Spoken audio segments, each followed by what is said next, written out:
Hello everyone, welcome to the stream. Welcome.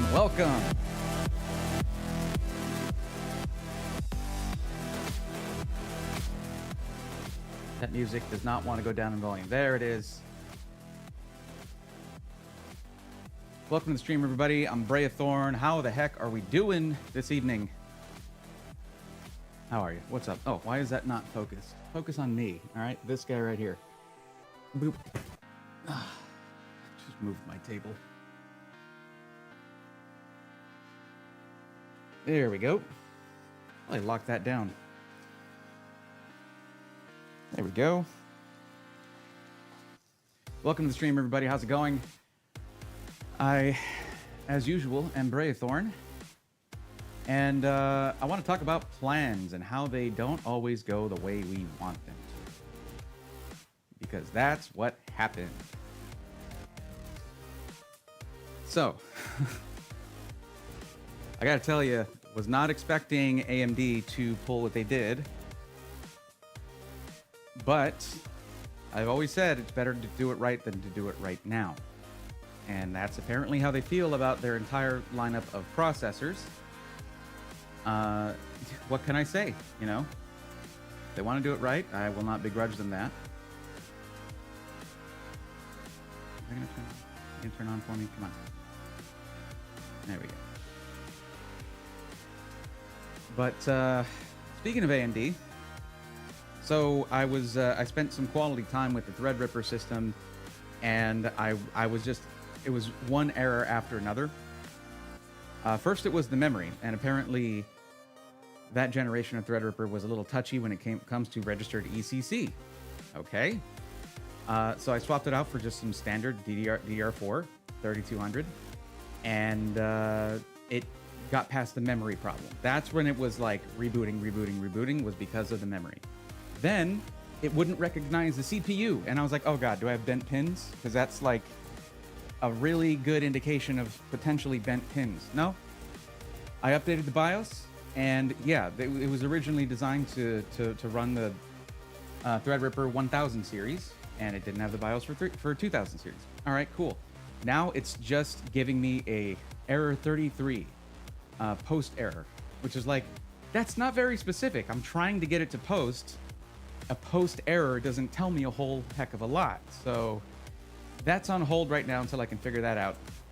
Who knows what it could be. I'm gonna have to do a lot of troubleshooting there, but that's okay. You know, that's part of the deal when you do something like DIY stuff. You'll find that troubleshooting can be a big part of it. Anywho, let's see. So what I decided to do, because what I was going to do originally was going to be spending about an hour of this stream just testing that system out and then getting into this build. But we're just gonna hold off until I can get that thing actually running. For now, we're gonna do this Corsair build kit. Now, this was not provided to me by Corsair. This was provided to me by the fine folks over at PC World. Thanks again, Adam, and everyone over there. They just had it sitting around, and they were like, we're not gonna build this. Do you want to build this? I was like, I'll build it on stream. It'll be great, because people have asked me about build kits, more so when they were new, when it was a newer thing. And I know that I had my my own doubts about it, but this whole box full of stuff is $9.99. And we're going to get into everything that's in here. We're going to talk about it, but it's, for the budget side of things, that's pretty dang impressive. So we'll see how that does.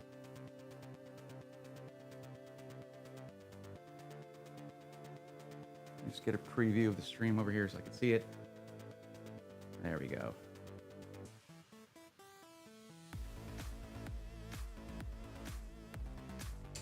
Oops, just knocked off one of my spacebar caps here. Let me just make sure I'm not selected on anything.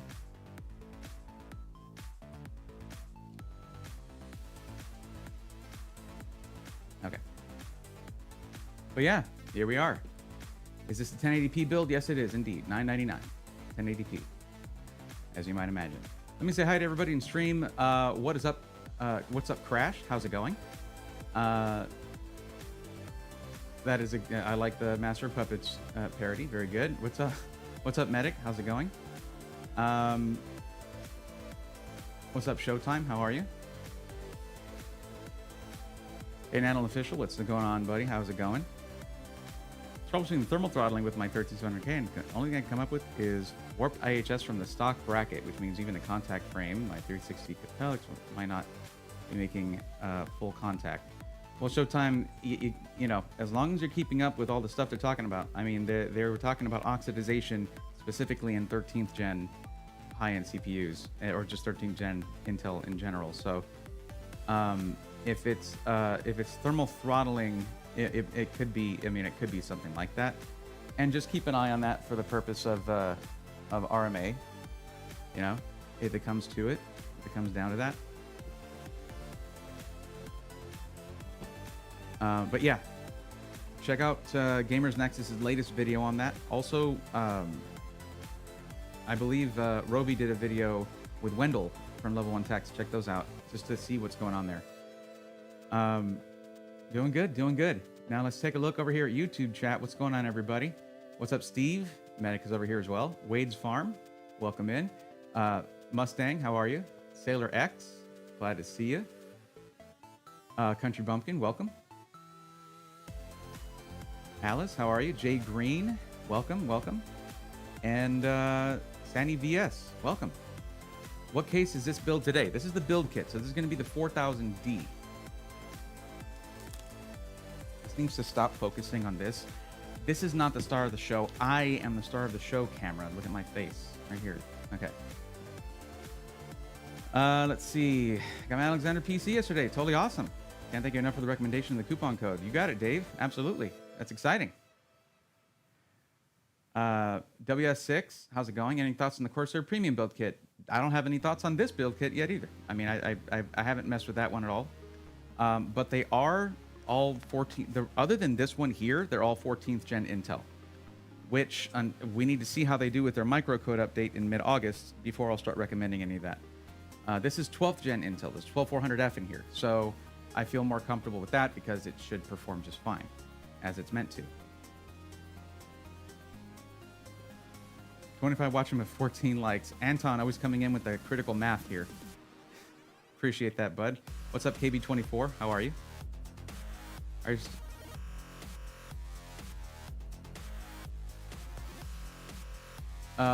tasteful thickness. Are you okay? We're not going to bring politics into a stream about building computers. So I don't know what you mean by the second part of that comment. I'm just gonna whatever. Okay, cool. If you're gonna start talking about burning books, take it elsewhere, please. Thank you. But yeah, I'm not talking about that. I'm not anyone you should be coming to for any information on voting stuff. That's not what I cover. Oops. So don't come in and mess up the vibe here. Thanks. Can you please, yeah. Yeah, I'll go ahead and remove that one. Tasteful, you've been in here before. You hadn't done that kind of stuff, so please, you know, try not to make everything about whatever you're concerned about. We're trying to do a thing here. Triple B, what's going on? There's be some Battlestars. What's up, Bray and friends? Hope everyone's staying cool during the heat wave. It's a scorcher. I mean, yeah, the AC is working extra hard. All right. That one more of those, and that's a ban, because I already warned you, okay? Like, seriously, this is not the place for that. Okay, take it to Twitter, X, whatever you want to call it.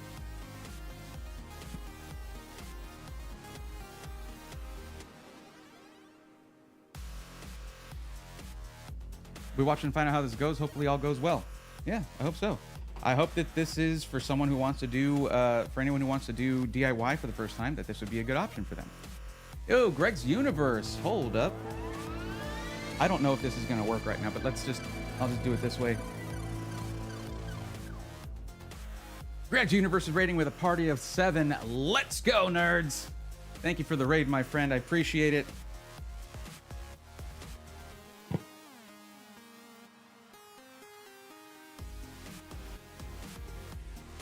Welcome, Raiders, as well.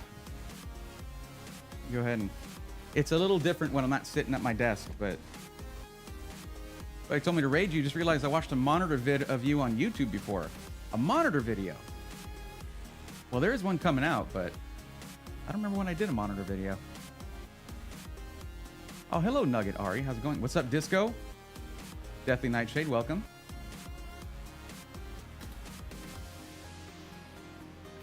And there's a little shout out for Greg's Universe. Everybody drop a follow over there. Playing Rocket League. Nice. Love Rocket League. You can play it anywhere. On any kind of system. Pretty great. Make sure you're well hydrated. I will work on that.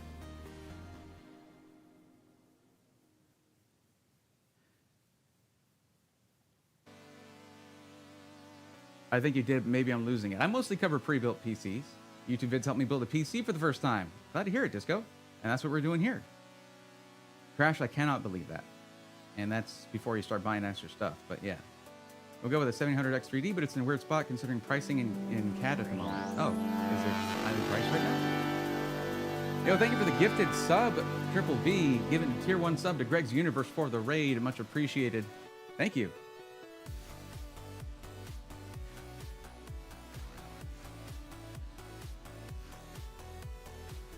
Tasteful, look, here, let me just say this, okay? If I were to be in a place where I thought someone was impinging on trans rights or any rights at all whatsoever for anybody, I would speak up too. But that's not happening here, okay? You're not going to sway anyone's minds here, and I mean, we're in agreement on that, okay? We're in agreement on your point there.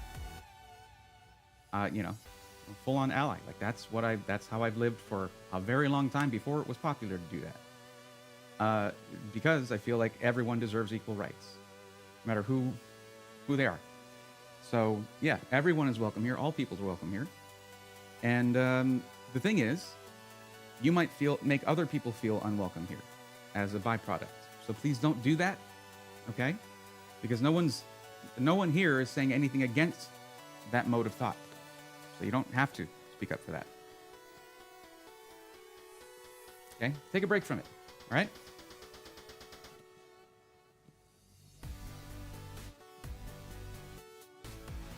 That box looks damaged. Well, it was shipped twice, Cooper Catnip. It was shipped to PC World, and then PC World shipped it to me. So it does make sense. Notice that No Man's Sky is $23.99 right now. Oh, nice. That will give you something that Starfield promised but didn't deliver. So there is that.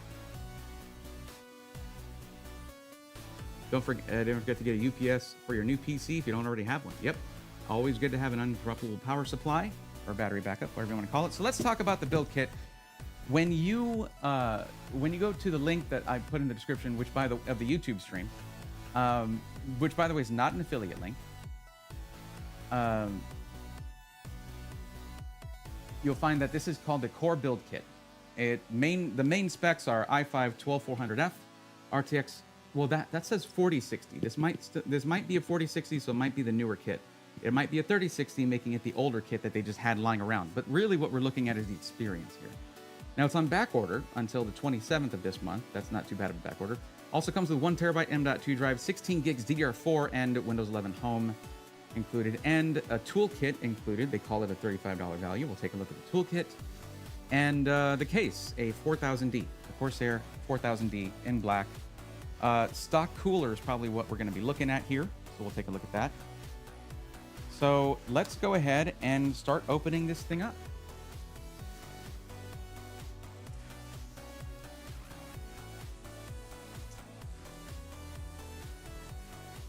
Gonna do the thing? You're not gonna do the thing? Really? Okay.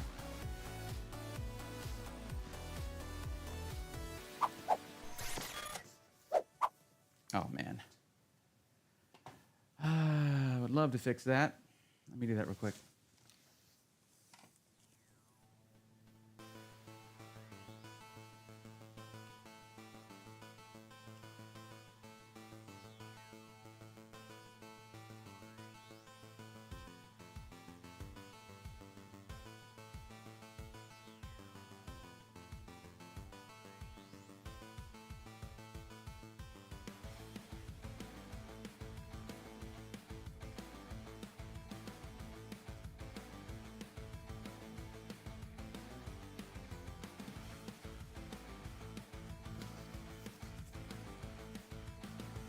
I guess this will work. Okay, so let's take a look at what we've got in here. Now, this was also where they shipped the Corsair H170i Elite LCD cooler, so there was extra space taken up in here. And I did open this up to take a look at some of the other stuff that was in there. So right away, I can see we have the Corsair CXM, CXM series, CX550M power supply, 550 watts. Let me check something real quick. Well, once I get some of this stuff out of the way.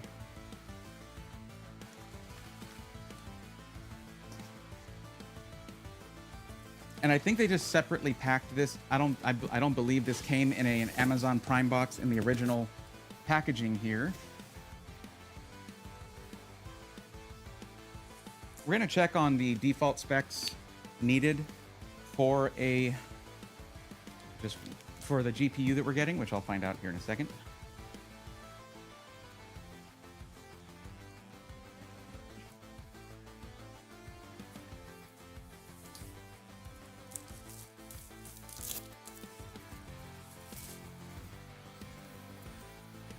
Okay, so we have some, looks like some side cutters, flush cutters here.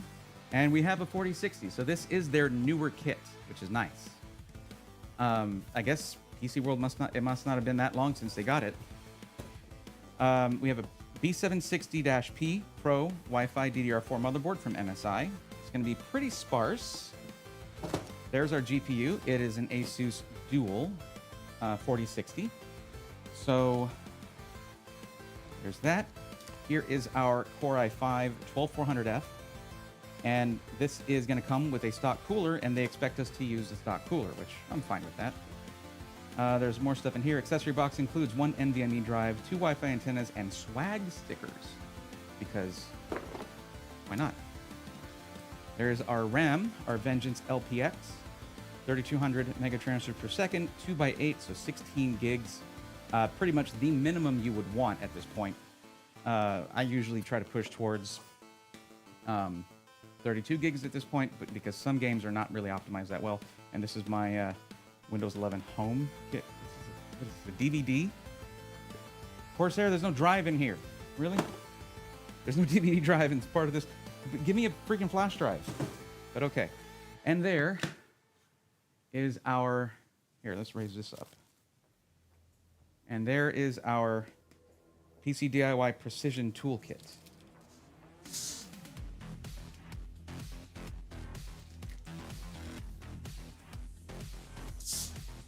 We'll take a look at that in a minute.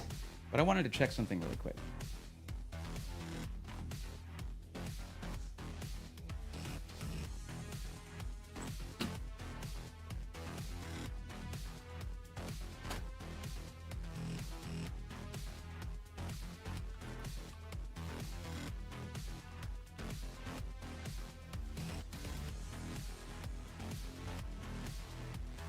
Well, boy, they sure do like their hitting that minimum. Apparently,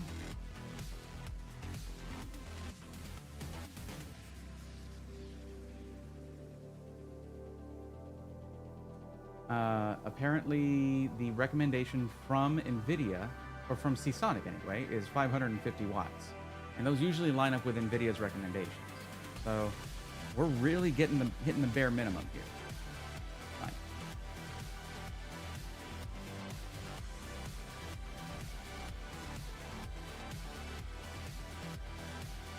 Perfect timing. My new Vengeance i7500 will be delivered tomorrow. That's a built PC though, right? Because this is not a pre-built. This is me building it myself.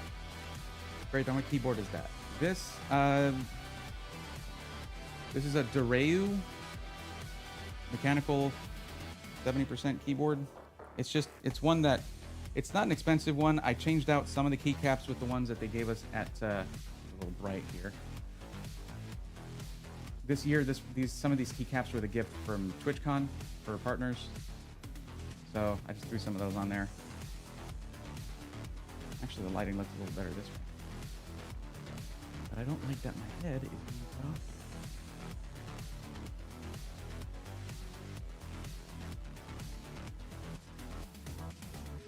About as good as that's going to get, I suppose. Anyway. Love the reverse fan blades on the MSI pano. I wish MSI provided the source of the fans to find out who makes them.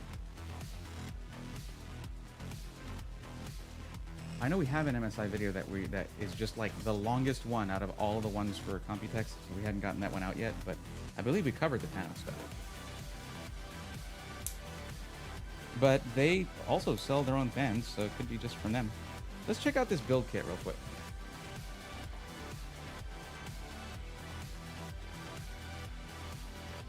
Well, actually, accessory box first, so I can throw the windows in there.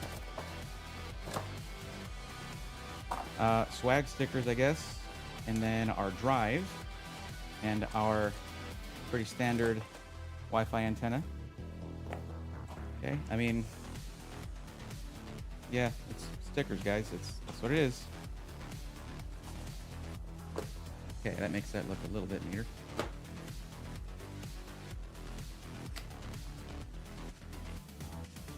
I remember when Roby did one of these, he was really impressed with the toolkit. He liked it a lot.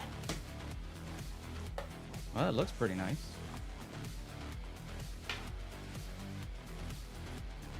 Okay. That is pretty good quality, not gonna lie. It's all metal with a spinning top at the top of it, so you can kind of push and twist, or hold it down like that and twist. And an extension here. Not sure if it's a flexible extension. It could be. It is a flexible extension, so you can sort of get that into hard to reach areas. And then lots of different like you don't need like 90% of these. 90% of these are completely unnecessary for building a PC, but it's a full-on like iFixit kit type of thing. So yeah, I don't think we need like security bits or tamper-proof bits, hex bits, or any of this kind of stuff. But you know, we need like three of these bits. But that's cool on them for providing it. And it looks like, just checking real quick. Yeah, that's magnetic right there. And you have separation for different screws. So that's a really nice build, a really nice toolkit. Very, very cool. Does it magnetize to the? It doesn't magnetize to the back. No, Corsair, you should have put some metal back there. It's okay. iFixit does it, so still better. But yeah, I guess we'll try to use that. And of course, again, our processor here now 12400F, still a great CPU for a gaming-only system, regardless. And if the difference between a 13400 and okay, let's try that again. Got to. Okay.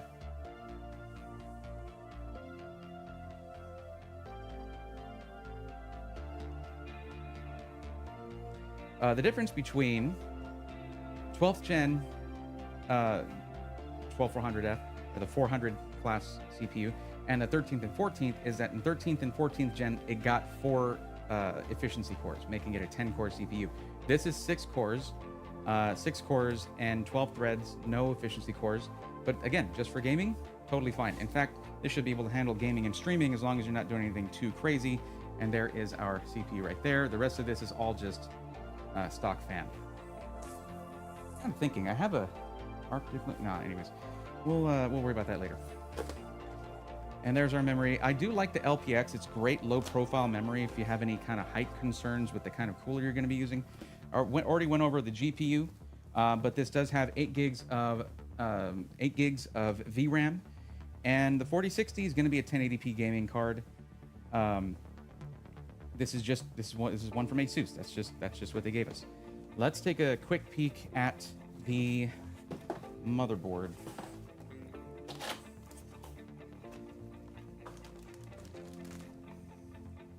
And you get the full box, so you're getting all of the accessories, everything you could possibly want with your motherboard. Don't forget to put in the IO shield on the back.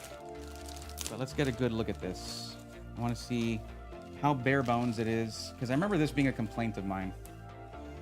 Now, it's a nice enough looking board, that's for sure. It is a pretty nice looking board. And the IO could be worse, but it could be better. So you have 6 USB Type A's and 1 Type C. And 4 of those Type A connectors are USB 2.0. So you only have 2 fast USB Type A connectors that are 10 gigabit per second. And then you have 4 of them that are the old, USB. If you have a couple of these, it's fine. And it's actually good because then you just connect your mouse and keyboard to that. But this is a lot of them that are maybe the slower type. And then your Type C here. I guess I'd have to look at the IO shield or the spec list to see what that is at for speeds. And you do have a front panel USB Type C right here. And looks like this board can handle just only two M.2 drives, one right here and one right there. So it's a good thing they sent a 1 terabyte drive, because once you want to expand your storage, you've only got one socket left for that right here. Could have been one right here. They said, no, we're not doing that. This is just the Pro board. Why did they put Pro on a board like this? No idea. But anyway, so neither here nor there. A little bit odd to see the USB 3.0 facing upwards like that. Usually you see them facing off to the side these days, but yeah. At least this actually has some decent VRM cooling on it. Wouldn't have been surprised to see a board. This is sticky.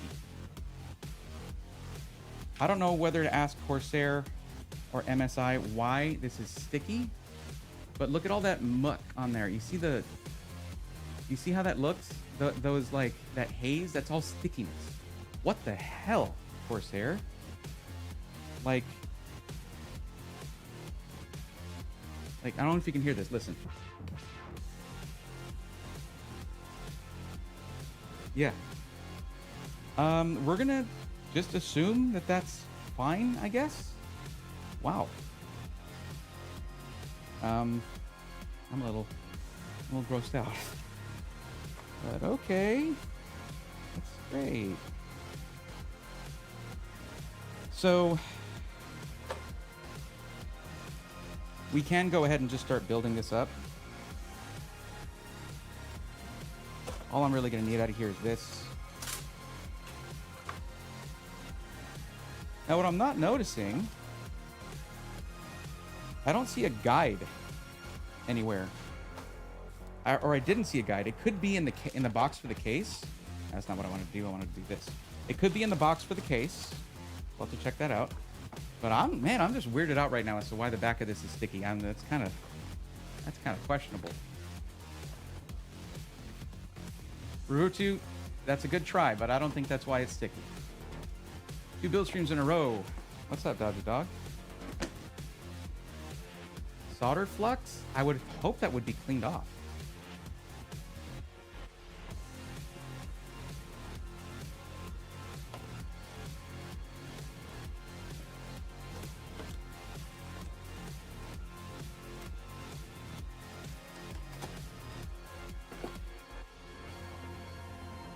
We're going to try not to take as long this time, and this should be a much simpler build too. 12th gen might be a safer bet at this point. Well, for Intel, it definitely is. Might want to make sure you have 32 gigs of RAM to cover for the 4060. It does not have 32 gigs of RAM, it's 16 gigs of RAM. If you're doing 1080p gaming, this should be okay. That's all you're doing. So, it doesn't label what speed of Type-C it is. I'm going to assume it's 10 gigabit per second. I'm just looking at the rear here. 2.5 gig Ethernet, which is nice. Does not label what type of Wi-Fi we have. I would basically have to look up this board and go from there. Okay, the motherboard in this build kit has been tested and has passed Corsair's quality assurance to ensure it is functioning accordingly, and has also been flashed with the latest BIOS provided by the manufacturer. The motherboard has been posted with the same model CPU and memory that you'll be using in your build to verify that everything is fully functional. The storage device containing your build kit has a Windows 11 image pre-installed for convenience. That is very convenient. And drivers have been placed in a file on the desktop for easy installation. Scan the QR code found below or on your top sheet and follow along with our curated videos and step-by-step instructions to assist you in assembling your Corsair build kit. All right, that saves paper. But it's very unfortunate that NZXT... This is a great thing about this not being a sponsored stream. I can talk about whatever I want. NZXT stopped doing build kits, but when they would do the build kits, you would get a full book with it. That was like a whole follow-along adventure thing to do your build, which I thought was super cool. And I never got to do one of those, and now they don't do them anymore. NZXT, this is what we're left with. A QR code. Come back with the build kits, please. And also, there's no mention in here of why the motherboard is sticky. There's no mention whatsoever as to why the motherboard is sticky. I would like to know. That's suddenly very important to me. Can't tell you why, because it's on my fingers. Okay, well, that's out. Let's put this stuff aside and we'll check out the case.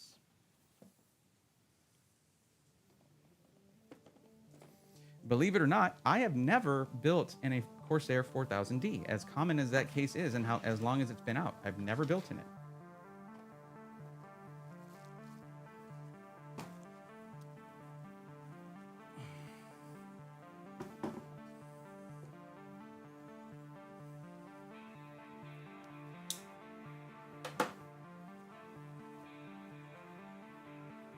That was part of this, so man, I don't know. It's just a little bit of foam.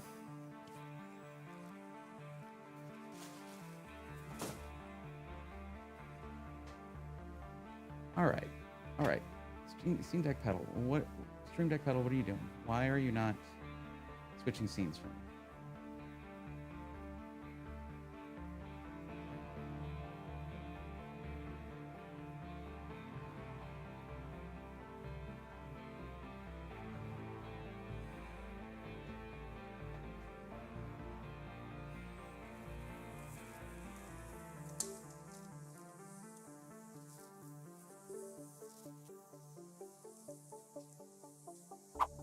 There we go. Just head down, plug it in.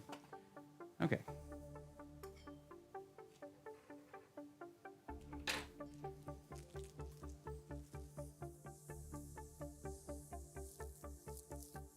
This is making me nervous. I shouldn't have left it out there.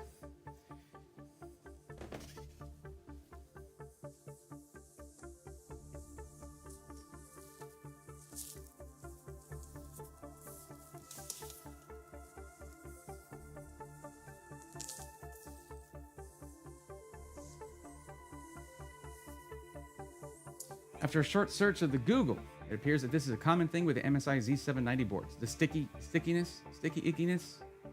Interesting.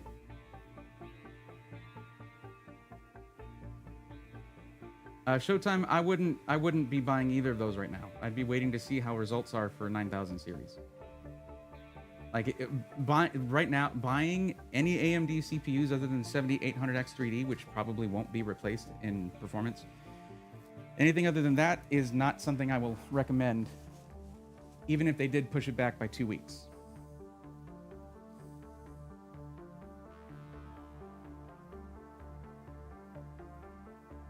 Insert Jay's 2 cents, iFixit commercial. Well, you have to spend $9.99 to get this kit. I don't know if you can buy it separately, so I wouldn't. But okay, here's our 4000D airflow. Let's go. Why did I put this up? Let's go ahead and get this thing out of the box. This is something I'm going to say for anytime you're unboxing a computer or a case. Wherever the handles are, open it from, that's the top, open it from the top.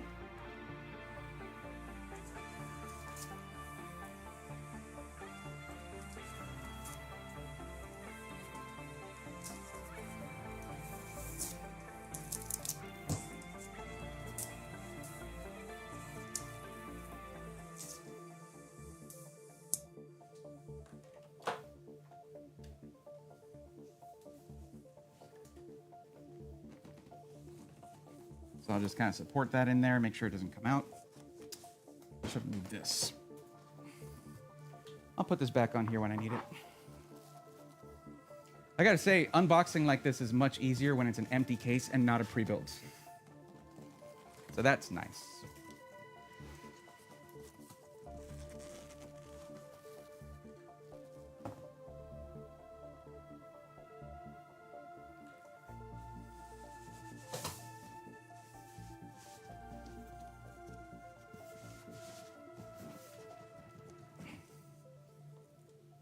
Sometimes these little push-in handles here will get caught on the styrofoam inside. You just need to kind of pry it out. Like that. On both sides. Well, it looks like on this side it's just already folded down. There we go. Ooh, staticky. All right.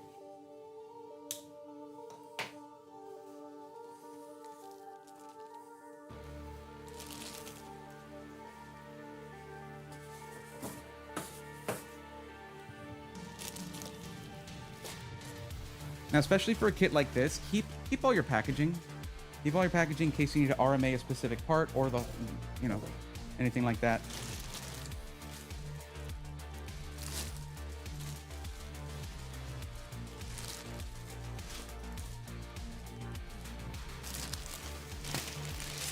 Now, I don't know if I don't know if Corsair has a name for their brand color. I'm gonna call it highlighter yellow, but they have it on all these little bits right here. I think it's as has been mentioned several times by Gamers Nexus on these. Nice attention to detail on that. The USB ports, as I will show you right here. The USB ports also have it right here, which is nice. So that's kind of cool. I don't know what fell, but I hope it wasn't important. So let's take a look at this case. I guess for now, we'll go ahead and look at the top I/O. Corsair did the thing that NZXT did, and I mean maybe is still doing, I'm not sure, but where you just get one USB 3.0 on the top or front instead of two, which that's almost it's wasting half your USB 3.0 internal header, but whatever. USB Type-C, not sure if it's Gen 2 or Gen 2 by 2, but it's gonna be 10 or 20 gigabit per second. Combination microphone and headphone jack, a reset button, and your decently clicky power button. If you're gonna run exhaust on the top of your case, take that off, leave it off. You don't wanna keep dust in, but we're probably not gonna get any fans for that because we're doing a pretty low temperature, well, I mean, not too demanding of a CPU and stock cooler. We're just gonna keep disassembling this. Let's see, so this just pops out to the side once you remove the, okay, so that pivots from the front. That's kind of weird, like a suicide door kind of thing. And that was a type of car door. Okay, that's what I was talking about. Nothing else. So that pivots from the front. So be careful when you're removing that, because not a lot of them do that. They'll usually pivot from the bottom right here. And then just take off both of these rear thumb screws here that have these nice little highlighter yellow washers on them. But they are all captive screws. And then this also pivots from the front there, okay?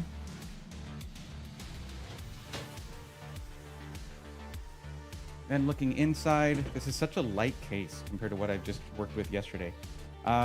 This is some nice cable management options here. Some cable management channels here. Not a lot of room left in these for your power supply cables, but you do have some nice routing here where it actually has a cover that goes forward instead of using grommets. And two hard drive or SSD bays right here. And they did the thing that I generally like to see these days. They kind of put all of the accessories and stuff in a hard drive sized box. So you have that right there.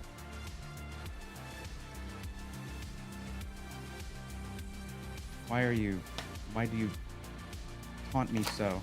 Okay. These are plastic. They're fine, I guess. They're not going to be messed with a whole lot. And then we're going to see what we get here for our little accessories. A couple of Velcro straps just thrown in there. And then we have some motherboard screws, some case screws, and some zip ties. Looks like some washers as well. Okay, typical stuff, nothing special. But I will note, one thing I do want to note is that they don't actually over tighten any of the thumb screws. I haven't had to get the screwdriver out for any of these. But they even have their highlighter yellow on the little screws for the SSDs, which is interesting.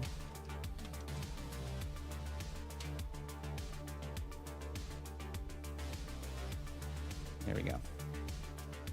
And all of our front panel connectors here. Okay. They did not do the unified front panel connectors, which I think is a bummer, a huge bummer. And this motherboard does not come with a block to kind of put them together. So you have all these separate little tiny wires to connect to the motherboard, which is just everybody's favorite part of building a PC. Let me tell you what. Let's go ahead and tuck those back in for now.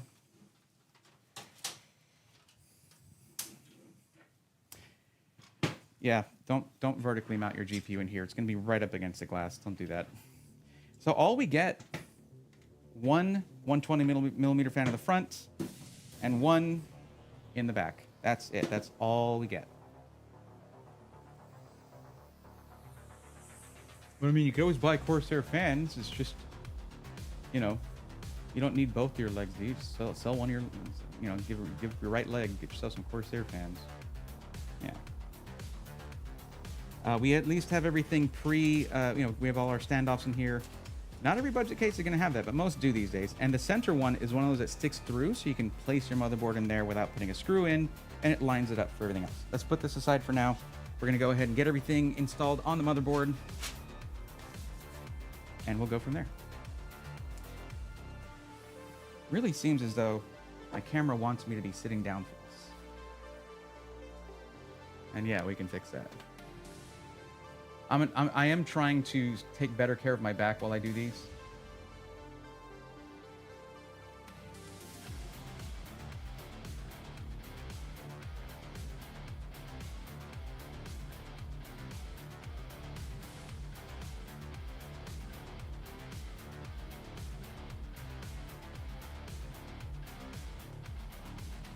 No, why did you do that?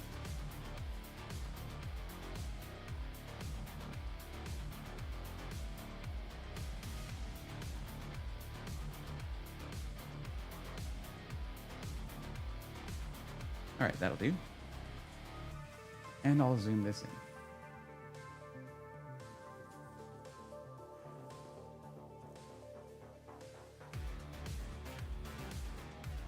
I would normally use the box, but this is actual bamboo wood.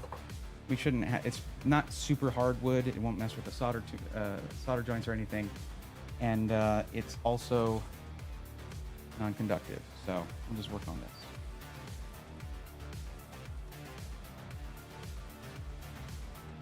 Put a box fan next to it. Hey, oh, that's right. I remember when they made that gigantic fan. That was great. See, this is still not centered right. Let me move that around. Filters. Nice, man.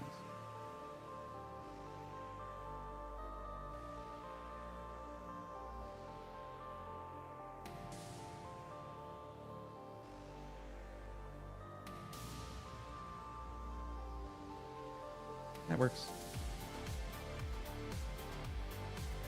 Oh, Wiz Khalifa build? I won't get into that, but yeah, pretty much.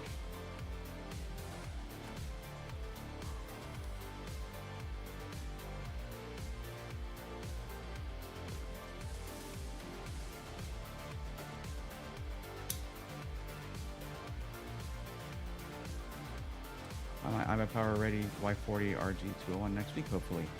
If you're waiting till next week, you might as well wait a week longer and just or a little bit longer, and just wait for the new CPUs to come out. Like, I know the rush, I know the eagerness, I get it, I do, but it's not going to do you any favors if, you know, I mean, who knows? Unlikely, but there is a slight chance that these could be not just a little bit better than 7000 series, but a lot better. Who knows? I don't think anyone who's bought in the last month or two should be worried about that. But if you haven't bought yet, just hold off. This is really not a lot of thermal paste on there, is it? Intel, were you even trying? Is there plastic over that? That is weird. It just was uncovered. It just wasn't. It doesn't have anything covering it, but whatever.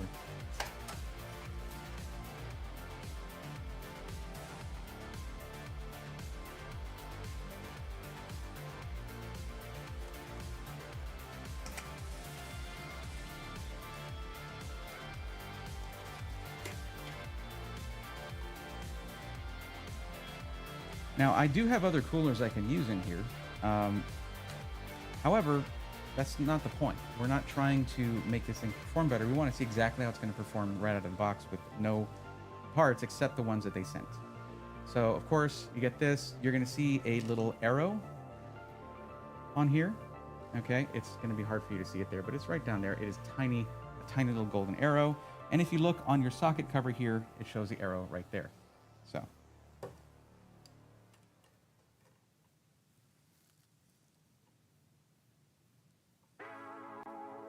I will I will let you guys know though. I missed a few people subscribing, getting subs on Twitch on Tuesday, and different little things going on because I don't have any audio coming in. I don't have any notifications coming in. I can't hear my alerts, is what I'm saying. So if I miss anything like that, I really do apologize. I lost my little poof from my microphone. I hope that doesn't pop too much. I do apologize if I miss anything. Sorry about that. But yeah, what's up, El Bruchador? How's it going? What's up?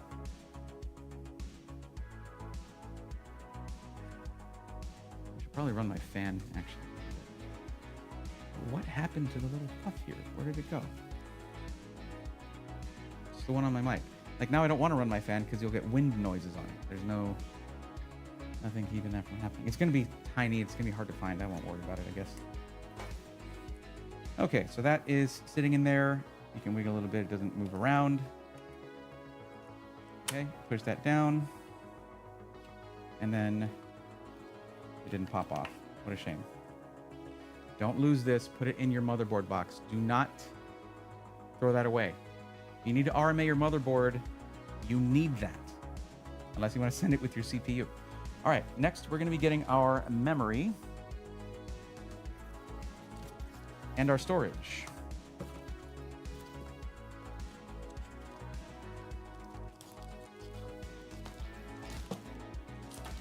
Don't need those yet.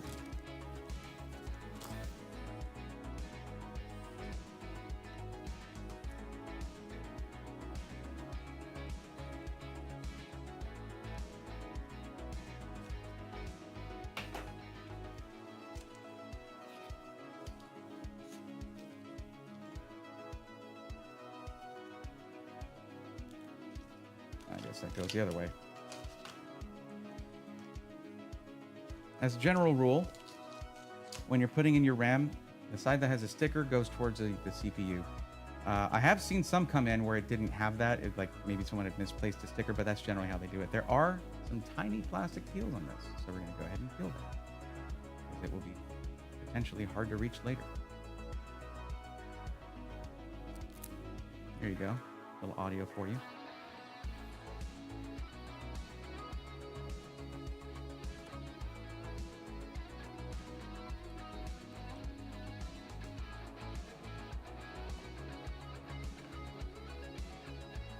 Now I kind of want, before I push that down, I'm going to go ahead and grab the motherboard box. Feels a little weird doing that, pushing that hard into wood. Might as well be cardboard.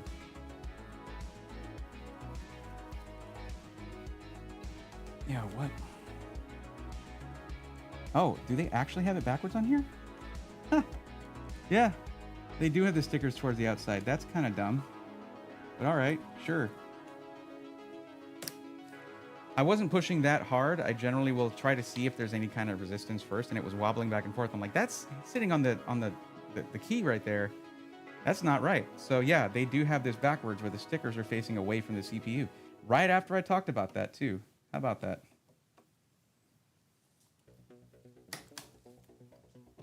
There we go. Now I actually get to use this thing.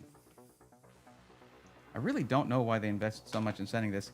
NZXT had an even fancier one that had like opening doors on it. It was crazy.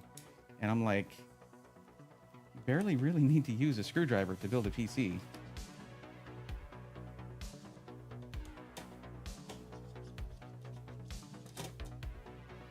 Okay. These are not captive, so they will fall out. But, so be careful with that. But I will say, do not forget, once you put your drive in here, do not forget to remove that plastic right there.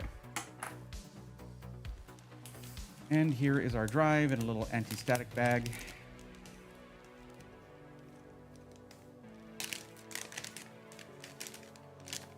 Yo, what's up, Blondie? How's it going?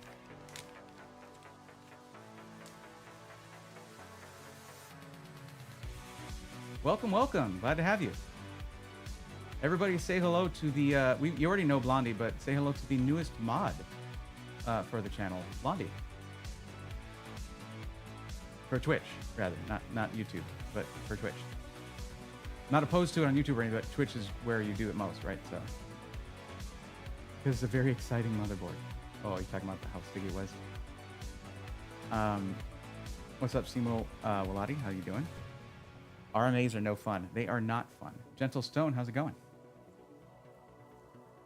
This does have some kind of like quick connect thing here, but it's pretty much the cheapest option you'll ever see for that. Just a very thin little, hey, can we focus? A thin little plastic thing that pivots around. It's fine.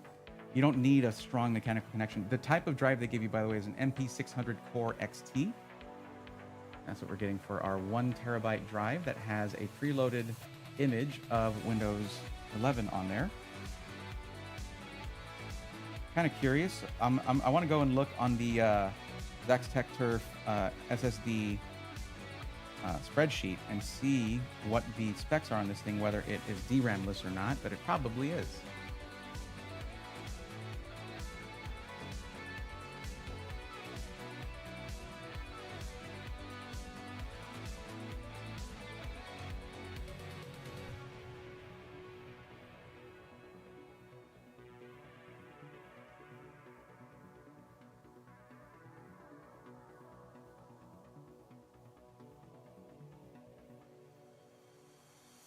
Glad to be here. Love your community. Yeah, you and me both. They're great.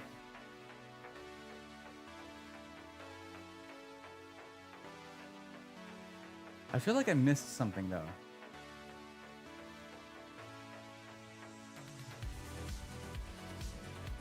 Okay, Corsair MP600 Core XT. Man, they really like the name MP600. They just use it for everything. Alright, I gotta maximize this so I can actually. MP600 Core XT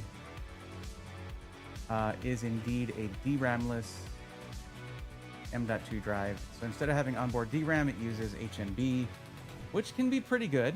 Can be fine. It's just not the best. But remember, this thing is $999, like with everything included. So it seems like just at a glance, on paper, a really good value.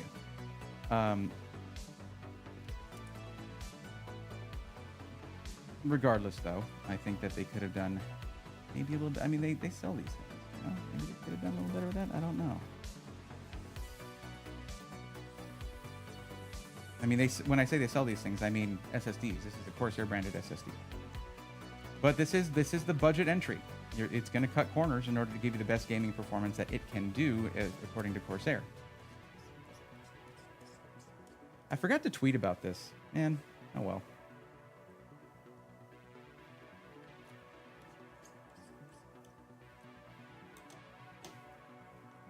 Okay, that's it. That's our drive in there. And we're pretty much done with the motherboard. However, let's go ahead and get that cooler on there because it sure ain't going to add much weight to it, that's for sure. And no, I'm not going to add more thermal paste. Whatever's on there apparently has to be enough because guess what Corsair makes and did not include? You guessed it, thermal paste. They make their own and there's none in here. So they trust the Intel pre-applied thermal paste. I guess we have to as well. I have 3 different types of thermal paste on hand right now, but the average person won't. The average person who's building their first PC isn't going to have that. So we're going to assume that I'm in the same situation. All right.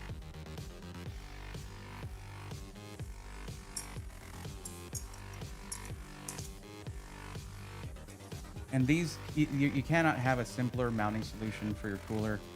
You could have a better one, but it couldn't be simpler, that's for sure. We're going to look for where our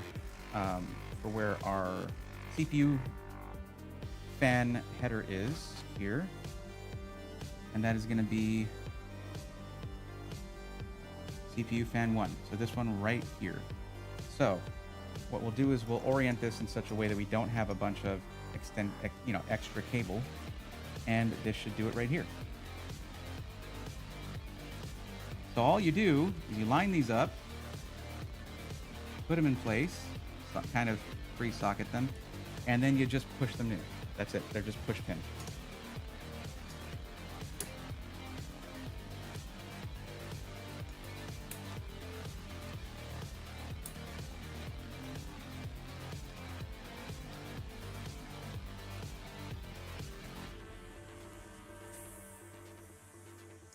Good lord, I haven't done one of these in so long.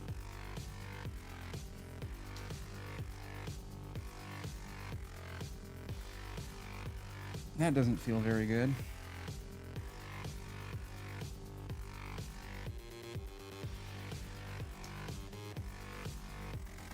That's in. Just this one's not in.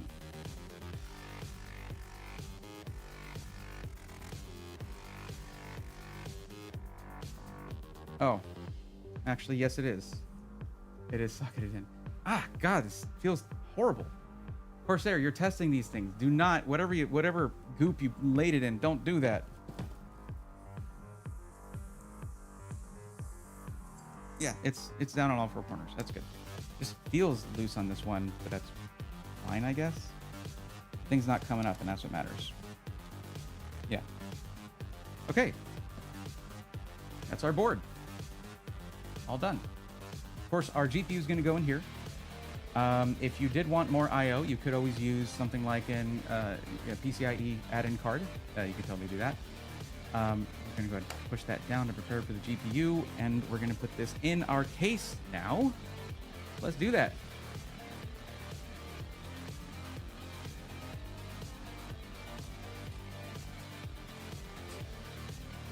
The thermal paste is on the back side of the board. Yeah, it's a new technology apparently. Thank you for dropping that link, Blondie. Much appreciated. Should I tweet the stream out? Okay. I'm already like halfway done probably. No, that's an exaggeration for sure. Okay.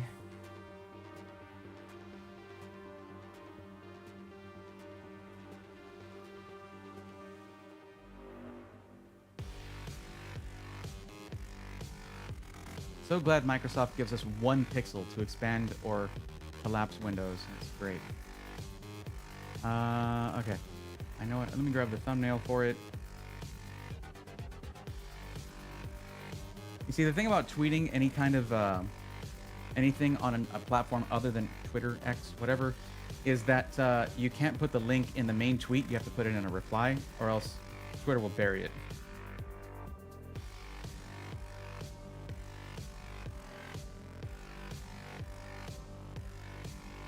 I'm doing this from very far away from my monitor.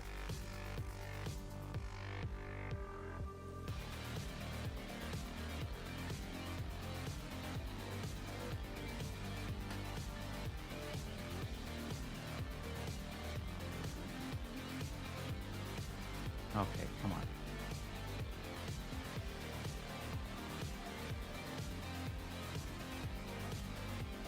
There, I have to bring it like over here and block chat. Sorry, guys.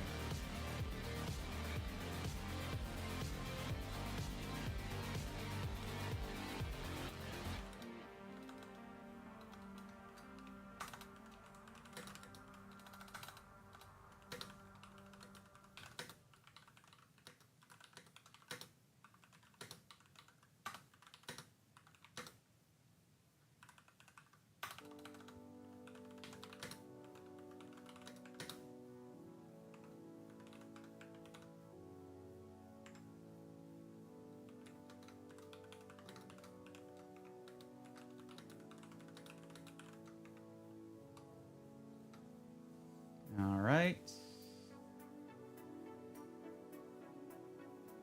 I'm doing it, guys. I'm doing it. Just a second.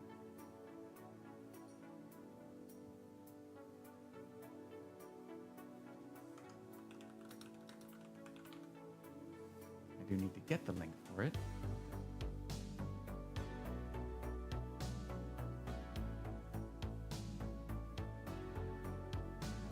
Content live.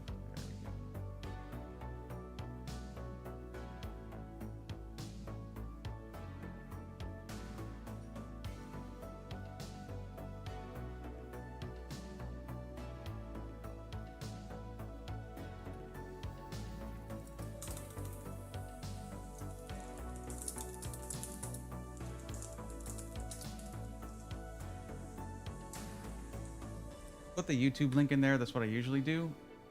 But there you go. I tweeted it.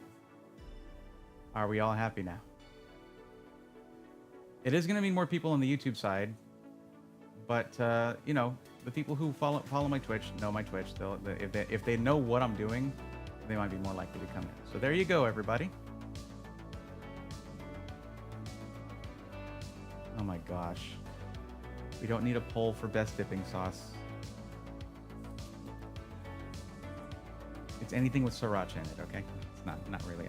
That was a thing for a while, but not as much anymore.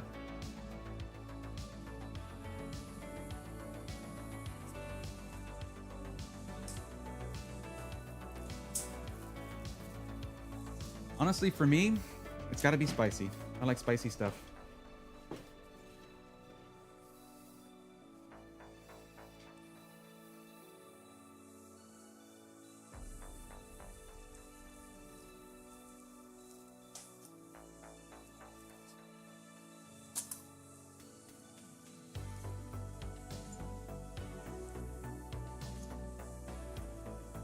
Nope. Almost did it. Spoiled, guys. I'm spoiled by integrated IO shields. I am spoiled. You can't see my face at all right now. Okay.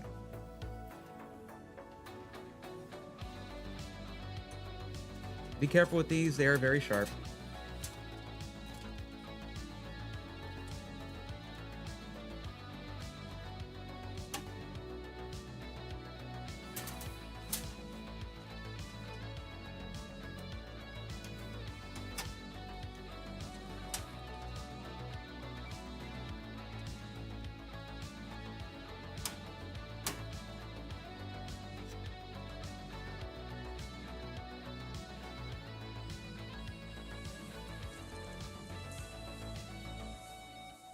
I really don't trust the mounting of this cooler.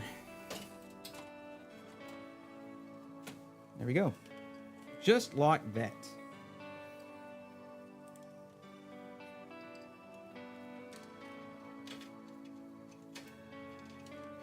Go ahead and route that back there now, I guess.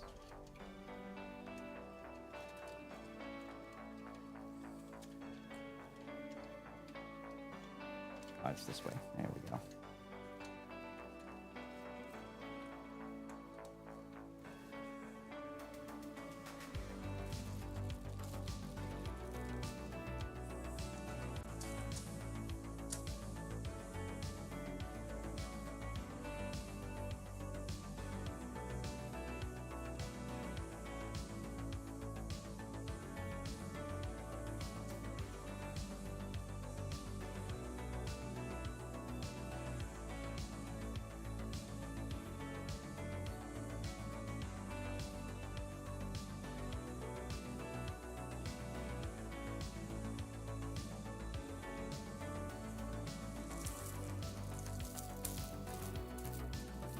And we shall continue using their little toolkit.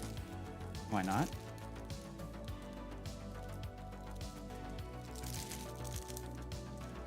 Bag's not really labeled, so that's great.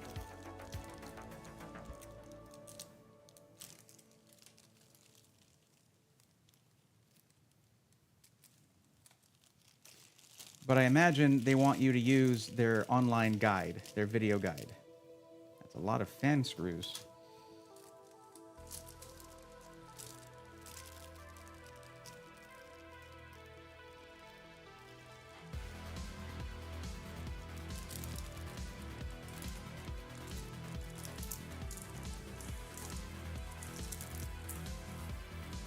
I guess we can at least utilize their magnetic function here.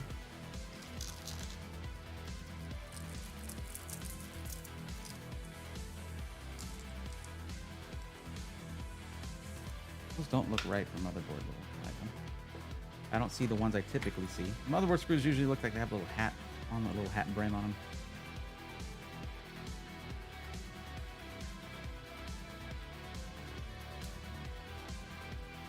You gonna work with this? Yes, you will.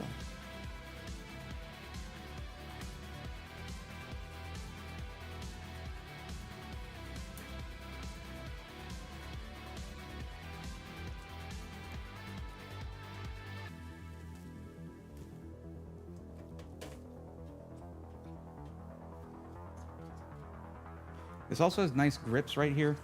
It is a nice it is a nice precision screwdriver. I will give them that.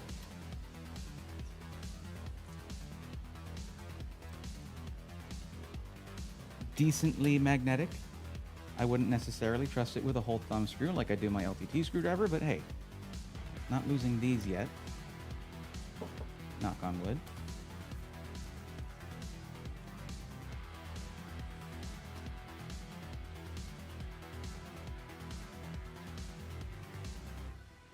Better lighting in there. It's so weird streaming and not being able to hear, monitoring my voice and not be able to hear the music or anything. Not being able to hear alerts. Anyone drops Twitch subs or anything like that, sorry. I personally have a Corsair 4000D and 32 gigs of Corsair Vengeance Pro DDR4. Nice. We hear you, it's good. All right, good. Cool tunes. What's your pick of hardware? Oh, opinion of... I'm not really doing any PC matchmaking until the launch of the 9000 series Ryzen. If they push it back again, screw it. We'll do it again. But yeah, it was going to be only a few days away. Now it's a couple weeks away. But you don't want to buy anything right before stuff launches. Not just because you could buy the newer thing, that doesn't really matter. It's more like it's going to affect pricing across the board. Intel's probably going to drop. If you're Intel, if you really want Intel, although it's a little sketchy right now, until mid-August when we see how their microcode update does, then you're going to see Intel trying to compete. And also 7000 series Ryzen CPUs, which are still very good, should be priced even more competitively as well. It's not grabbing. What are you doing? There it is. We got it. Okay. Wait, is one hiding under here? Oh no, that was the peg that pops through there. Yeah, we got all of them. Neat. Neato, gang. All right. Sweet. Of course, you could also do things like routing any SATA cables, things like that. We can do our front panel connectors, which I'm going to go ahead and do that now, because getting to these tiny ones at the bottom here is a really big pain. So we're going to do that immediately. Right now. Immediately.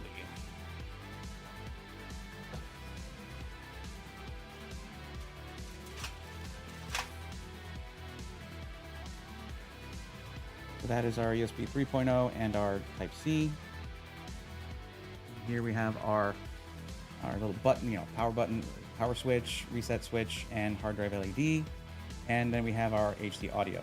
You don't need to plug this in if you don't want to, if you're not going to use the microphone headphone jack. They're generally not very well shielded, so it's not going to give you the highest quality audio. You generally want to go directly out of the motherboard for that. Or if you're really obsessed, get yourself a sound card.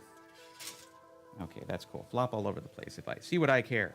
See what I care, cable.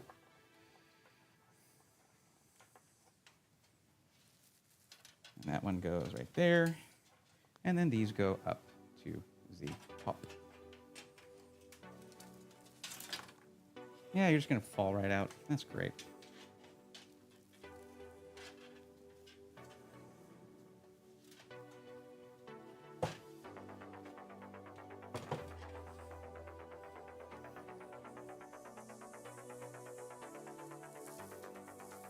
So we're going to have our USB 3.0 right here. There's a notch in one side of that plug. Here, let's zoom in. Whoop. There's a notch right here on one side of it, and you'll see a little extra piece of plastic right there. That tells you how you're supposed to plug it in.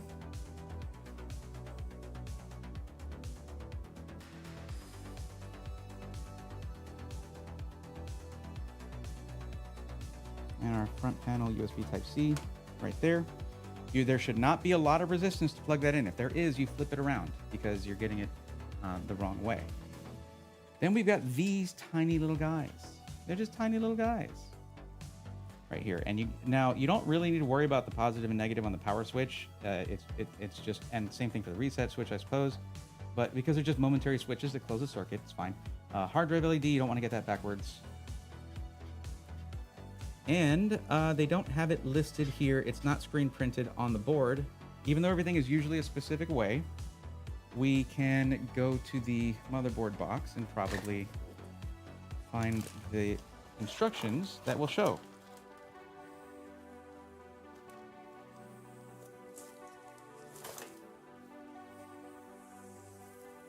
Oh, scan QR code. Great, thanks. I don't care.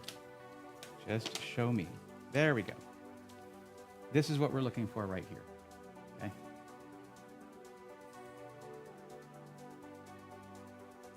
So this, you'll notice that there are 5 pins and then 4 pins with a blank right there. So that helps you orient yourself when it comes to finding how, usually it's going to be pretty much like this right here on your motherboard. And indeed, it certainly is right there. And then you have your power switch here. And it'll show you right here, if you look at the power switch, there's no positive and negative because it doesn't really matter as much for the power switch. But for the, let's see, power LED or hard drive LED, that does tell you where to put positive, where to put negative. Reset switch is the same. It can be flipped around, no problem. So here we have our power switch. So that's going to be these two right here. You can't see what I'm doing, but now you know what I'm doing at least. And we'll get the reset switch as well, which is right below it. Let's actually do that first. I'll pull out the power switch.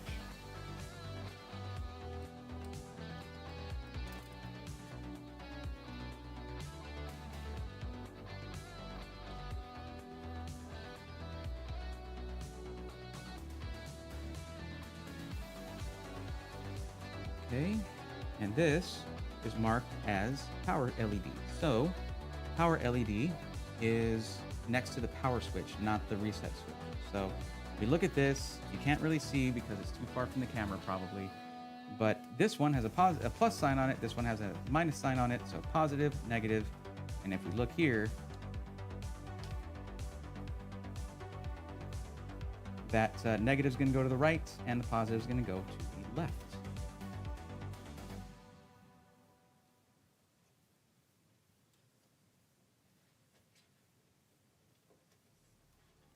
There we go. Those are all plugged in. Don't have to worry about them later. Your HD audio is going to be all the way on the left over here. It is keyed as well. There's a blank right here where you can't see it. Okay. See how there's a blank right there? There's no hole right there. Well, there's a pin missing on the HD audio header here, which it calls it J audio. So there we go. That's just what the motherboard has printed on it, J audio. Okay. Now, before we you might get real excited at this point, and you might want to be putting in your GPU. Hold off on that. Let's get the power supply in first, so we can route those cables, put them where they're supposed to go, and we don't have to worry about the GPU being in the way.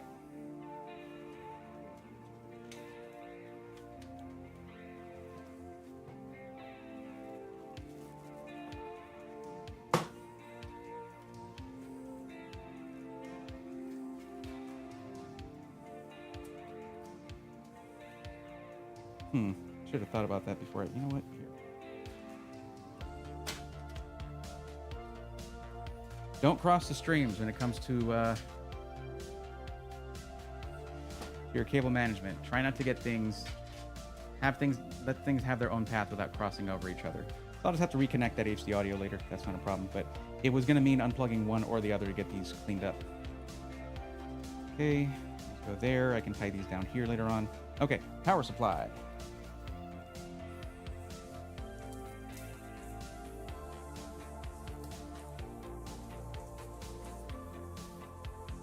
Safety information.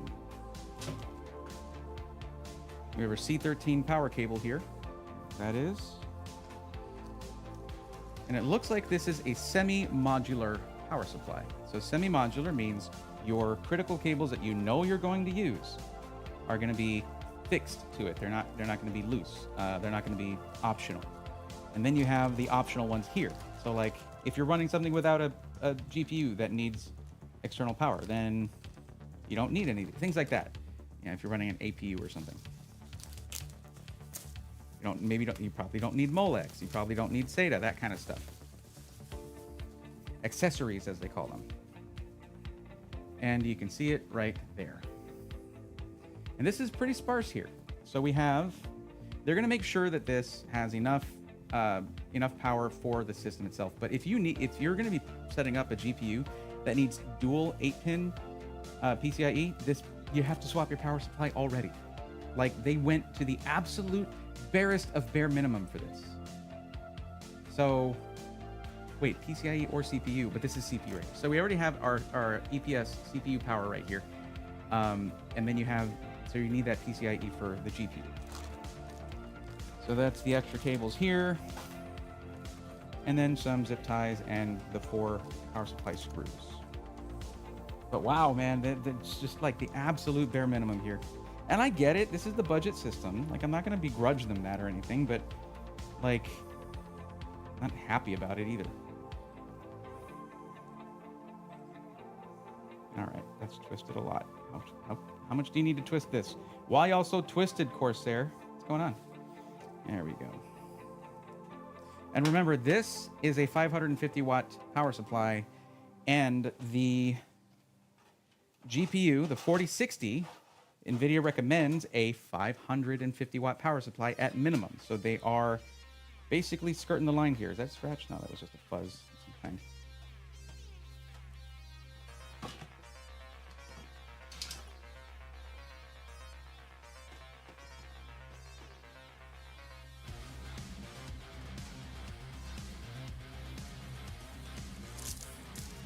This is where you might feel like a precision screwdriver.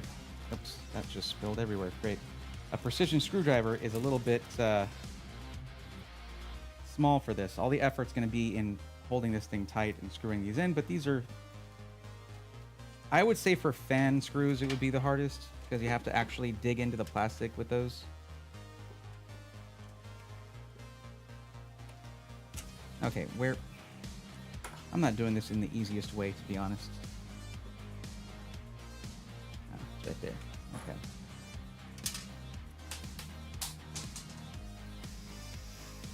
Used some more magnetic strength. Okay, that's in there. Hold on.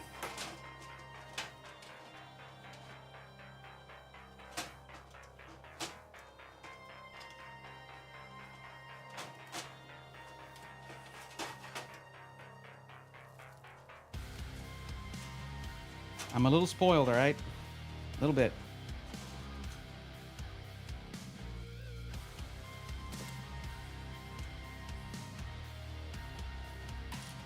Let's just get one in here. There's just no framing to like hold this thing in place. You have to completely hold it in place while you're screwing it in, which is a little tough. Unless you sit it down, like top down, like standing straight up, upright. That would be a lot easier than this. I don't know why I'm doing it this way. So it's nobody's fault but my own. That's not too bad. Again, I wouldn't want to do fan screws with this thing, but yeah, the rest of it's not too bad.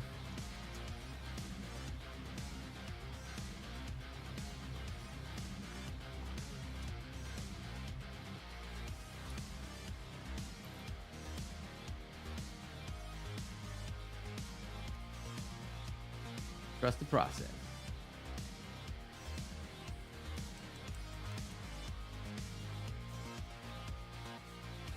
You gotta add challenge somehow to the AJCP. Yeah, absolutely. Bray will disagree with me, but Kanzanes.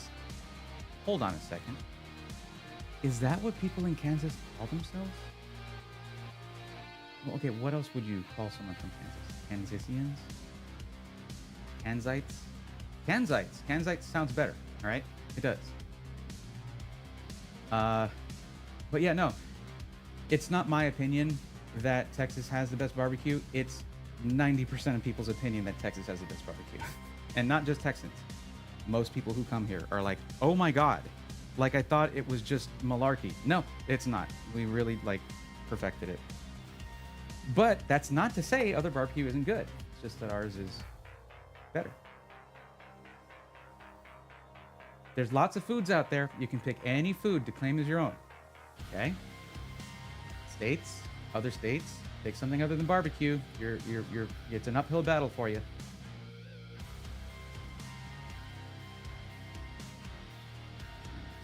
here.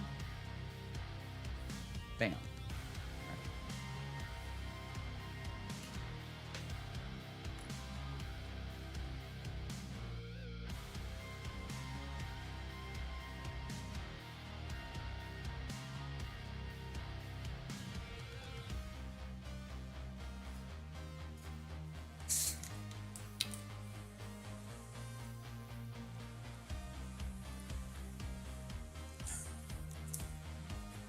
Apocalyptic, absolutely. It sure does. The LTT screwdriver has the best magnetic grip that I've seen of any screwdriver, and I've used a lot of them in my IT career. Okay, so I'm gonna route that up here, and then I guess it'll just come around there. That's not great. It's not a great it's not a great feeling cable. It feels pretty standard, I guess.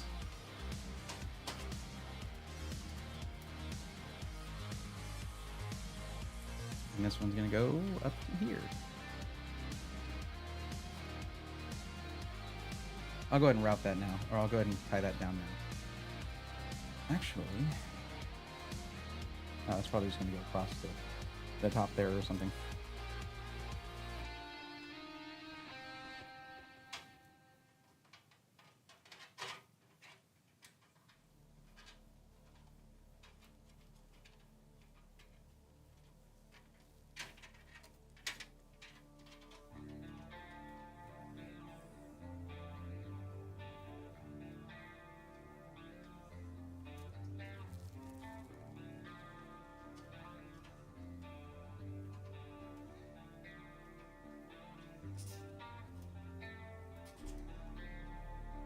I'm gonna leave that on there because I'm not tightening it all the way just yet.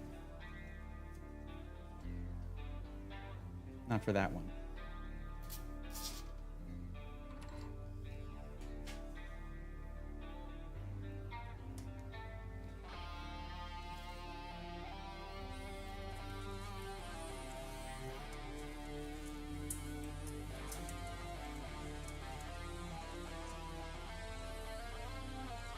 Really give you much room to maneuver these things.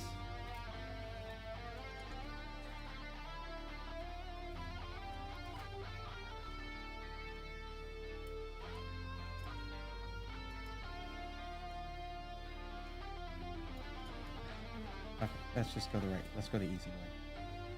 There we go. This is when having essential tremors is pretty crappy, because everything, your hand starts shaking anytime you start focusing on something. It's funny because, well, it's not funny, but it's kind of silly. But there's another content creator. He's not a tech content creator, but he does a lot of these things where he's like, like, hey, Westinghouse, or like, like he's talking to a corporation, and what do you do, buddy? And I can't remember his name. I can't.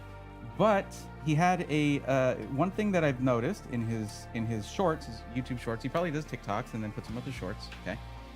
Is that his phone, as he's recording himself, shakes a lot. And I was noticing that. I thought maybe that's a stylistic choice, or maybe he's got what I got. It could be anything. But he recently posted one addressing people who were asking questions like, why do you shake so much? And he's like, I have essential tremors. And I'm like, damn, man, that's me too. I feel that. Yes? Come in. What's up? Well, thank you. Thank you. Not sponsored, but already picked up some Mexican Cokes, which use cane sugar instead of high fructose corn syrup. And these are really good.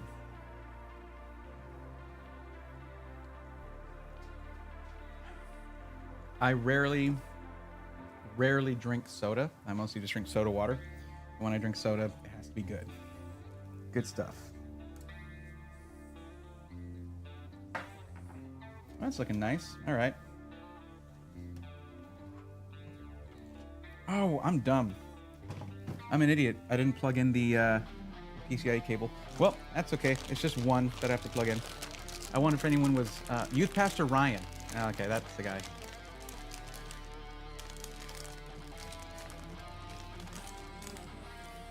Nargle Thornberry knows what's up. Not sponsored, but wishing was. What's up, Mod Sherpa? How's it going? I have a buddy with similar problems. Doctor recommended THC. Now he barely shakes. Apocalyptic. I hear solutions all the time, and my issue is that for my chronic fatigue syndrome, which yeah, I'm a whole mess of issues basically.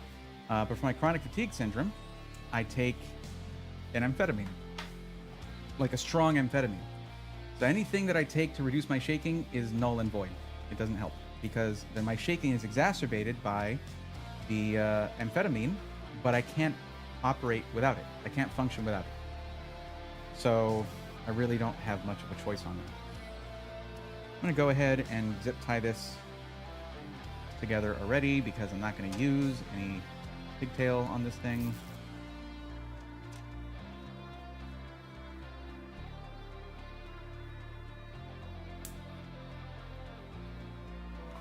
But yeah, when it comes to, remedies, I've kind of heard it all when it comes to that.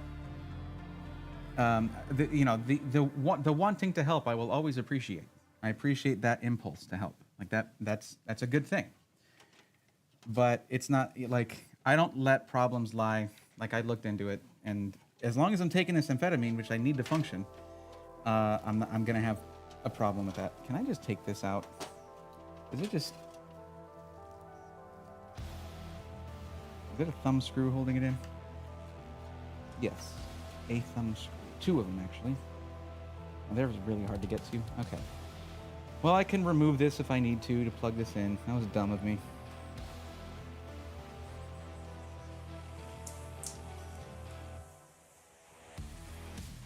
Yeah, okay.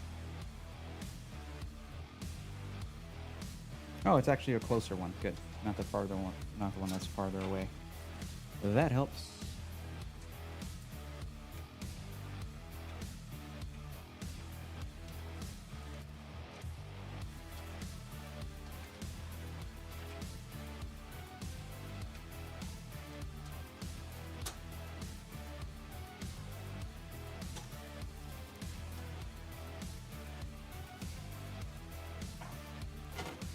Yeah, don't shine in my eyes, thank you.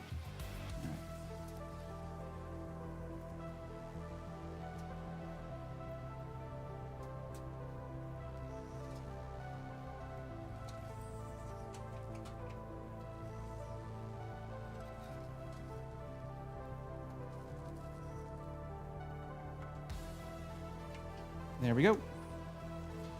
Then I can just run those right through here. Not through there. Oh, come on. Right through here.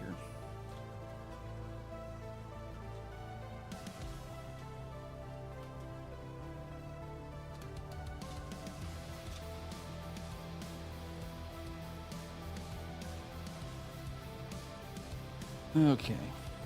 There we go. And I'll push back whatever I'm not using, maybe tuck it into here, whatever, later on.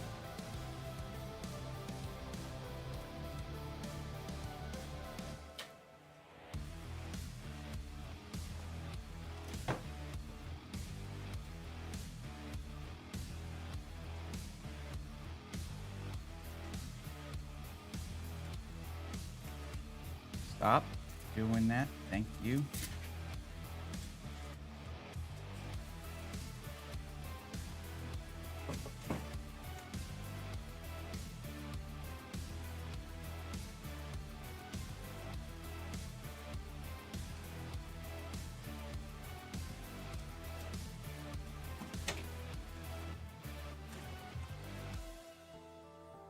I have to twist it. Great.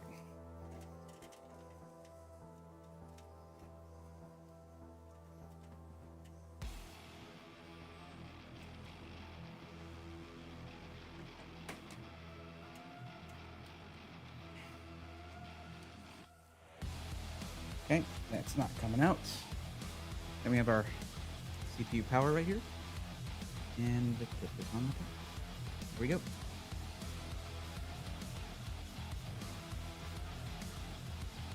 Believe it or not, everybody, we are getting close to the end here. Compared to it's a Tuesday stream, this is like crazy fast. And now we can put in the GPU. We also have to plug these in.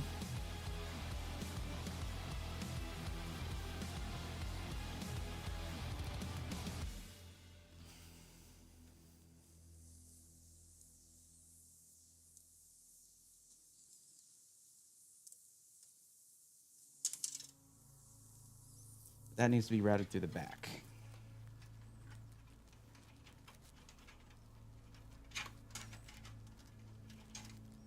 Let me go ahead and plug in these fans first, and then we will concern ourselves with the GPU.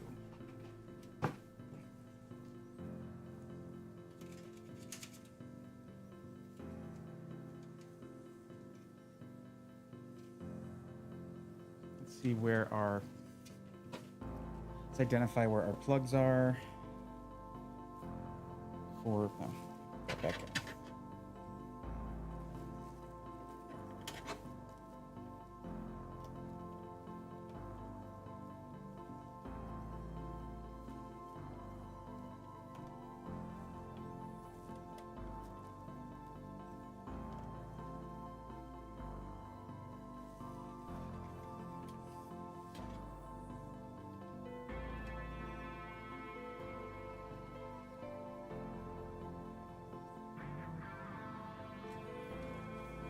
Go.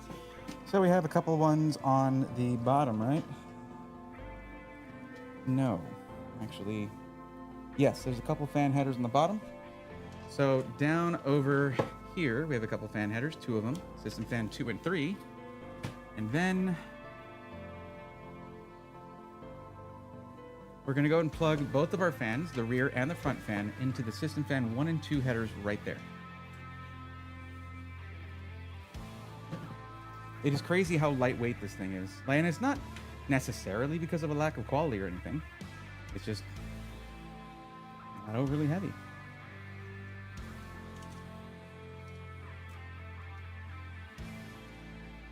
I'll zip tie that later.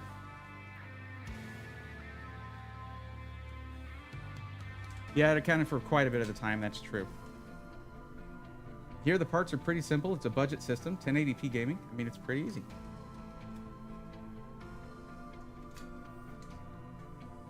Great, thanks for sharing. Of course. And just to let you guys know, even though I, like in the YouTube stream, in the description, I have the link to this system, and Blondie's sharing the links to the Corsair build kits in the Twitch stream. This is not from them. This is not sponsored by them. I'm not affiliated with them in any way. I don't have a discount code. I don't have any of that kind of stuff with them. It's just something that PC World happened to have, and then they gave me. And I'm very thankful for that, because I wanted to be able to get a read on these without any kind of forced dialogue or talking points necessarily from Corsair. If they want to do something else in the future, that'd be great. Sure, why not? But this needed to be just... This gives me an opportunity to do this without any kind of outside influence. You get my actual... Of course, you know, even when something is provided by a company, that never changes what I say about it. That never influences what I say about it. There's companies that I've known for a long time, that I've worked with many times, and they'll give me something I get to keep, or they'll sponsor something, and I'm just like, hey, by the way, this is how I feel about this thing. Although I don't do sponsorship for SI Weekly or anything like that from SIs, because that's too slippery of a slope. For other projects and stuff, I still speak my mind, and that's something that they've come to appreciate, rather, because I don't do it in a mean way. It's always, I try to be constructive. I feel like that's really the way to go. GPU time.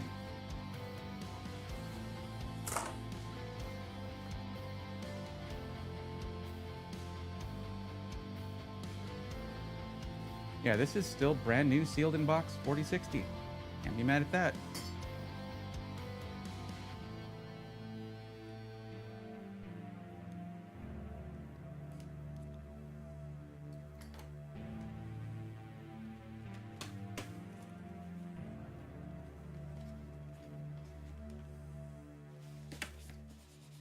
No, I said forced dialogue.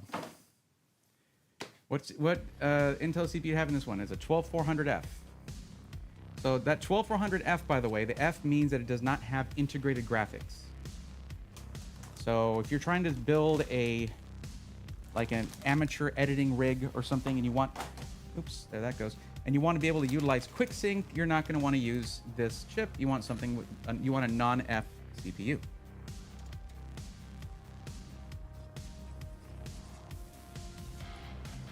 Yeah, see this?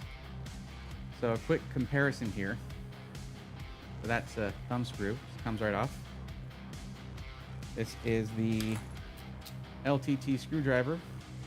The same thumb screw on there. Oh, sorry, I can't see it. Takes a little bit more effort. Now I don't know where that is. There it is. I got it right here. So I'm going to go ahead and use this for these, just so that I don't drop anything on the motherboard. This 2-slot card, yeah. Look at that. It actually slipped, but did not come off of there. Did not fall, none of that. Awesome. Oh, that fell. My bad.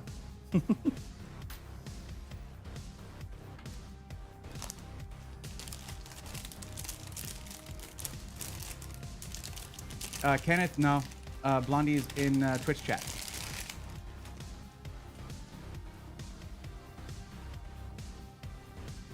And honestly, when it comes to moderating both of those, I am more adamant about modding on Twitch, because that's where I get more spammers. That's where I get spammers in general. But also, that's what shows up on the main camera, like main scene. I should be showing Twitch chat up here, like right there. That'd be kind of cool. There. But I didn't have it set up, and I'll remember that for the next unboxing or build stream to have that. But because of Twitch's rules, I can't show YouTube chat on screen. YouTube has no rules about that. So I can show Twitch chat on screen on a YouTube stream. They don't care about that. But Twitch does care. So here, nice little peely for you. There we go. Savor it.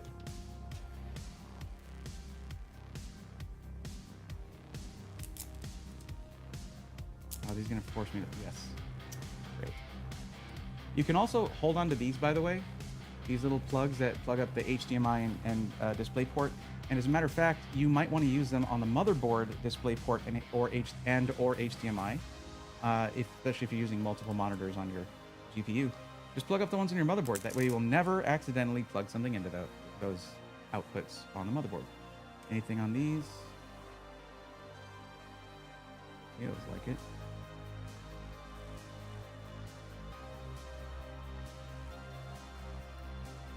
Yep.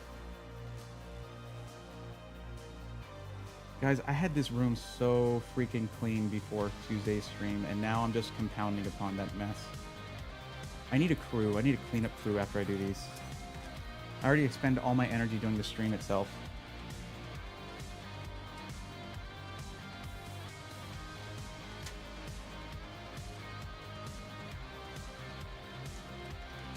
Okay, we'll line that up. Click that in there. Is it clicked? Yes.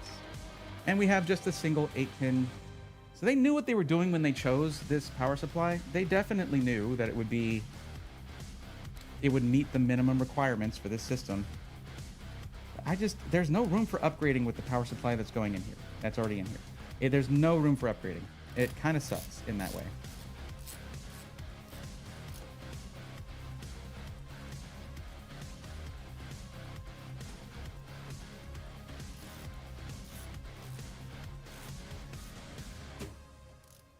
That's going in a little crooked, isn't it?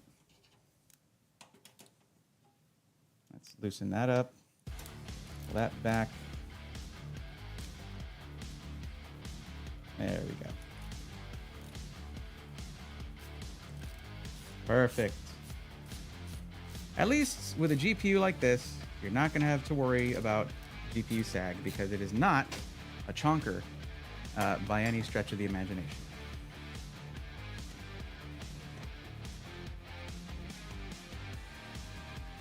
So you kind of want to link these up, make sure there we go. You want all of your pins to go in all the way. There's basically these little tabs right here that keep, so when you have the 6 and 8 pin here, there's these little tabs that you want to like have latched in right here, so that when this is clicked in, it pushes these 2 pins in as well.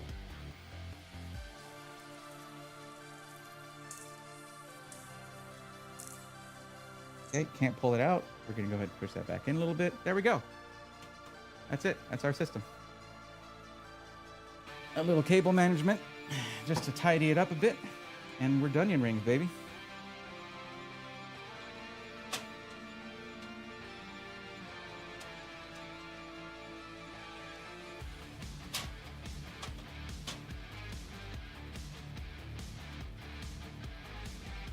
And we're not going to have like any RGB in here. So for those of you who want a 1080p blackout build, this will do it.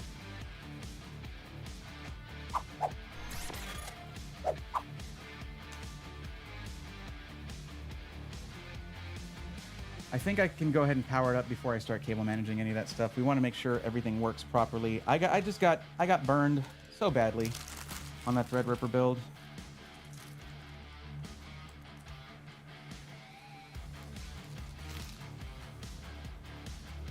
It's funny because I would normally think to myself like, oh, it'd be cool to do a little series of how to get this PC upgraded over time. We're already doing that. I'm already working on that. So for another system. But that's, you can see where my mind is at. Like that's what I want to do. So what I was talking about with these little plugs for the HDMI and the DVI, DisplayPort rather, DVI. Wow, what year is it? Is that when you have them, and you do have on here a DisplayPort and an HDMI, just take these that came off the GPU, put them right into your motherboard, so that, and there's the HDMI type, and then there's a DisplayPort type, just so that you know you're not going to accidentally plug your monitor into one of those. There you go. And then if we're not going to use all of our outputs here, put the other ones back on. Our DisplayPort. So this GPU comes with 3 DisplayPort outs and 1 HDMI out. Oh, that's right. I do need this. Set up there.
HDMI going right here. Oh. Yeah, you can't do that.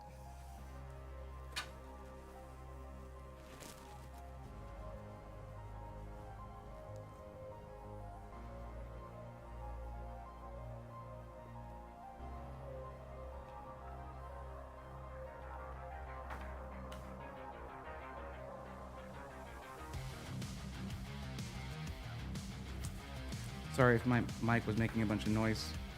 I was trying to reach a cable.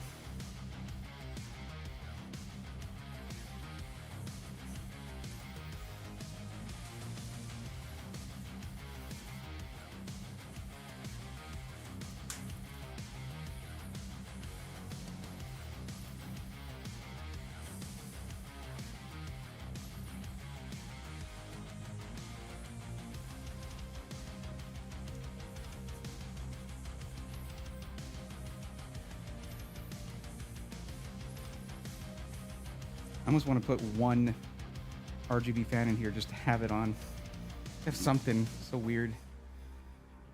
No, I had. Did I use that? I did use it. No, I didn't. Where did that HDMI go? Great, good. I basically have, like, in my haste to set up these things, I tend to build houses of cards of like things, and then I have to look through them, and it's like, there they go.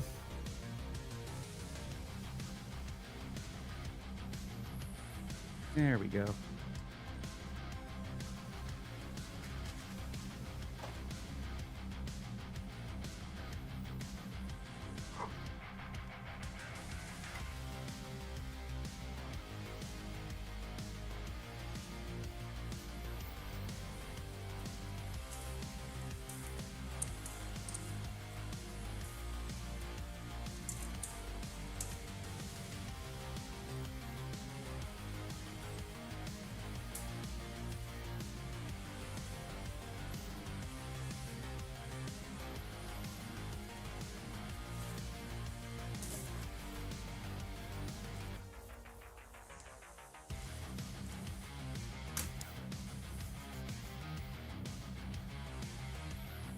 Mouse go. Ah, there you are. You are needed.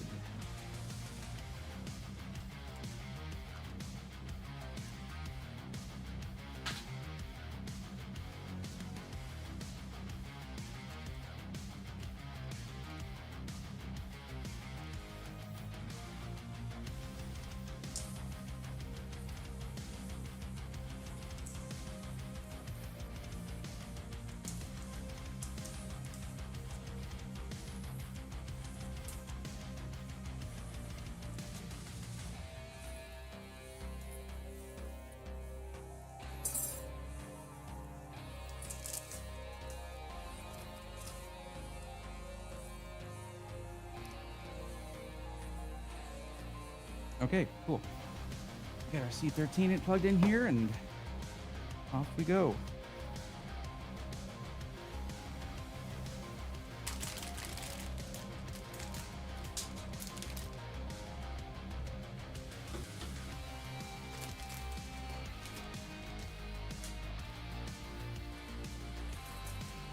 What a mess.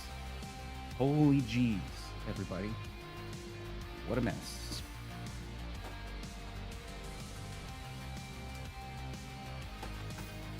Alrighty.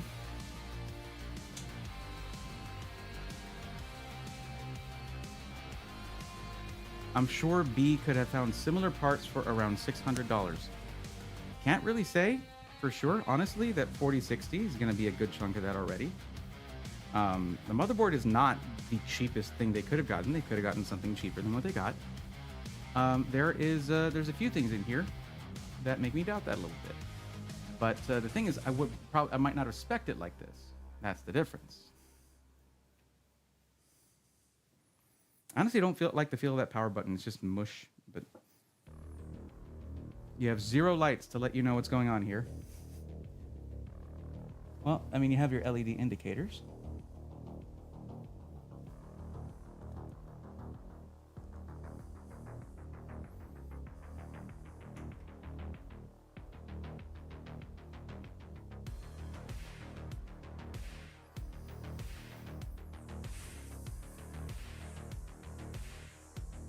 Chat, add a fan.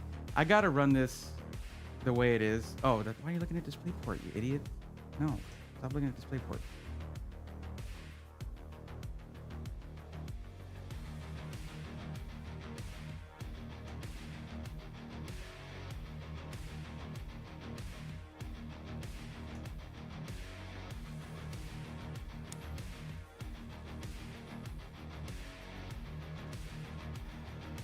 I keep missing my opportunity to bring up the OST.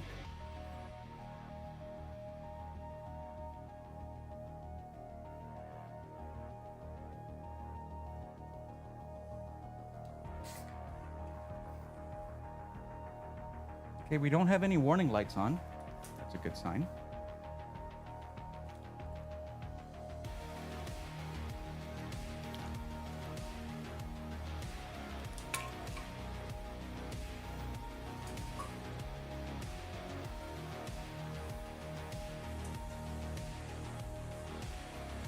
I think I'm going to skip the capture card. Well, let's try unplugging and plugging.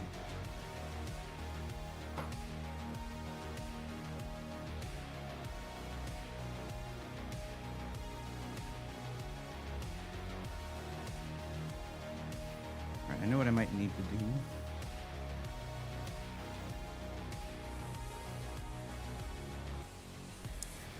Might need to bypass the capture card for now and just go direct to DisplayPort.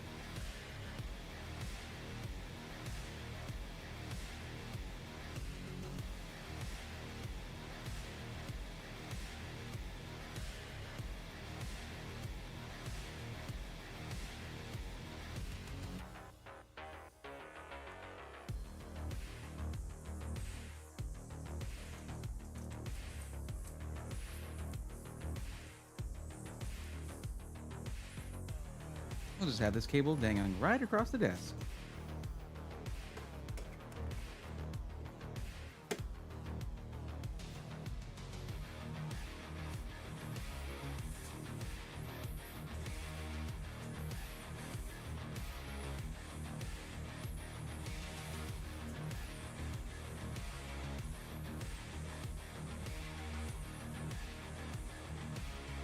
No signal.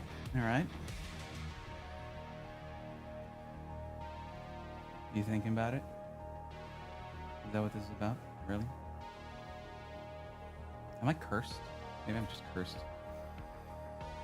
All right, we're gonna reboot it. Sometimes DisplayPort isn't plug and play, and you have to start from 0 when you're switching to 1. For the first time, especially. Let's see what it does.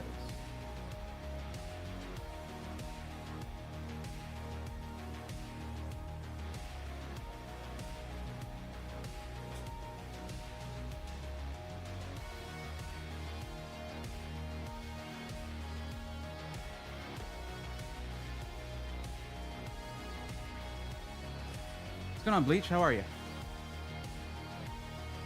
What, it's done already? I missed quite a bit. Yeah, there we go. Kind of see it.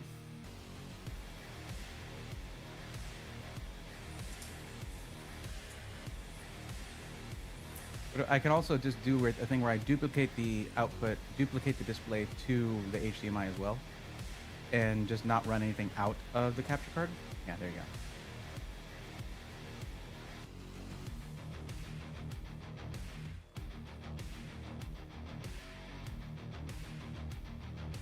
Oh man, I always forget how to do this.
Okay.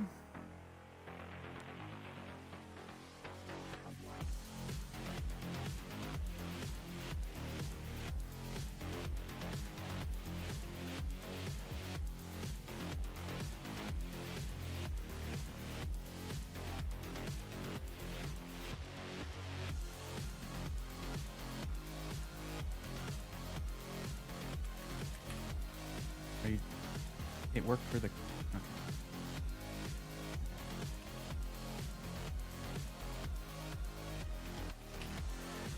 So when you're first setting up Windows 11, it used to be really easy where you could just select local account, and then you didn't have to do your...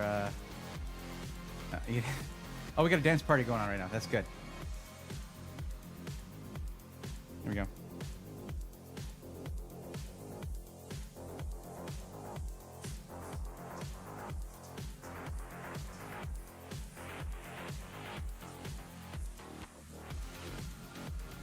There you go. How's for you guys?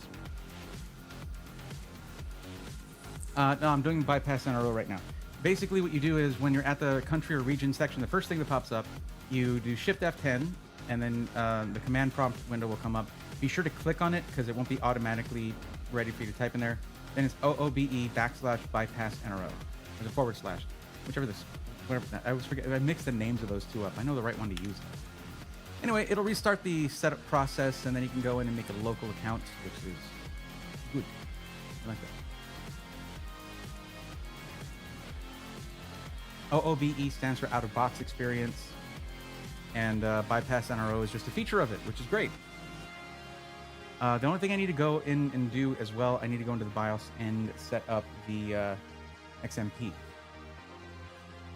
Dang, there's a lot of dancing emotes that I'm familiar with. Come on, Kenneth, you could throw my shaking head in there a little bit. Wobbly PogChamp head in there. Yeah, the Corsair is working. Looks over the Threadripper and stares daggers at it. It's in the corner of shame right now, actually, back there.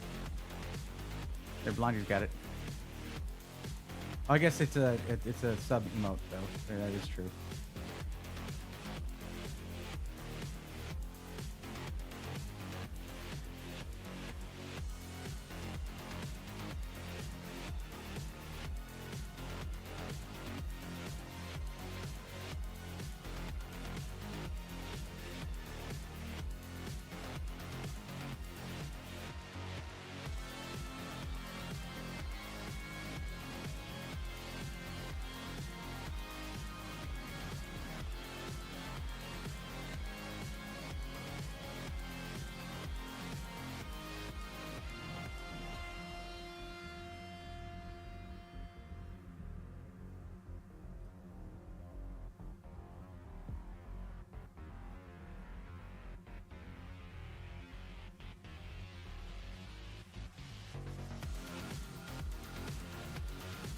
Let me go ahead and get the... Another thing to do is set up the Wi-Fi antennas. Got those right here. I don't like this type. I usually like the type that has a wire coming out of it so you can place the antenna base anywhere you want. When you have just these right here, you can buy those types, by the way, just on Amazon. The ones that have a little cable extension on them. But these, they just stick right out of the back of the motherboard, so if it's against the wall behind your PC, and your router's like on the other side of your PC, your wireless signal has to get through all this interference in order to get to your PC. It's not suboptimal, basically. So I prefer those, but cheaper motherboards come with these. No getting around that. That's just how it is. Invited Alexander to the D party. Well, oh, that's what it is.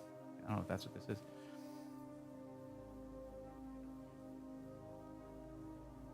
iFinity can be a bit touchy. Yeah, AB2. Bricked Windows installation. That sucks. Running smoothly now? Good. Okay. Oh, good. I can type without you guys seeing what I'm typing with this angle here.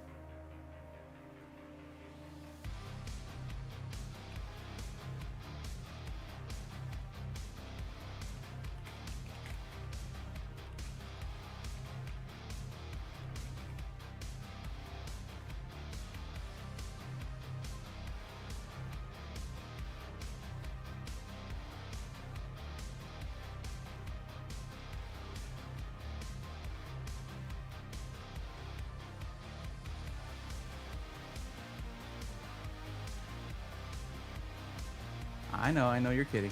I have my monitor right up there, I can tell. My sub ran out like 10 minutes ago, so I'm using my own channel emotes. Hey, that's cool. All good.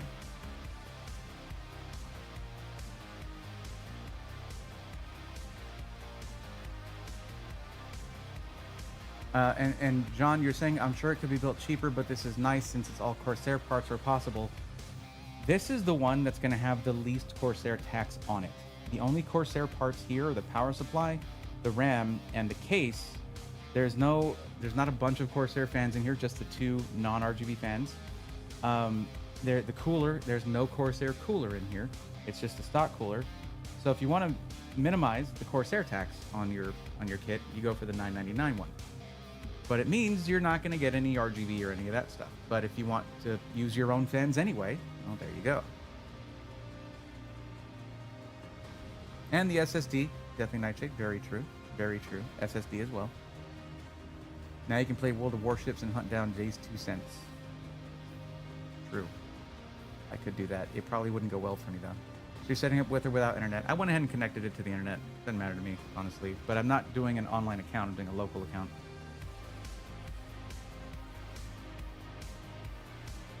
Oh no, I have to accept the EULA.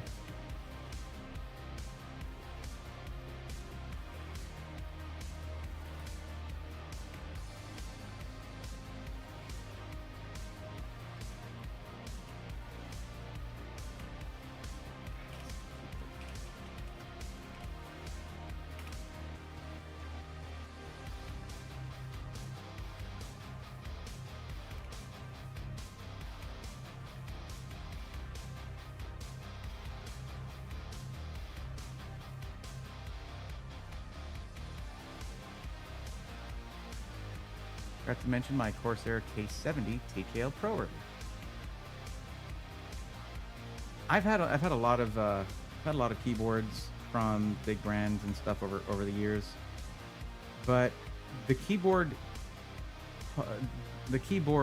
segment is where I like to go a bit astray from the norm. I haven't gotten much into custom keyboards, making them myself and stuff, just modifying ones, things like that. I did do a bare bones GMMK Pro kit from Glorious at one point, and I still have that one. But no, when it comes to split ergo, there isn't really a big brand that has a good split ergo keyboard.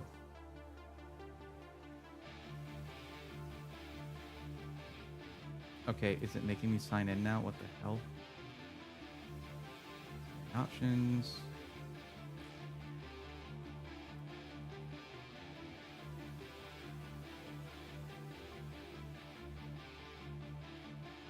Okay, well, we're gonna go ahead and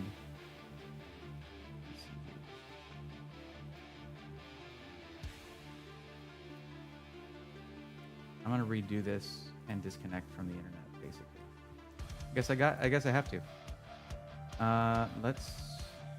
It might actually not let me do it anymore, and I might have to sign in with a stupid account because I made the mistake of connecting to internet. And that was my error. That was my problem. Oh well. Next one will be something that's name brand. Got this one on clearance, $55. But that's good. Nothing wrong with that.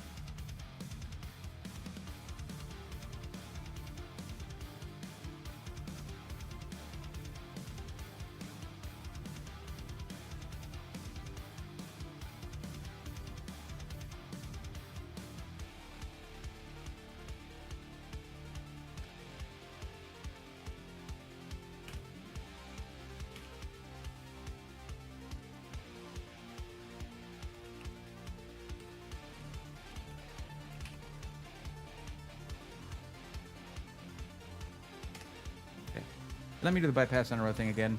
I just won't connect it to internet.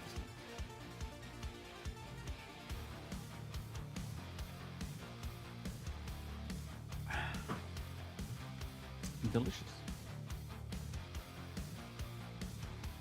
Is this the same keyboard that you game on during the Sunday stream? No. No, I use the one I've told you about before when you asked about my keyboard. It's the Digma Raise. It's a very expensive keyboard, but it's what I type on all the time, and it has saved my wrists and my tendons because they were not doing too well. I tell a lot of I tell a lot of people, and I mentioned it to you guys too. Like, consider going with some more ergonomic options for your keyboard. Doesn't matter if you think it's uncool or if it's weird at first. Just do it because it's better to switch to that before you have to, before you start having pain in your grabbers. You know what I mean?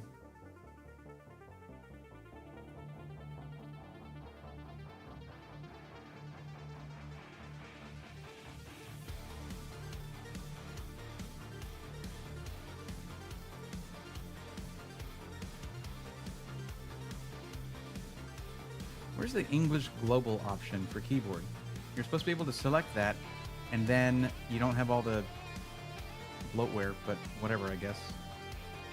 US it is. I'm not showing you guys what I'm doing though. Sorry about that. We'll get to that in a bit.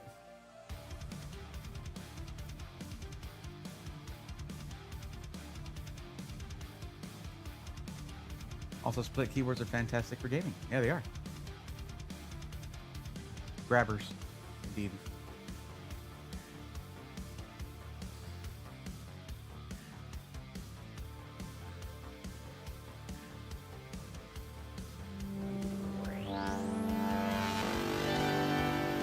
Yo, what's up, Igor? How's it going, buddy? Thank you for the 2 tier 1 subs to the community.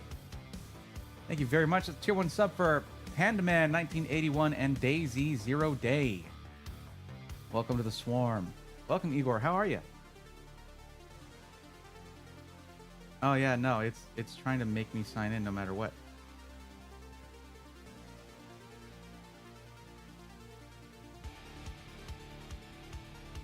Sign in options.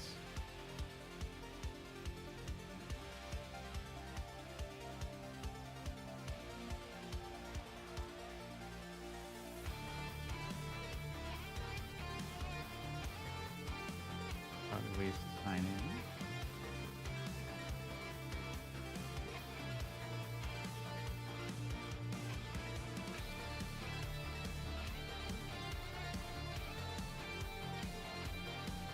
Yeah, oh well. Doesn't matter, I don't care.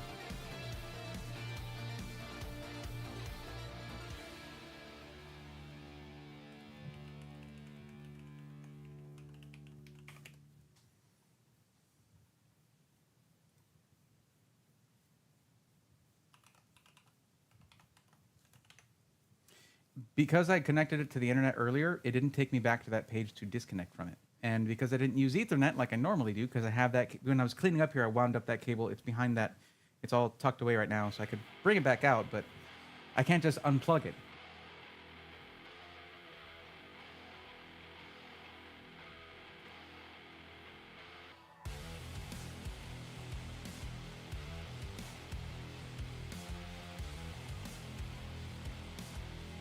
Okay. Oh my God, just let me get in here.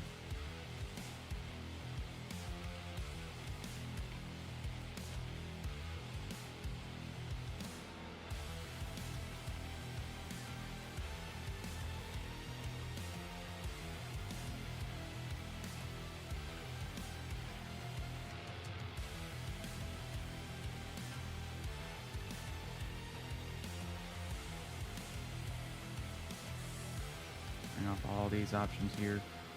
Okay, once I got this all settled. Well, here, let me try plugging this in now.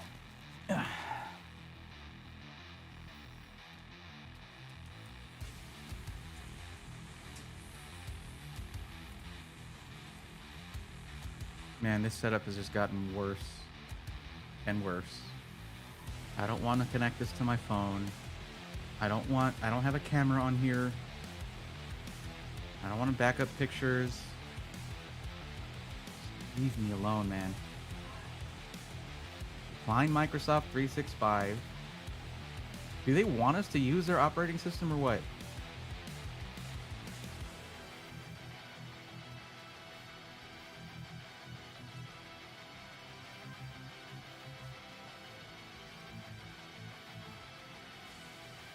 You good having fun at work? Hey, as long as you're having fun.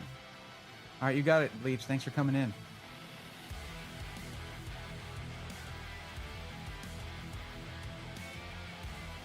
Go for all black metal Dell PC gaming on mouse and keyboard. Now I'm the complete opposite. So for me, with mouse and keyboard versus controller. Oh, it's doing an update now. That's great. For mouse and keyboard versus controller, I use both. So whenever I have to do anything like driving or flying in any game, I go to controller. I just can't do it with just on off for accelerator and turning and stuff. It just doesn't work for me. But I prefer mouse and keyboard for running around and shooting stuff or clicking on things or whatever. Hey, thank you very much, Igor. Hope you have a good one, a good evening at work. Just waiting until Windows starts asking if you want to save 15% off your auto insurance. 15 minutes. Makes you want game devs to support Linux anti-cheat. Yeah. Make something up and it'll let you through anyway. I think. Yeah, I know. I'm just like it doesn't. I don't want to be here fiddling with it. Oh, there's games now while it's doing updates. We're installing the latest features that we're going to shove in your face, whether you like it or not. Oh, your PC can't do AI. I don't care.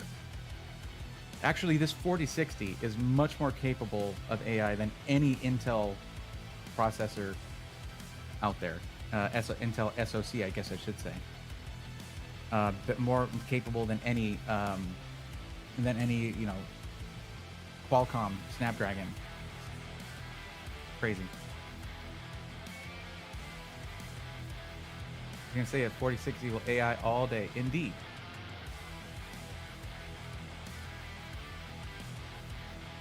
It's gonna be me tomorrow night. Well, it's a good problem. Hey, it's a brand new computer right here. I'm having to sit through some slideshows. It's no big deal. Maybe while this is happening, I can try figuring out, hey, focus on my face here. Come on.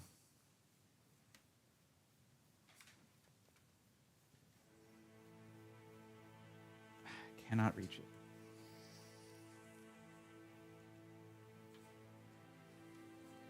Okay. Maybe while this is happening, I can focus on trying to get the thing on the... What the hell?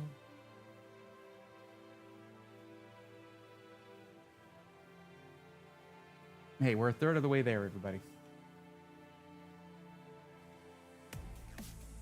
Let's try to get this on screen there and see if it's even working.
Get the thing on the... By the way, what mouse is that? This mouse right here? This is a Logitech MX Master 3S. This is my favorite mouse for content creation and for just using in general. It's comfortable, it's quiet. It has the infinite scroll thing by just flicking your finger. Like it goes from click, click, click on the scroll wheel, just like to just spinning infinitely just whenever you flick it quickly. It's great.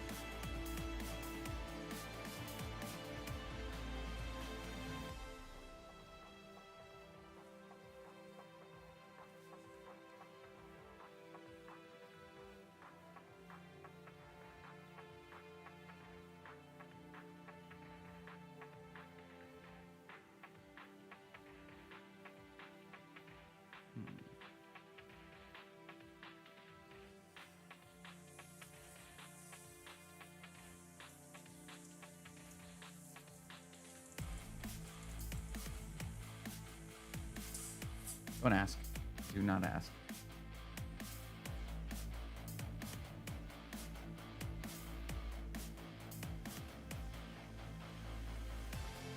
That's probably not going to show anything until video signal is abnormal. Oh my goodness.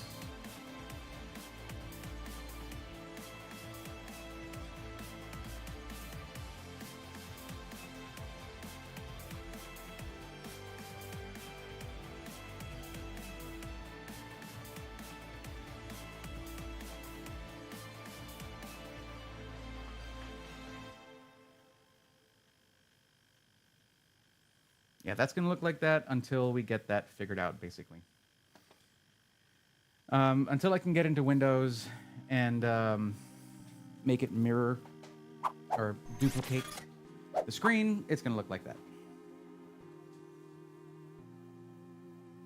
Anyone else game on a trackball mouse? I don't game on a trackball mouse. Sounds interesting though. Sounds good for like point and click stuff. Could a beginner build this kit problem free? I can't speak for everybody. Why am I on that window? That's not what I meant. I meant to go to this. I can't speak for everybody, but it is well geared towards it. But the downside to me is there's no printed guide like you used to get with the old NZXT ones. That's really unfortunate. I thought I did get to I've seen those and they looked really good. But with this is, by the way, it's just update. We're updating. Really should not have connected it to the internet. I was not thinking. It definitely is easier than buying a bunch of disparate parts and hoping that they'll all be compatible. This is all guaranteed to be compatible, which is one of the benefits of a build kit in general. It's kind of like the idea of a build kit. But having to do a QR code on your phone while you're like trying to follow that and then also trying to do this, you might be better off just watching a how to build a PC video. But the Corsair guide is going to be geared exactly towards what you have. So I don't know. That's hard to say. It's going to be up to the individual. It would help to have someone nearby who knows what they're doing, but not everybody has that luxury. Thanks for walking us through all this. I've been binge watching your videos. Thank you for that. I appreciate it.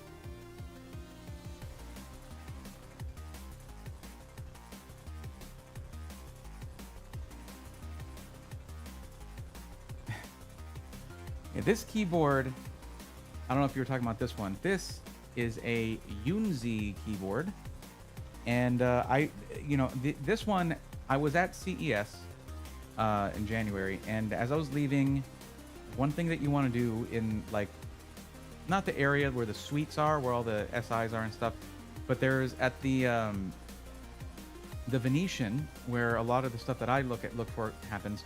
There's all these smaller booths in the Venetian Expo Center, and they're always like packing stuff up. And if you walk through there, they'll be like, "Hey, do you want anything?" So the Yunzi was there, and they just gave me a keyboard. But I've seen these guys actually sponsor Hippotech and stuff like that. But I have a major problem with this keyboard. And I mean, other than it being kind of creaky, it's plastic. It's fine. There's hot spots on the RGB, if you can kind of see that. Probably not. Whatever. Is the lag. Because wireless keyboards are designed to shut off whenever you're not using them. And then you press a key and they are supposed to bam, come back on, connect real quick. But that saves battery life. This one takes a solid 2 seconds to let you type. That seems like a first world problem, and it certainly is. But most other wireless keyboards don't do that. Other than that, the build quality is pretty good, and the price on these is I think it's under $100. It's $80 or something like that. It is hot swappable on the key switches. And the keycaps it comes with have nice typefacing on them, nice and bold. But I use this basically for these PCs when I'm doing these. That Durayu one that I have is instant connect. That one is better in that sense.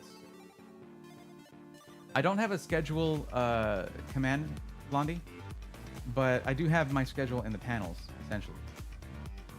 Yo, VR LA Tech. Oh my goodness, how are you? Welcome. You're doing a build kit this evening, although I'm mostly done. I am mostly finished. How's it going?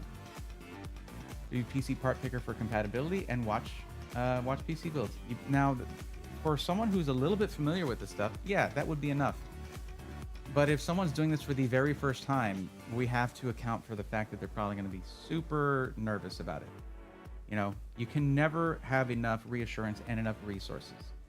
I don't. What if they end up watching the old Verge video for how to build a PC? It could happen. All right. So 1, 2, connected. See what I'm saying? It's Come on. Now, once I'm in here, I'm going to go ahead and try to duplicate the video over to getting things ready for you. Whatever. You don't say, Windows. Now, all things considered, though, it is nice that they had an image on the SSD already. Very cool, Corsair. Nice. We don't have to install Windows, especially since you sent us a DVD to do that. Should have been a flash drive, but we don't have to because they already put an image on there. But because they use an image that they probably haven't updated in a very long time, as it seems here, there's a lot of updates Windows has to do before it will let you use your Windows. It's hardly ideal, I might say. If you're gonna, but then again, I don't know how long this thing has been sitting at PC World, because again, this didn't come from Corsair. This came from the offices of PC World. They just had it and they were like, we're not going to use this. Do you want it? Like, yeah. So it's just me griping. It's unnecessary griping. It's totally fine. And also this PC looks just a little too dark on the inside. We're going to light it up a little bit. Let's pretend that this is...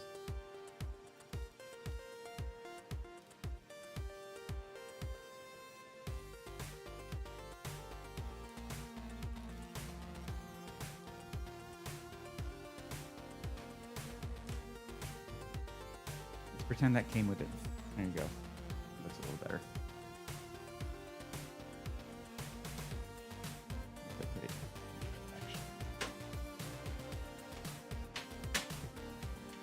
That should look a little better for y'all. Here we go.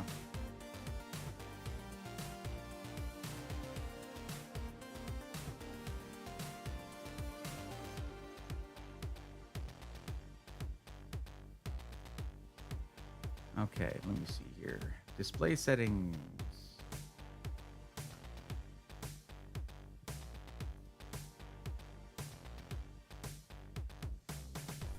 Okay, it's not locating another display.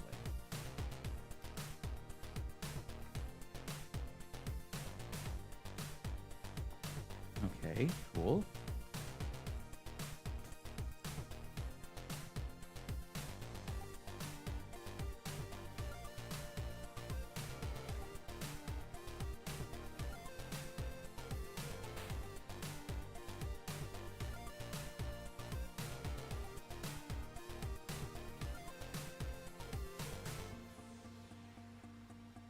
Hey, enjoying the stream? Nice. One mistake and there goes 350 or more, and update the BIOS. Do you update the BIOS before setting up Windows? Sweet mod, thank you. Hey, magnets, how do they even work, right? I didn't update the BIOS. It's supposed to have as up to date of a BIOS as it can. And there's no major updates that are really going to be needed here. I do need to get in and set up XMP. I don't think they set that up, but I can check really quick. But I want to get this display thing working. And it's just not getting it.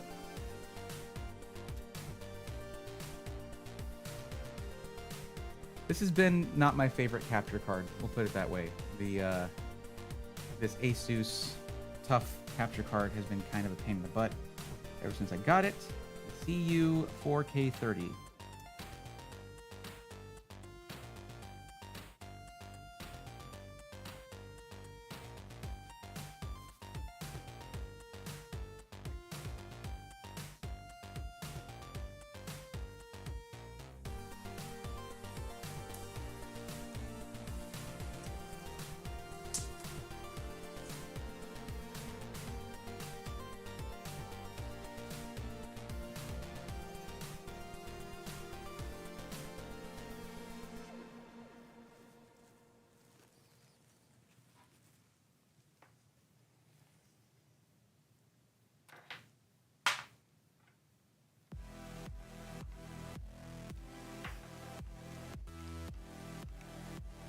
That should do it. He said, not knowing whether that would do it or not. Okay.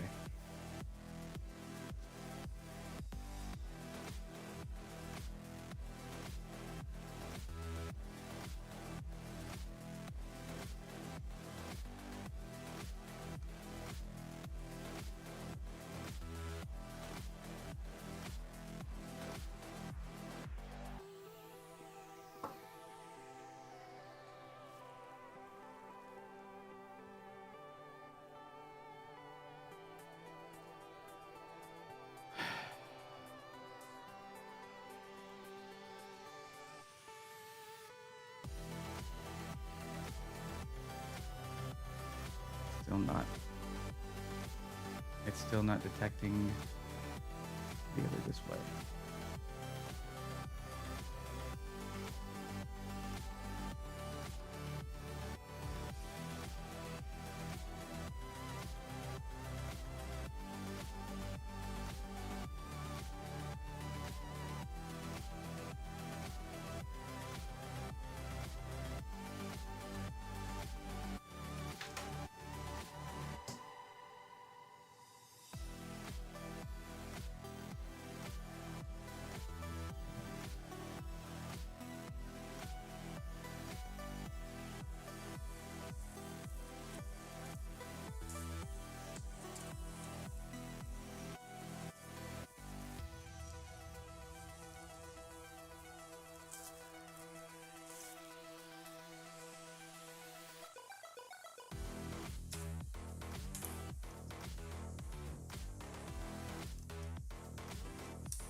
Zeus, come on, guys.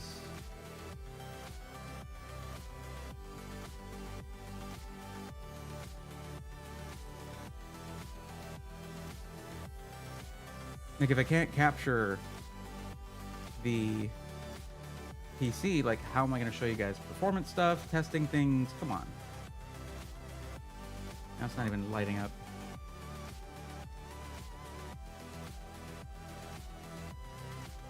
All right, let's try this. I will forego my pedal here. And we'll see if maybe it's the USB Type-C cable extension that I have on there that's causing problems.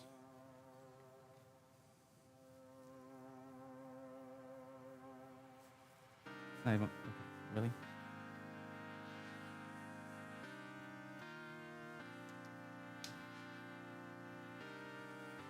Didn't like that.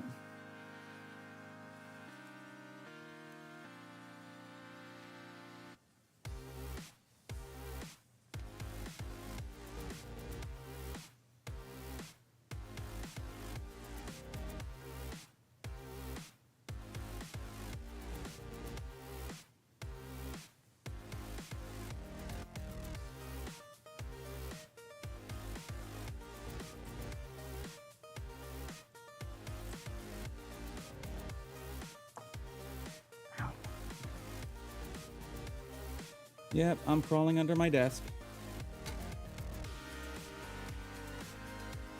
Yay.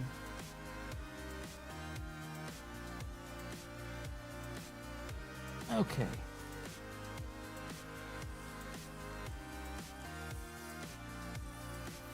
Welcome to streaming. I hope you like troubleshooting. Doesn't like that. Doesn't like that cable.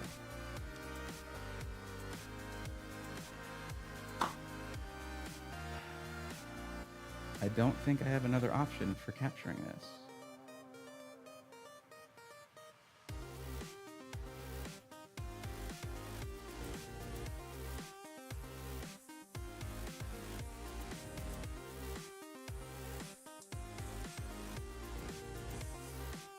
This right here, this cable, I believe it's called Tether is the brand. This is like a $70 USB-C cable that's connected to like a $90 connection extension from the same brand. And I've never really had this problem where it just wouldn't work at all. Now it's just not.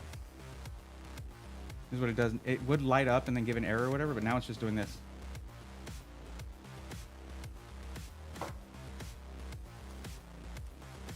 What if I have no cables other than power, the USB-C?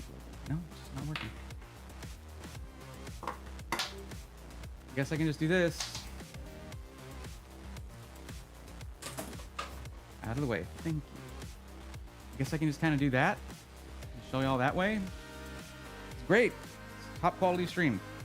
And you know what's hilarious is I'll get companies like AverMedia, and you know, I also have been talking to Elgato. I got the XLR dock from them to test out. Then they didn't send me any of the talking points, so couldn't really make the video for it. But they all, like, none of them, like, I've asked many times, like, hey, send me your HDMI 2.1 capture cards. I want to check them out. Nothing. And basically, and they're expensive too. All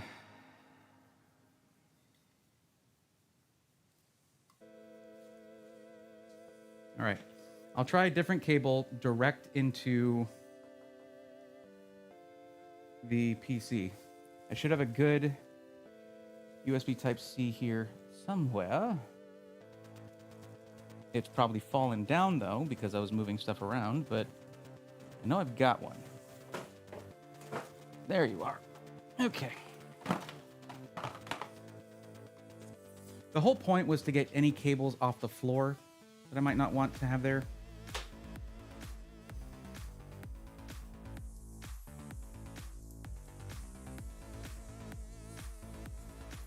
This is why I don't trust external capture cards, man. Now it's just, there we go. That's working better. It's not just shutting off completely. Okay, cool. I guess my cable extension was giving me the problem. And why did my, oh, because it timed out.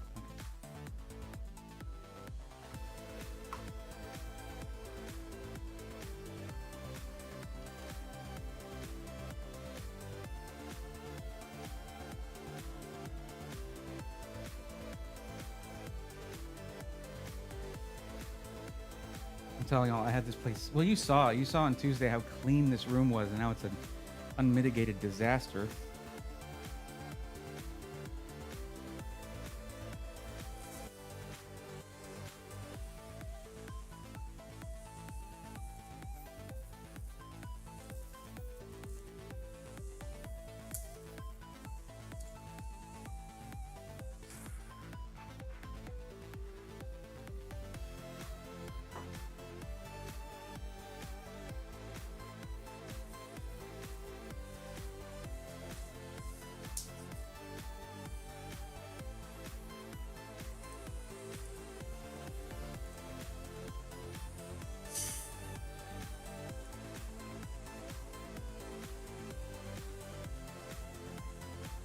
All right, what I'm gonna have to do is just disconnect my main display here and see if it'll default to this thing.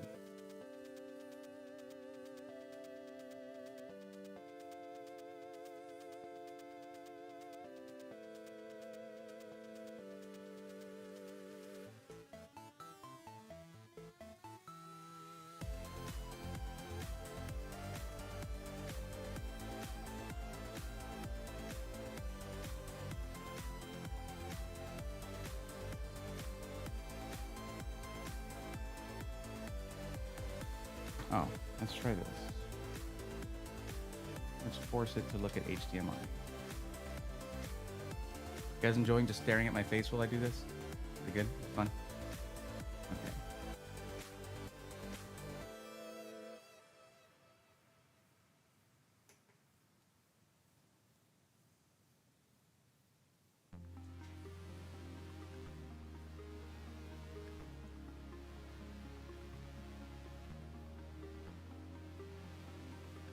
Oh, there we go.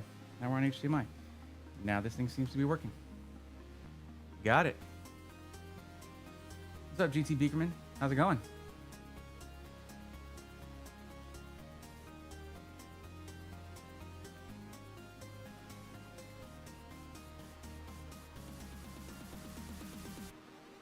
Oh, Blondie, nice to see you in YouTube chat. What's up? Okay. So now, there we go. We have our display in HDMI. Sick, right? No, that's DisplayPort. Okay. I switched it to HDMI 1, and I wonder if it's the Pixio monitor. I haven't really used this monitor for this kind of thing. Maybe it doesn't like the capture card. That could be the case.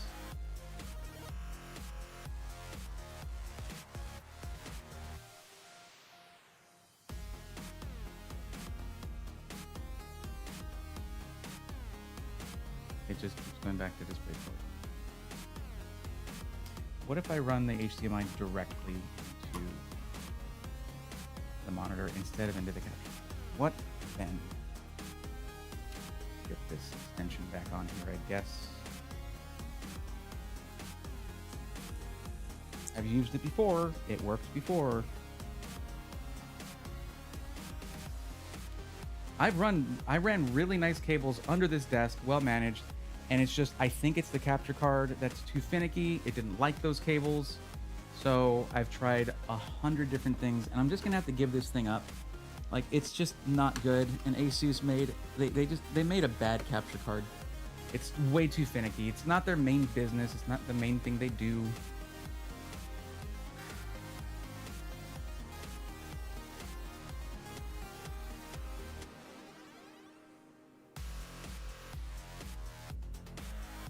And go right back to DisplayPort. Yeah? Can you do that? Yes. Right. Okay, we're gonna go ahead and do a restart. Don't worry guys, we'll get there. This is just straight HDMI from the GPU into the monitor. Seriously, how much more annoying could this get?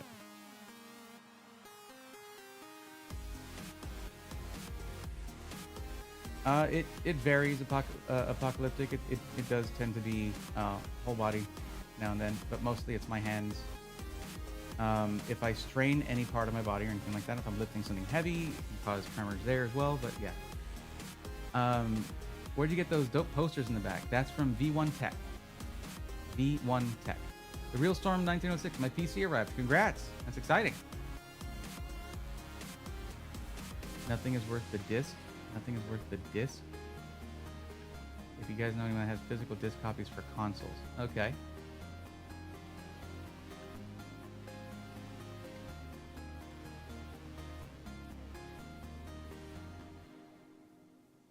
Maybe do part 2 tomorrow night. I can't, I don't, we're still an hour off from the end of the stream. And look at this, it's not doing anything over HDMI. What is your problem?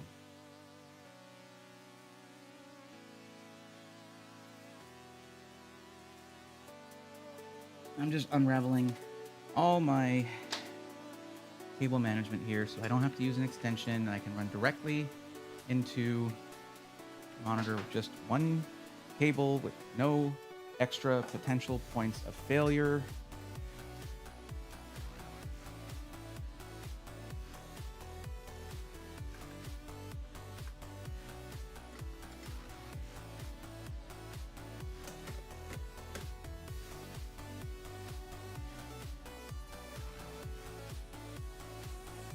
Light came on.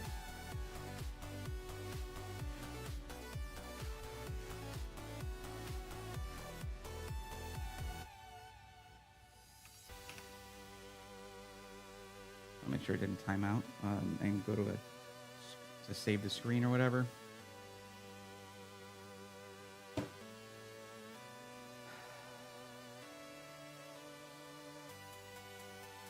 Because guys, I would like to get the latest and greatest in capture cards, things like that. I need that for my job, but I can't afford it right now. I just can't, like, it's this, basically when it comes to content creation, in particular the way that I do it, is feast or famine, and it's been famine for a while because the industry has been down.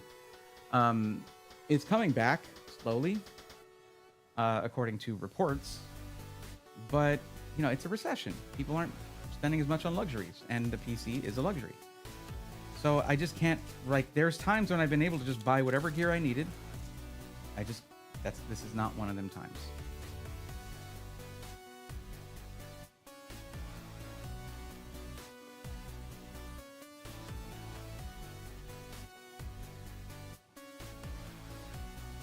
And I hate to complain about that, but like, I do have that limit. I have limitations in what I can do, you know? It is what it is. I don't want DisplayPort, you stupid monitor. Really glad I have not released that Pixio review yet. It's like, it just will not auto detect that I'm on. Like, in order to get to the OSD, the on-screen display, to change the input, I have to have a picture on there. It has to be displaying something. So that means I have to be, apparently, in DisplayPort, or it will not work. And, like, I don't want to do that. You have dual HDMI, and neither of them works?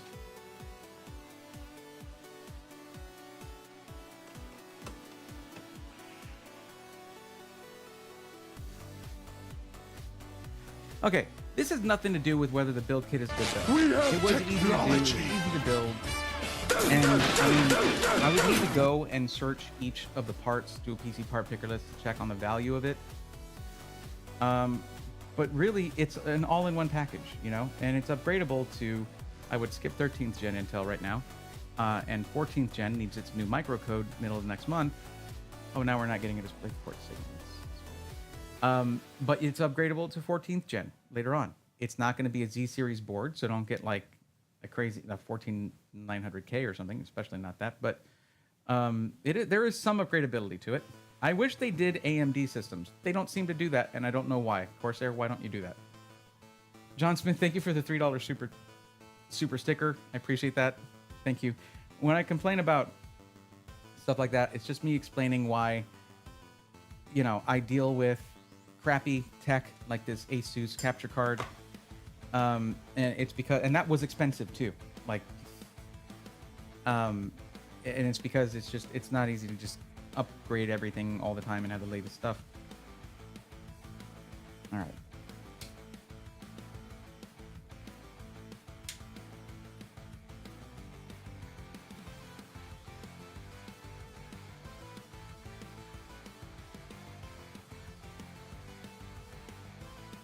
Now, oh, DisplayPort works great. Also, why don't high-end capture cards come with DisplayPort? Why is it always just HDMI? Deal with that.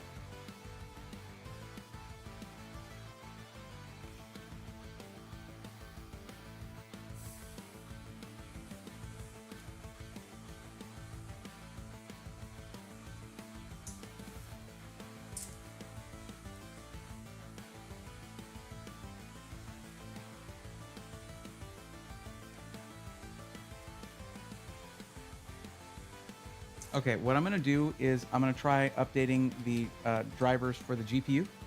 Let's get those up to date. Of course, I don't think, is the beta out there already for NVIDIA? And we'll get the latest drivers regardless. I can't show you this, but they do have a folder on the desktop that has all the drivers you'll need, and that's pretty cool from Corsair to do that. And one of them is a display driver for NVIDIA.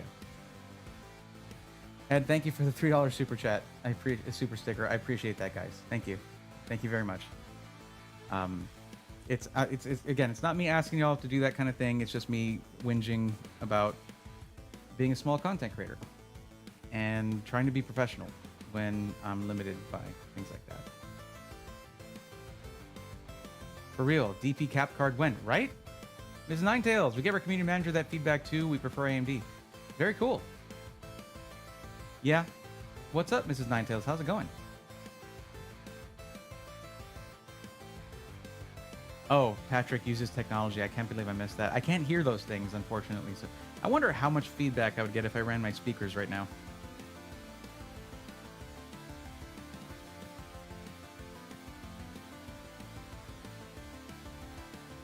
I wish that I had better news. I was going to tell you all about it if I was able to time to hydrate. Yeah, I'll do that in a second. Ms. Ninetails, if I had good luck with that budget Threadripper system, I was definitely going to let y'all know about that, because it's looking like a really good option for very complex streams, or also for really good network storage. But having issues with posting on that one.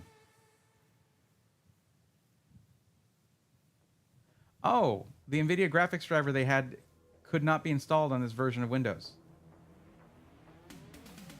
Neat.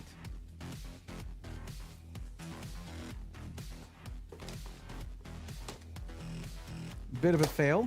Little bit of a fail there. Corsair should account for the fact that Windows will want to update and the drivers won't necessarily work. And though I'm not going to recommend this for everybody, they should probably just get the install files for NVIDIA GeForce Experience. Because then it's going to find the latest drivers that will work with your operating system, and then it won't. But I like that they had the actual drivers, because then you have less bloat on your system. But like, what good is that if it don't work? Ryzen 9000 got delayed. How's things on your end on that? Well, I planned all my content and streams around the 31st, so not great. I don't know what to do now when it comes to my content and plans moving forward. I basically have 2 weeks of nothing. So I'm going to try to buckle down and put all my efforts into pre-built, rebuilt, essentially. To try and get the first episode out mid-August.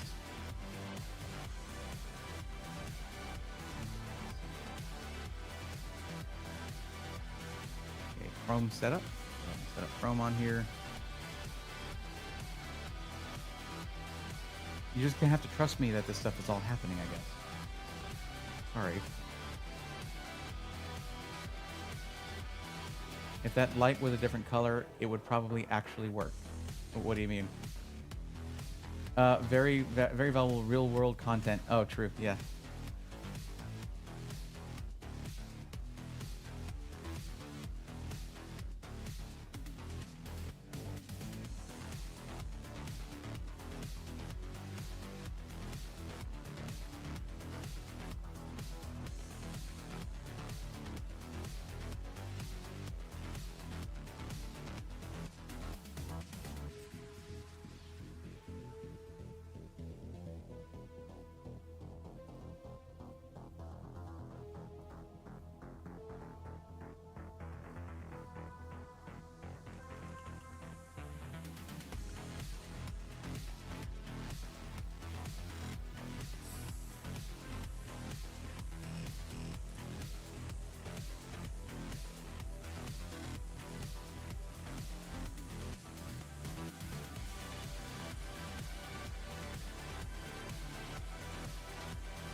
Why do I want push notifications from NVIDIA? Y'all need to stop.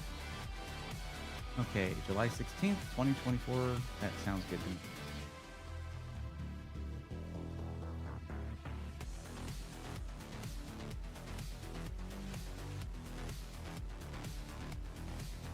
I don't want to give you my email address, NVIDIA. That's why I did the actual driver.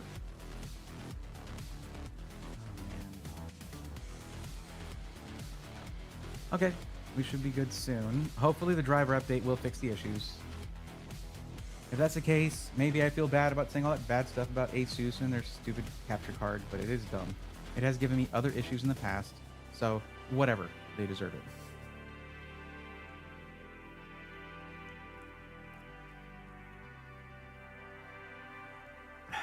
Yeah, Tuesday's stream. If you follow my Twitter, you'll understand. Basically, I worked my way through 3 motherboard error codes. One was because apparently, maybe after the BIOS update, it's fine, actually. But apparently, earlier Threadripper or Threadripper in general doesn't like registered ECC memory. I don't know. I've never heard of that being a thing, but that's because I've never built a Threadripper system. So I put in just some standard DDR4 3200. And just 2 sticks of it because I don't have matching 4 sticks like I did with anyway, whatever. That got past the boot looping, not even boot looping, where it would just power up for like 2 seconds and then redo it and then redo it. And then it was not recognized in the CPU. A BIOS update fixed that, and then it was on just error code 33 post error, and I'm like, that is not. It's too vague. Of course, any error when I'm trying to post is a freaking post error. Asus, again, Asus mother. I didn't have enough time today to really like look up online what that could be specifically, so it's in the corner of Shane back there. Just waiting. When Windows setup takes longer than the build. Robert, absolutely. That's what's going on, and it's not. It happens, I guess. Me like Firefox more. AB2, cool. That's fine. Why do people prefer Chrome over Edge? I don't like. Well, okay, so I didn't like Edge before. It supposedly got better, but I didn't care because of all the passive aggressive messages from Microsoft. I've had to get to wade through in order to install other browsers throughout the years. Like ever since Edge was something they were like really trying to push. There is no more like gaslit experience you'll have in computers than using Edge to download another browser. It will gaslight the heck out of you and just like guilt you to try and get you to use their browser. And it's like, no, Microsoft, we're not in that kind of relationship. You don't have that sway over me. I want the browser I want. I don't care if it's better. It's what I'm used to. It's where all my stuff is. And you can't win me over by bragging like, hey, we're Chromium based too. So what? Like, cool, good for you. You're using what the real browsers are using. I've heard Edge is okay now. I don't care because I don't like the way Microsoft tries to force me to use it, and that makes me feel stubborn. And when I feel stubborn, look, I'll tell you this right now. I am not stubborn, and I don't care what you say about it. You will not convince me that I'm not stubborn.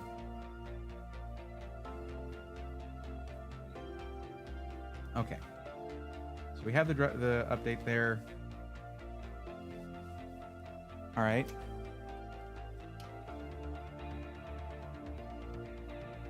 And it did the bouncy thing when another display is coming up. Awesome. Let's see. Okay, switch to HDMI 1. Yay! We did it. DisplayPort, you are superior, but I don't need you right now.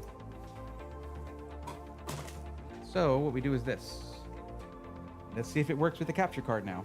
But it's nice to know that it wasn't the capture card, that it was actually the GPU drivers. Nice. I can probably go back to my cable extension that I have going all cable managed around. Probably don't have to worry about this. But wow, what an adventure. Thanks for hanging out with me through that, gang. Appreciate it.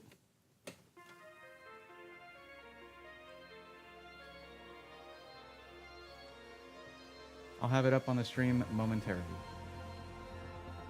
There it is. We got it. Okay. Oh. Microsoft Edge, the #1 web browser for downloading a different web browser. Code 33 assumes your hardware is bad or your BIOS needs to be updated. Well, Gary, that's the thing is I swapped out RAM. I removed the storage just to get it to post. I updated the BIOS to the latest version already in order to get to that error because it wasn't even recognizing the CPU to begin with. So I'm at a bit of a loss right now. I'll see if I can reach out to Wendell or somebody else about it. Maybe my get this running.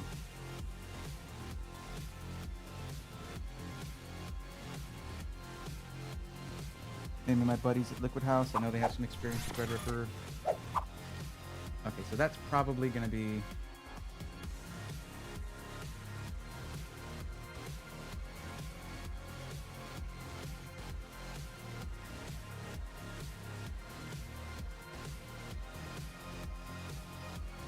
There we go. Got it. Make my face cam a little bigger there. Also, let me turn on the fan in here. Good lord, it's getting hot.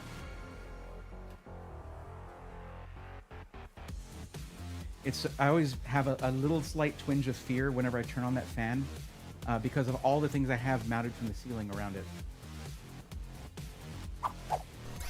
What? No!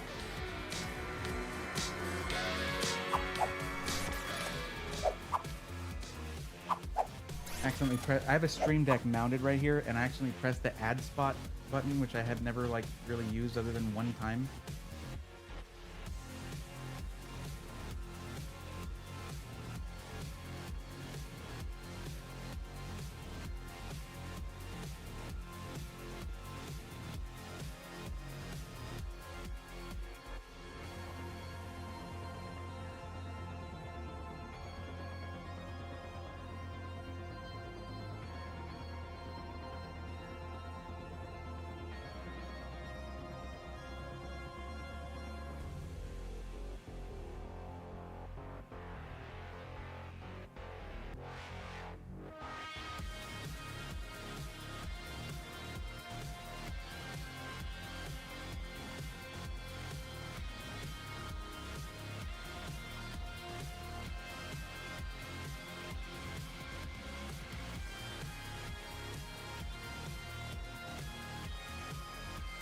Sorry, Crash. I am in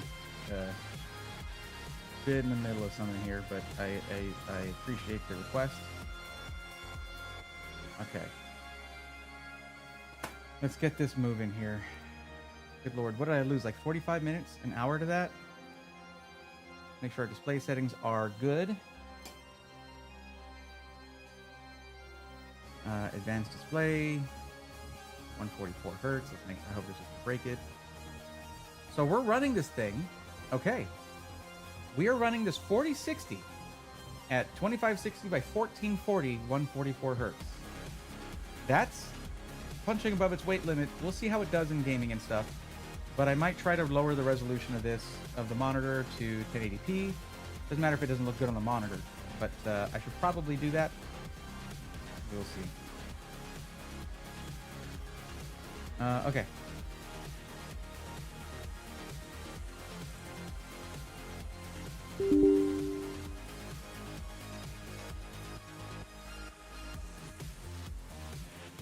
Probably a really old version of Hardware Info 64 at this point. I should probably update it, but whatever.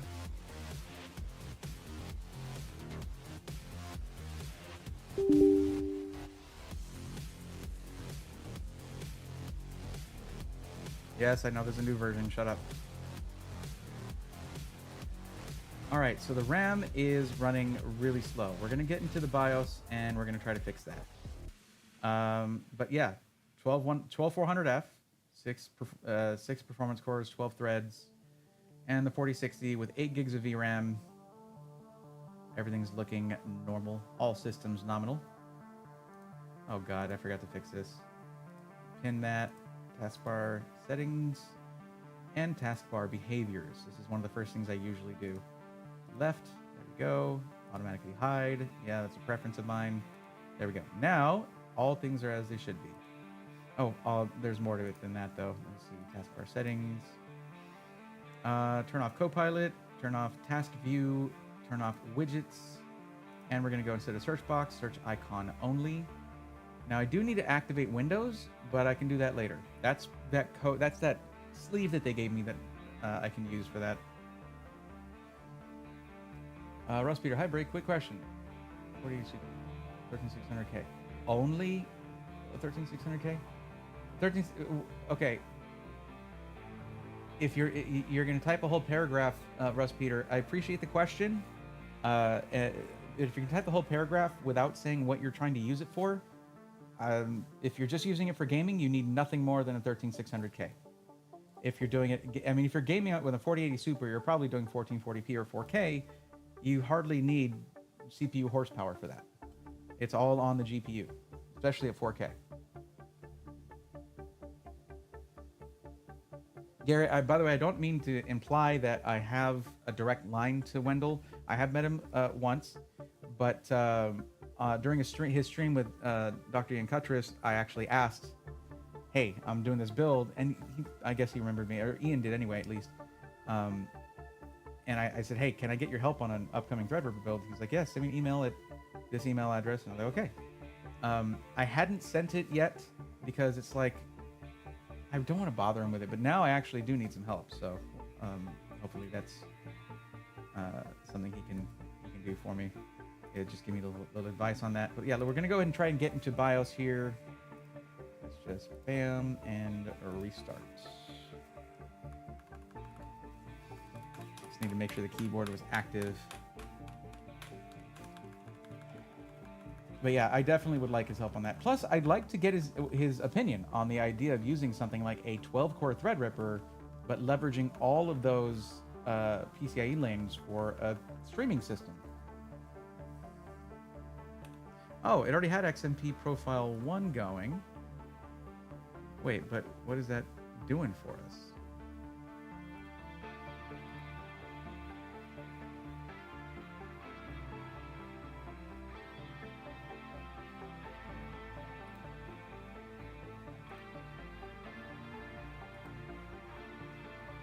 All right, let's go to advanced here. OC.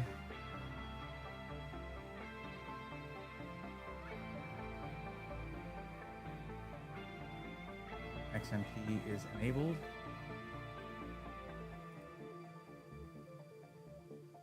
Adjusted DRAM frequency is 3200. Oh, okay. So it was correct. Was it correct? It wasn't showing 1600. But if I, let me see, if I hit F10 right now. Okay, it was disabled. Interesting. What? All right.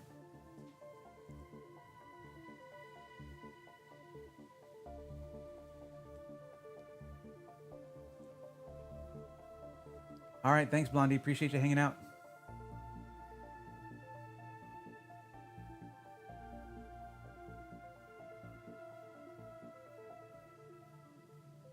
Well, if you're going to be editing video, then you would want something that has more cores, but you have to keep in mind that the 13600K, what is that? 6 performance cores and 8 efficiency cores. It's a 14-core CPU. It's already going to be pretty good. You can start off video editing with that and not have a problem, especially because it's not a KF, so it can do quick sync. My concern would be right now is the potential oxidization that happened with apparently a good number of Intel CPUs during fabrication.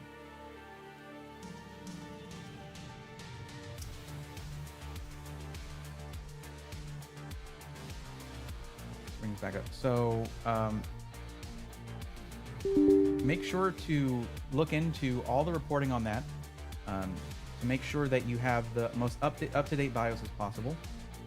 And then at mid-August, it's going to be a microcode update for 14th gen and 13th gen, I believe.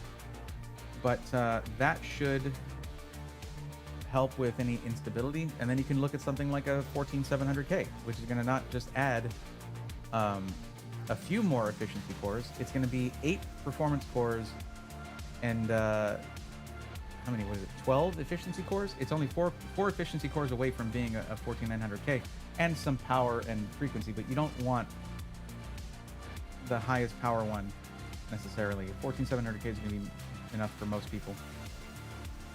And there we go, 1596.1 megahertz megatransfers per second, megahertz actually. So 3200 megatransfers per second. And yes, we are running DDR4, but this is a budget build. This whole kit was $999. $999. Just the case by itself is like $100, $80 to $100.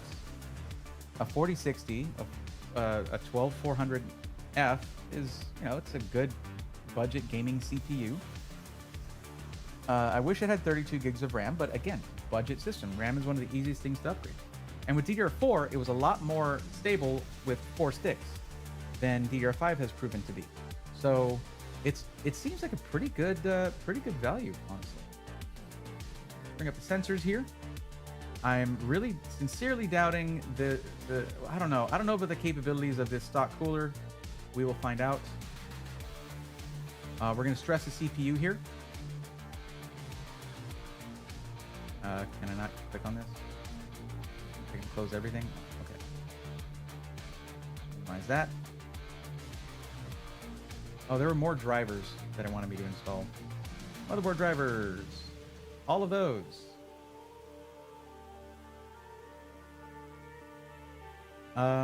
It seems to be working all right, just fine right now. Let's just go ahead and let that roll. We don't need IQ. We don't have any RGB happening from Corsair, so thankfully we don't need IQ. Let's just go to my drive here, go to benchmarks, and we will go with R23, Cinebench R23.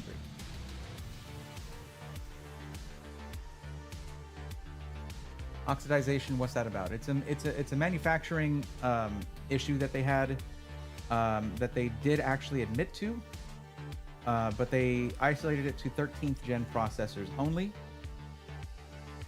And they said they handled the issue in 2023. They just so happened to not have told anyone. Way to go, Intel. That should have been a recall, by the way. It should have been a recall.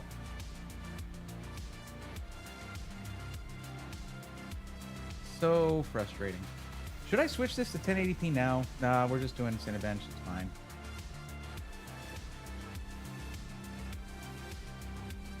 Okay. So here, benchmark.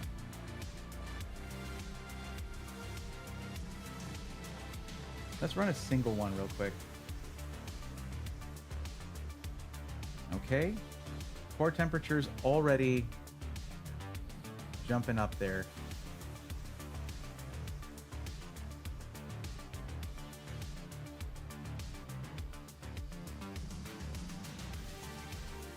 Ooh, that little cooler. Listen to that.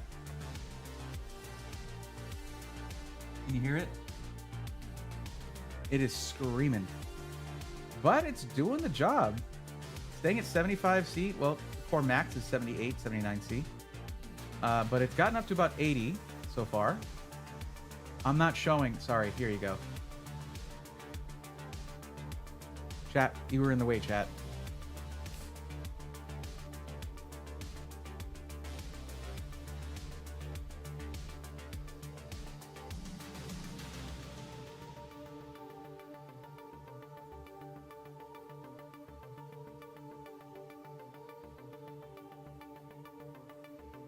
Package power 65 watts. I'm playing Rust where the DLSS does nothing, such a poorly optimized game. Well, at least the name lets you know. It's not going to be exactly polished, is it?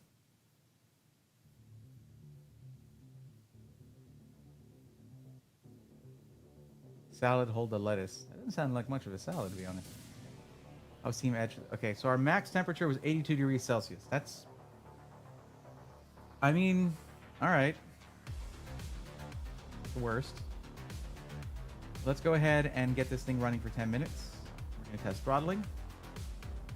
And let me just reset these and go.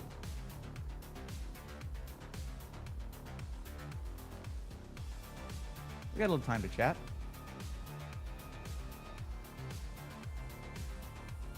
Rough crash, but addiction bonus. Oh boy. I don't know if you play EFT, but if you probably get 150 to 200 EFT.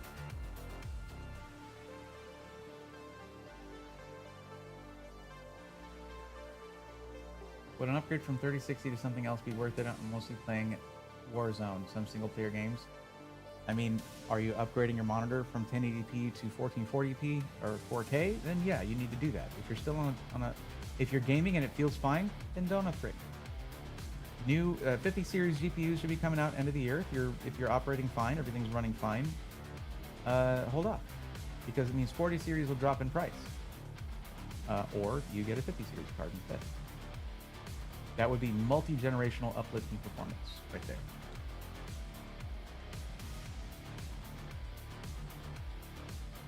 Package power is actually popping up over 65 watts. Got up to max of 88 watts. How about that? Max temperature so far, 83 degrees Celsius. For core temperatures, CPU package temps, 84 degrees Celsius. Okay, now you're telling me?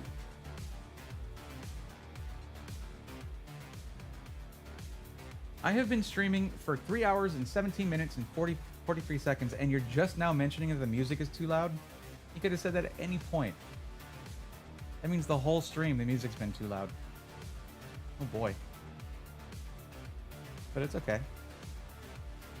Need to raise our standard for VRAM. Well, AMD's on top of that. It's NVIDIA that doesn't want to put VRAM in their cards. Yet they want them to be perceived as the premium option. As the only option. That's what they want, actually, but yeah.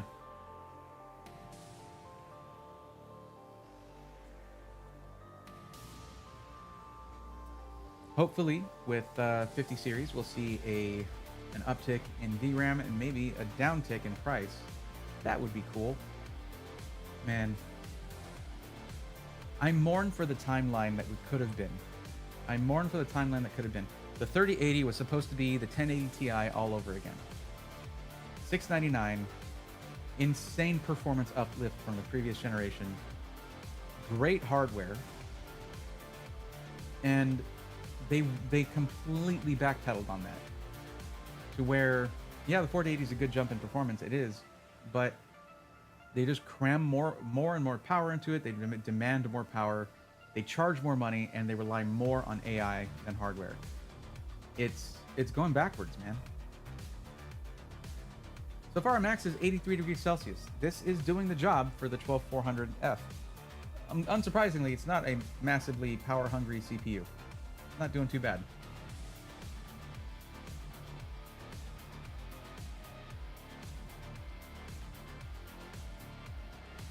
Gary Lee Laster says the music's been fine. Okay, good.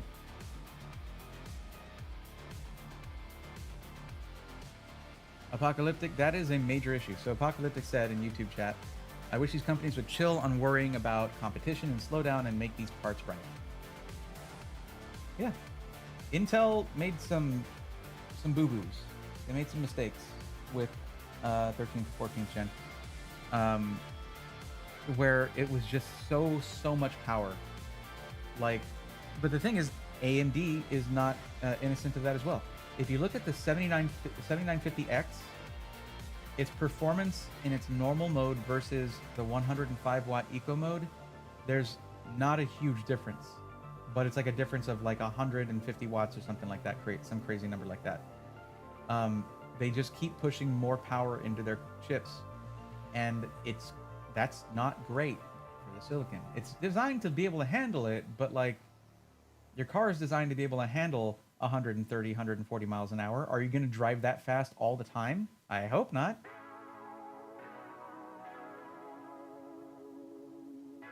I'm on a phone. How much is it drawing? I mentioned that earlier.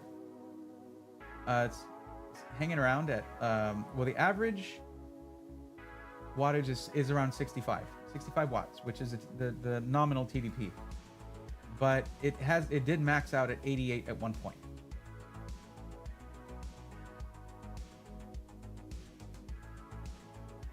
Well, the thing is, AJCP, here's the thing.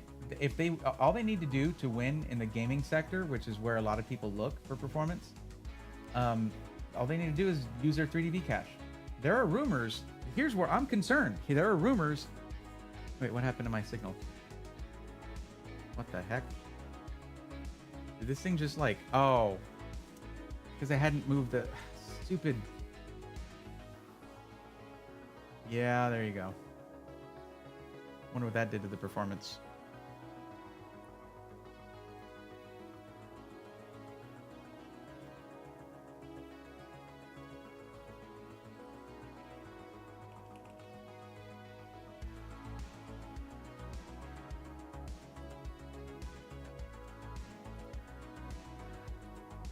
Turn off my screen after 5 minutes?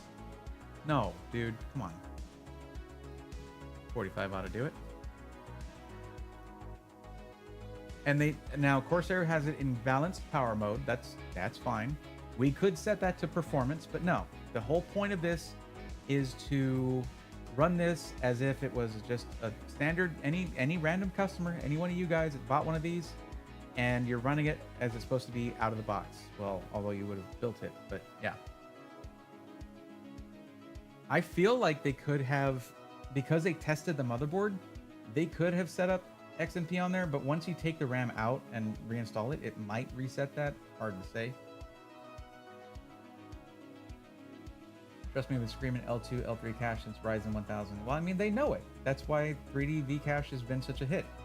But what I was saying was, I'm concerned that there are rumors that they're going to make 9000 series 3D Vcache chips overclockable. Why would you do that? We've seen already that between frequency versus cache, cache wins every time. So why even worry about that? The whole problem with overclocking 3D Vcache chips, X3D chips, is that they are stacked. They're vertically stacked. Like, how are they going to fight the laws of thermodynamics there? You have your cache stacked on top of your CCDs, meaning they don't have direct contact with the IHS. How are you going to overcome that? That's why the 5800X3D and every X3D chip after that has been locked for overclocking. You were not able to overclock it, which is why I always was like, why are they taking this 7800X3D and putting it in a custom liquid cooling loop? Why would you do that? That's for if you're going to be overclocking stuff. Like, it makes very little sense. However, it can help with longevity and things like that. It's just, it keeps it cooler. It does. But like, Still? Why?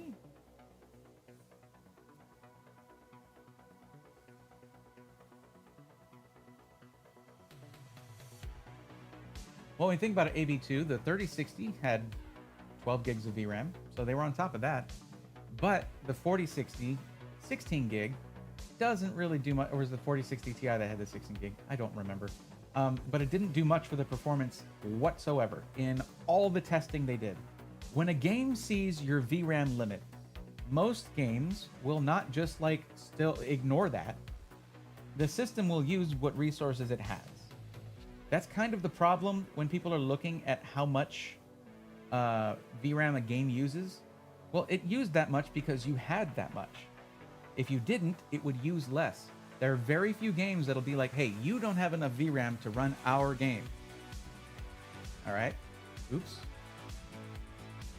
You can delit it for custom water cool. Well, I would not delit an X3D chip. I wouldn't do it. Like, why? It already is the best in the industry for gaming. It's already the best. I would rather have reliability and longevity. Unless you're someone who is into XOC, you don't need to delit anything. You don't need to overclock anything. It's most silicon these days is already pushed to its near limits out of the box because of what was mentioned earlier. They're competing with each other too much. When did you say the new hardware comes out? Honestly, it's hard to say at this point, Wheezy, because it was supposed to be the 31st, and I was geared up to do a big stream on the 31st, testing a system from iBuyPower versus a previous gen and all that stuff. And then AMD pushed it back to August 15th. So I do not know what to do here. I don't know what I'm going to do with the streams. I don't know what I'm going to do with System Integrators Weekly. It was all lined up to be perfect for, well, I mean, other than this week, there was no SI Weekly. Because last week, I said what I needed to say. Here's some great 7800 X3D chips. These are going to probably still be relevant, even with 9000 series. There's no X3D variants coming out, just the main product stack. So here's some great deals on 7800 X3D systems, right? Intel still has all this stuff going on. I'm not going to recommend 13th or 14th gen Intel, which is what everybody's selling, unless that microcode does fix problems with 14th gen. And 13th gen, you have a chance of getting something that has issues with it. Octadization. Yeah, this cooler does fine. 83 degrees Celsius is perfectly acceptable. Let's see. Yeah, 84 degrees Celsius on the package. Looking here, our max wattage was stuck at that 88 watts, but average is moving down now, but average was at 65. So everything looks good on that front. Very nice. So now let's check out. Now I'm going to close this up. I shouldn't have had this open. I should have closed it. What am I doing? Of course, it's working fine with no restriction, right? Let's close this up. Try it again. All right.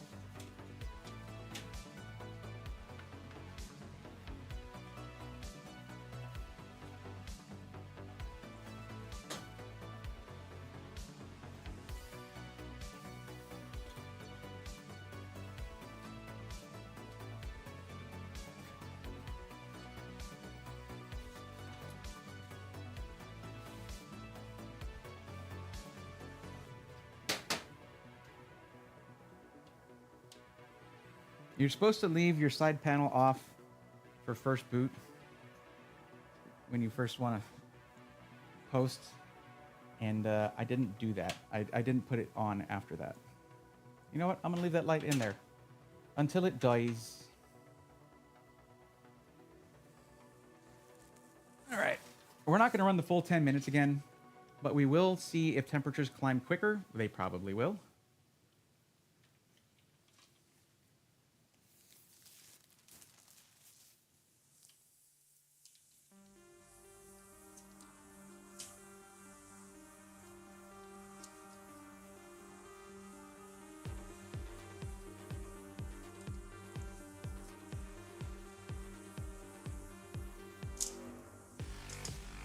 Not a big fan of how these panels latch in from the front like that. It's not great.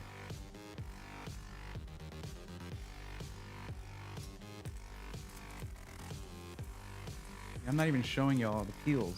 My bad. There you go. Yeah. Maximum freaking static there. Great. Even with that light in there, you can't see it. I could turn it up though. Let me do that.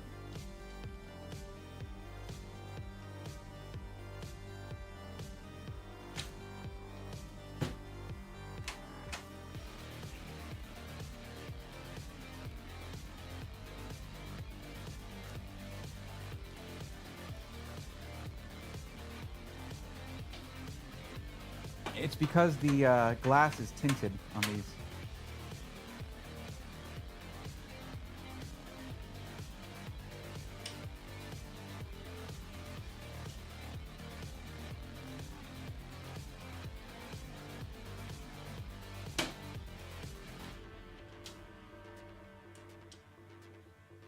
You can see it a little bit better.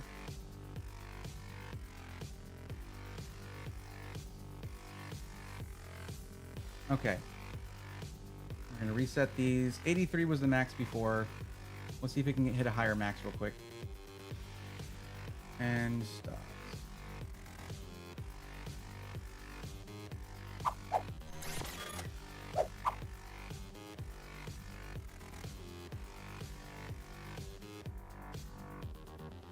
Oh boy. So the fan on the stock cooler takes a while to ramp up, it seems. And that's why you hit that maximum temperature. It should level out after about, 20, 30 seconds or so.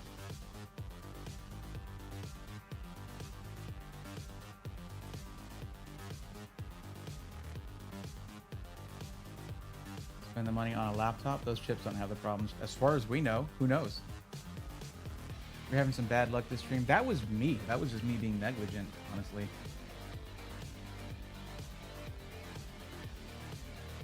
That's just an army of black cats circling Bray's house. We have a black cat already. I just try to get my quota of bad luck out of the way. PC part picker you did for me is done, but we went with a full-size board and case. Cool. Okay. Welcome, Northern Lights. Glad to see you. It's because the tint is way too dark. My only complaint with that case. Deathly Nightshade, why don't you should try ordering just the glass for the white case. See if you can get that. Because that's not tinted at all. Might be cool. And now ASRock is using the 12 volt VH PWR. It's actually the 12 volt 6x2 or 2x6, whichever it is. They're actually using the more up-to-date one, which is good. But I don't think they should have used it at all, honestly. Also, Russ Peter, thanks for hanging out. Sorry I missed that earlier. Are PCs actually louder than consoles, or do the fan? You can't just Crash. To answer your question about PCs being louder than consoles, yes and no, maybe. It depends on how it's built, what fans are used, and like fan profiles and things like that. You can't say definitively yes or no to that. The connector didn't work for NVIDIA. Why would you even think it would work now? It does work for NVIDIA. The problem is people don't seat it properly. So with the newer connector, if it's not seated properly, it will not deliver power, or not full power at least. So it sounds like you aren't the biggest fan of the Pixio monitor, Bray. It turns out it was the GPU and not the monitor, but the monitor, it does have an issue where you can't access the on-screen display if you don't have an active input, and you can't switch inputs.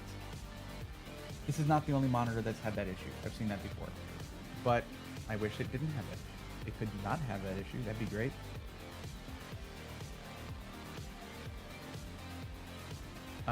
When it comes to doing its main job, it displays great. It runs smoothly. It's nice and bright.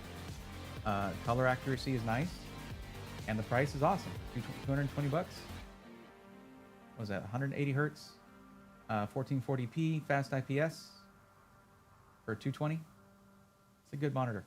27-inch, non-curved. If you don't want a curved monitor, it's a good choice. And the stand was pretty nice. You had a lot of articulation with it.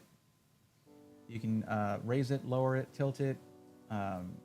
and also left and right. And also you can turn it to vertical mode while it's on the stand. It's really nice.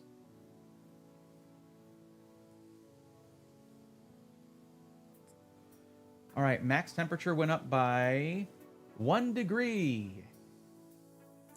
It's just not a very demanding CPU. Our average temperature right now is 73 degrees Celsius. And our wattage actually went up. Our max wattage hit 90 instead of 88. So I'm not sure why that is, but it did do that. So that could account right there for that extra 1 degree Celsius, but I mean, that's just 2 watts of extra power. I think that sounds like a steal. It is very nice. There's some things missing from it, but I mentioned that in the video. A lot of monitors, a lot of mid-range and up monitors will have a basically a USB hub in there. You connect one cable from your PC to a USB 3 in the monitor, and then you have a couple, like 2 or 4 USB 3.0s outs. So you can connect your mouse, keyboard if they're wireless, just put the dongles there, things like that. It's missing that. It doesn't have that. I'm not a big fan of the on-screen display. It's pretty simple, which is fine. So it's easy to use. There's a more complex menu you can get into, but you know, it's okay.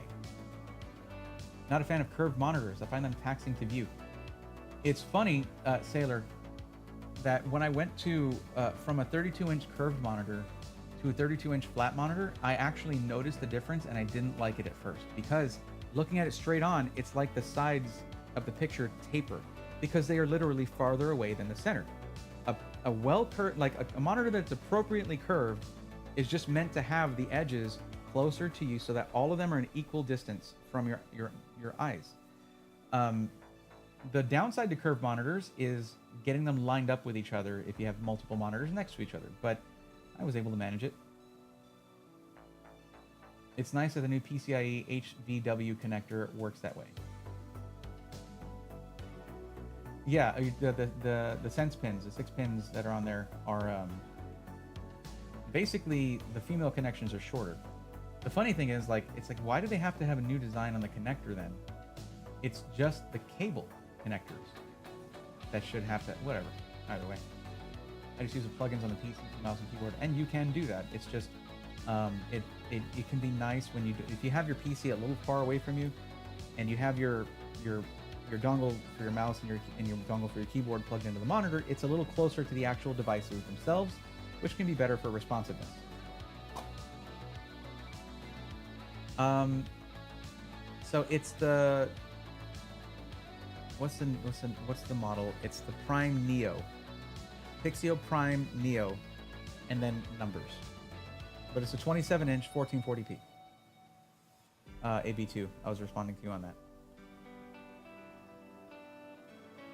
I was honestly just raging at everything because I was getting frustrated. All right, I think we're good. Yep, max 83C. It stated it's averaging 76, so the average I think is a little higher, but it didn't max out higher, so that's good. I think we're okay. The average being higher obviously is not great, but it's not that much. It's only a few degrees Celsius, if I'm not mistaken. So we're gonna go ahead and call that good, and we will switch over to firmware. Let's push some power through that GPU. See what happens. Because this does not have any direct airflow to the GPU. It has the front fan right here that is kind of covering both. It's kind of going to hit the GPU and the CPU, all that stuff. But we have one fan on the front and one fan on the back. Like, that's how you would see like Dell Optiplex's setup. So it is what it is.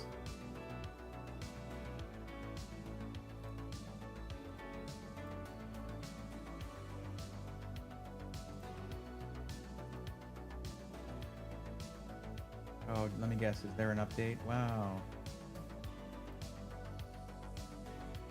Okay, resolution. Let's go to 1920 by 1080. And let me go ahead. I didn't do this with Cinebench like I usually do, but oh well. Now it's pinned to taskbar now. And stress test the GPU. And we have the fuzzy donut.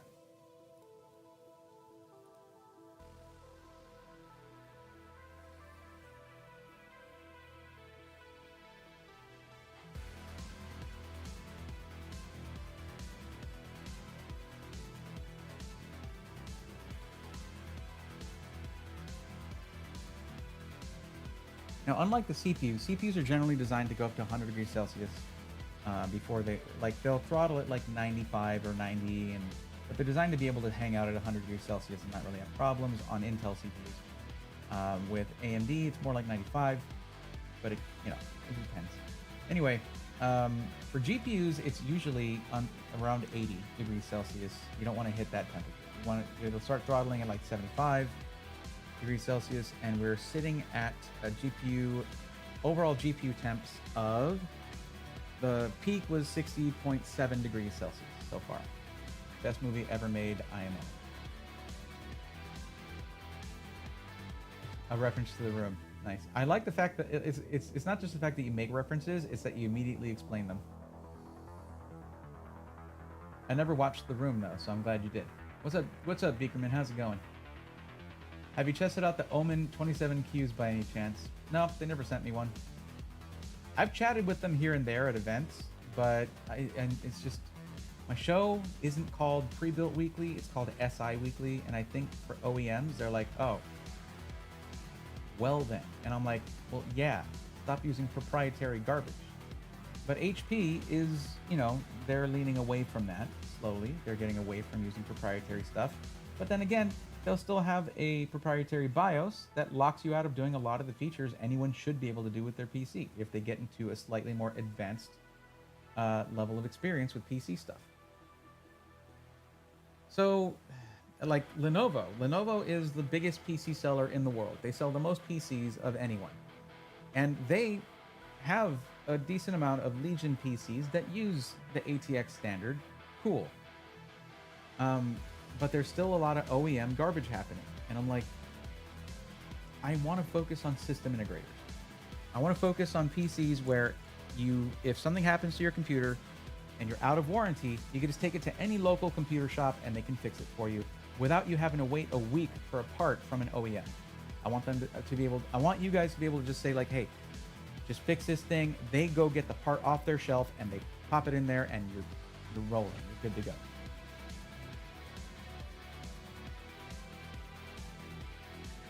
All right, looks like our temps are fine.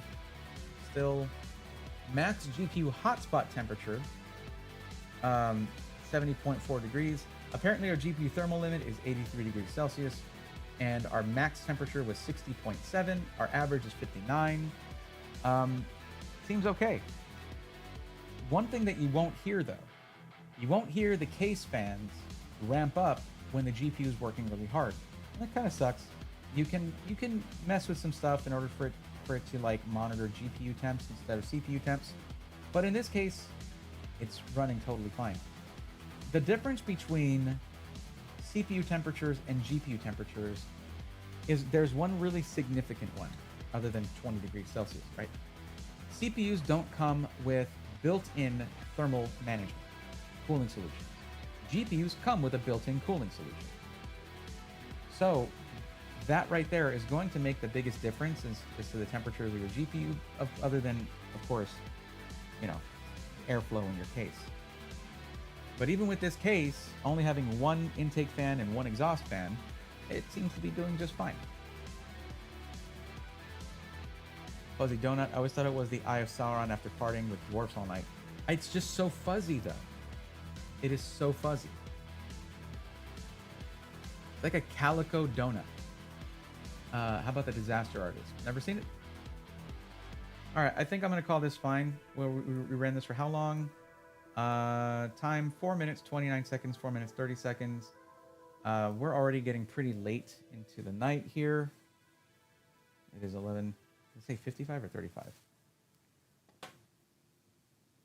Oh my gosh, 11:55. All right, let's try a game or two real quick. I'll have to install Steam, but All right, what I'm going to do...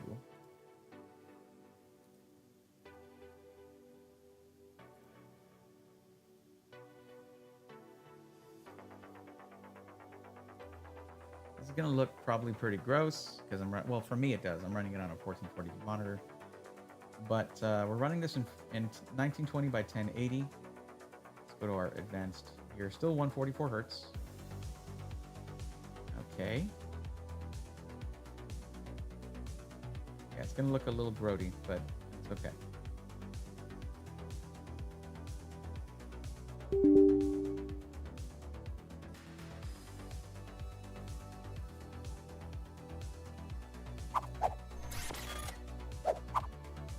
I'm not going to have the screen up while I log into my Steam. Thank you very much.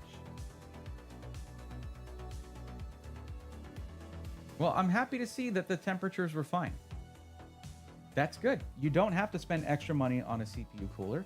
If you're going to upgrade your CPU in this, you're going to want to upgrade your cooler, obviously. But if you upgrade your CPU, you might end up wanting to upgrade your power supply as well, because this thing is really riding the limit of the recommended spec from NVIDIA. They recommend 550 watts. Corsair's like, all right, that's what you get, 550 watts. So that's a pretty big downside to me. I wish there was 100 watts of overhead left over for upgradability. It ain't. They didn't do that.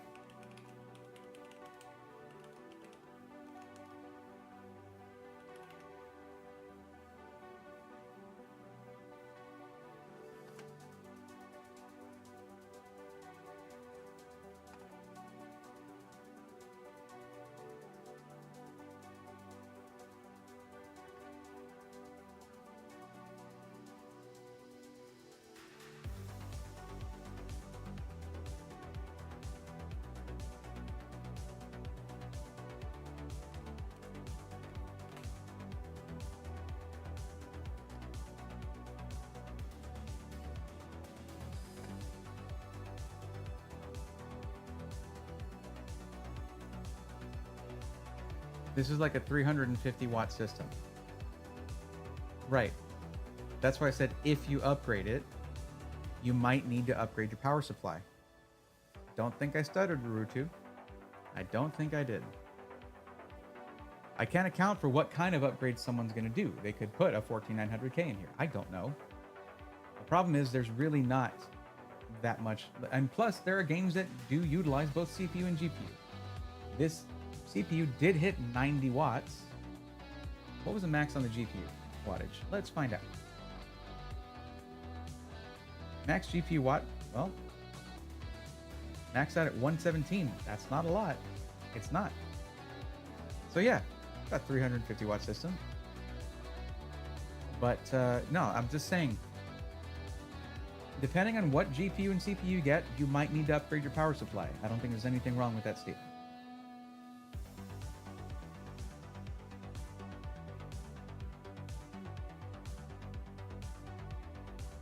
Ed, I'm glad you escaped that. That sounds rough.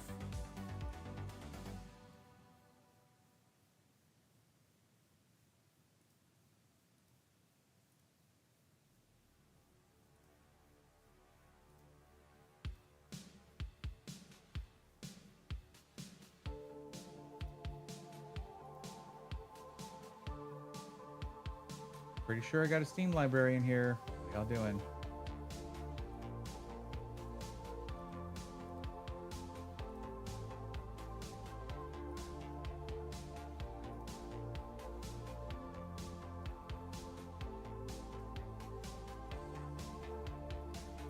Okay. Why does it say it's empty? Oh, it's here. It's supposed to be this one.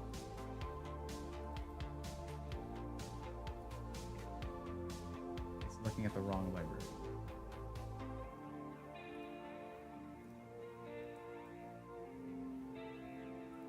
Close Steam. Try this again.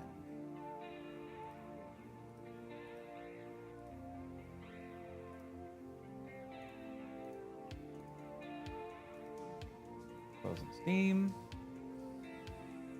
Sorry, let's make sure I don't dox myself on any Steam stuff. Give me a minute.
This has to launch all its crap. I'm gonna skip logging in. Ed, thank you for the $3 super chat. Appreciate that. No hardware related problems since. Knock on wood. Absolutely not. But that's not real wood. This is real wood. There you go. Movie or TV series? Doing a Bioshock movie. Netflix says one good movie to every 20 mediocre ones. One Piece was awesome. Really love One Piece. That was so good. Are we just going to take our time here? Is that what's going on? Is it because I am updating Counter-Strike? Apparently that needed updating. We're just going to run a couple benchmarks in Counter-Strike at 1080p. Then we're going to run a little Counter-Strike. Okay, we're going to run Cyberpunk benchmarks. Then we're going to do Counter-Strike. And then we'll, I don't know, whatever, maybe Noita just for giggles at the end of it.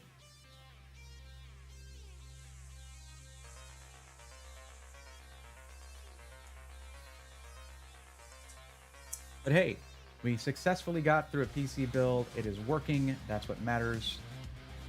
I was worrying, man. I was starting to worry about myself. Because, like, if I can't manage to build a working PC, how can I judge others? Like, the builds that SIs do. Sonic, what's going on? It's going pretty good. Just waiting for this. I don't want you to synchronize a stupid cloud. All right, forget this. Cancel. Confirm. Oh, now you're stopping. Now we're stopping. Okay. That's great. That's awesome.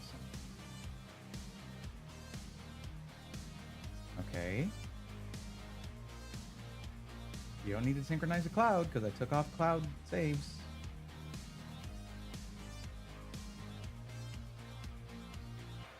Continue that account. Thank you. I'll bet that's super loud.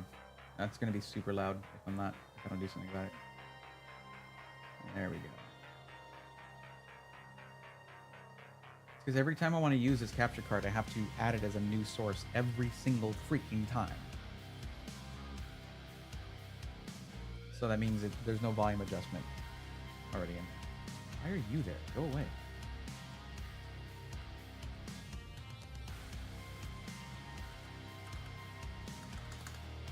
We just want to run benchmarks, man.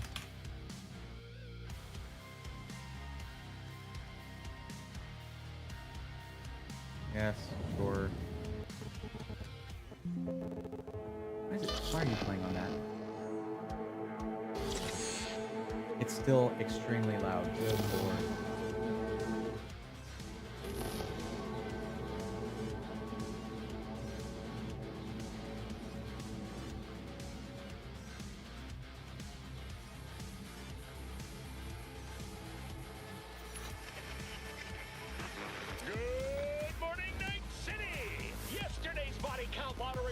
To a solid and sturdy 30. 10 out of Haywood. Thanks to unabated gang wars. One officer down, so I guess you're all screwed. Cause the NCPD... I got distracted. No, I do not agree. Go away.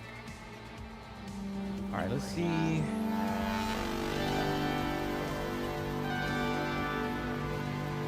That. Graphics. So it's set to ray tracing low. DLSS super resolution, auto, and frame generation is off. Texture quality is high. Let's try it with the stock settings.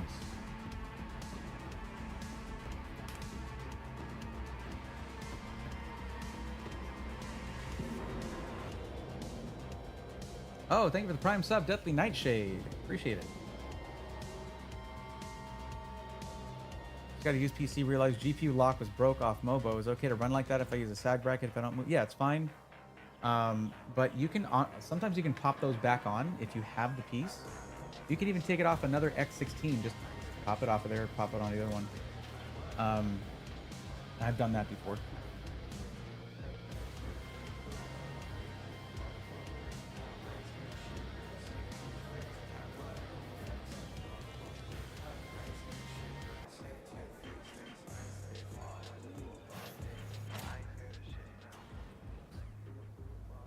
Gonna run a bit of Warframe on the laptop. Nice. Okay. Play Bioshock so many times, no matter how many times I play it. Never bring myself to.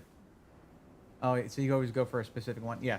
It's like every time I play Stardew. I can never Stardew Valley. I can never do the bad storyline, I always do the community center.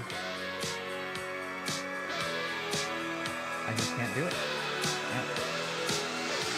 Let's go. Singer frustrations stopped building in the 90s.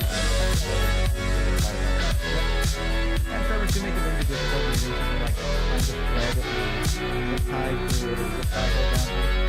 Average FPS 86.97. Minimum at 74. That's a nice delta there. The delta between the average. Yeah, what the hell? Okay, this is getting annoying.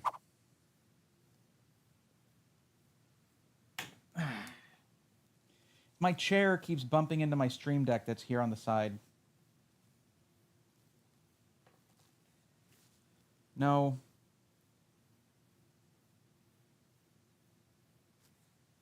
Okay. Yeah, it's my chair that keeps bumping into it. Cool. Okay, let's try that again. Average FPS is 86.97, so about 87 FPS, and 74.54, so about 75 is the minimum. So the difference between those two is really nice. That means it was running very smoothly, maxed out at 109.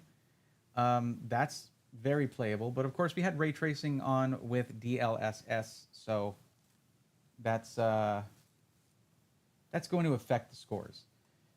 But the thing is, I'm not here to give you benchmarks on the 4060. I'm not here to benchmark the 12400F.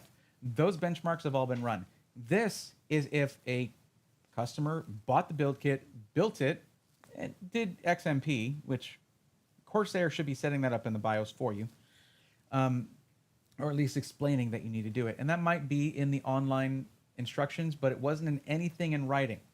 So for anyone who's like got a friend helping them build, stuff like that, they might not catch that. But yeah, so this is, yeah, we're running at 1080p, windowed borderless, ray tracing low. You can't see that stuff because it's over here, but that's what we're running it at. And yeah, it looks good. Looks good to me. So I'm basically running this as if someone who just built it, ran the game right away.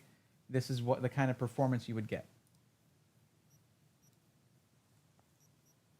I'm glad that made your day.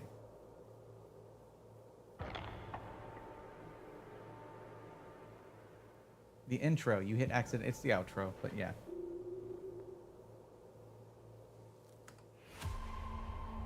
Well, you don't need to make me press a button just to quit.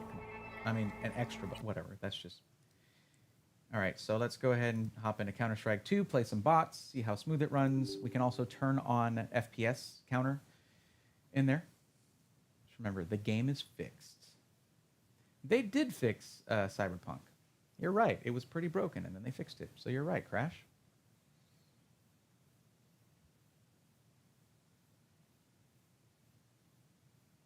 I'm sure that's what you were referring to. Counter-Strike. Come on. Let's go.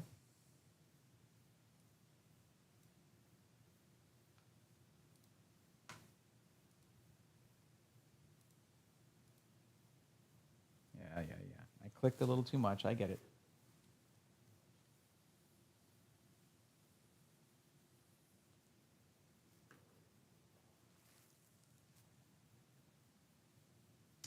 Boy, it sure doesn't like that. Okay, there we go. 1.6, that was my era. That was when I played a whole lot of Counter-Strike. I was good, too, before the tremors really set in. I wasn't, like, tournament level good or, you know, esports level good, but esports didn't really exist back then. Yeah, it started as a Half-Life mod, Apocalyptic, and then Valve was like, "Hey, we're gonna buy that from you." Let's see, settings, advanced video.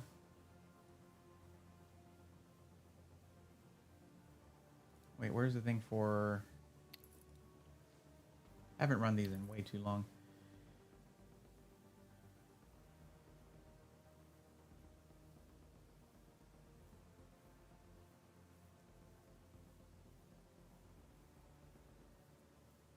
So right now we're running Ambient occlusion.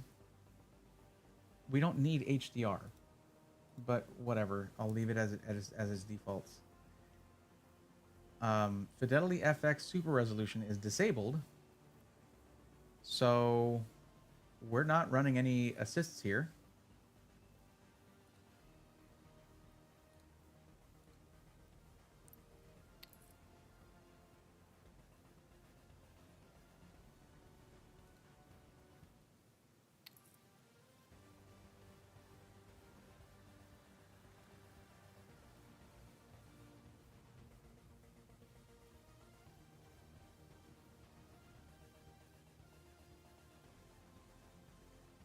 There we go. Show frame time in FPS.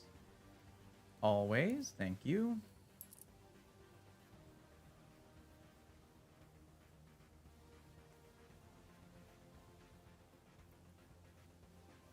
Okay.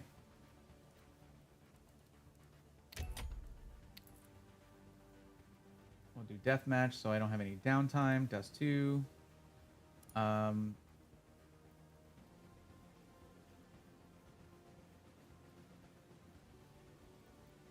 All right.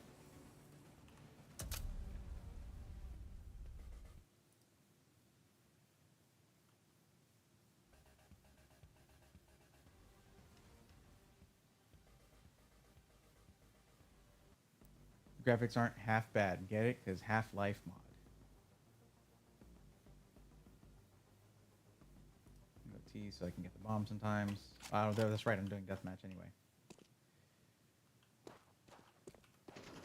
Can't buy anything. Maybe not the best option then.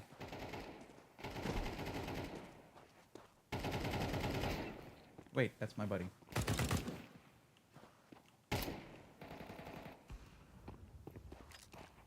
Wait, no, it's a deathmatch.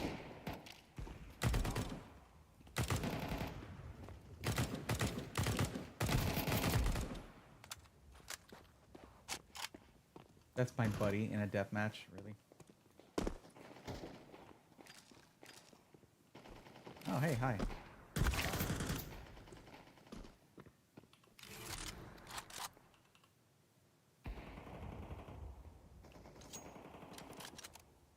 Oh, boy. It's so weird to not hold down shift to sprint.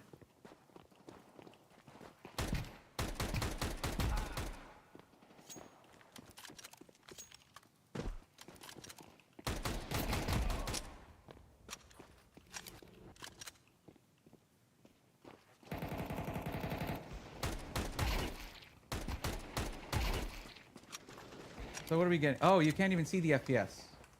Hold on. Sorry, chat. Y'all got to go away for a little bit.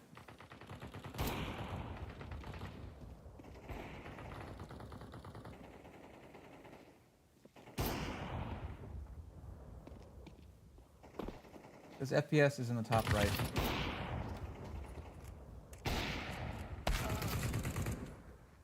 Average FPS 218 to a 5 to a 4.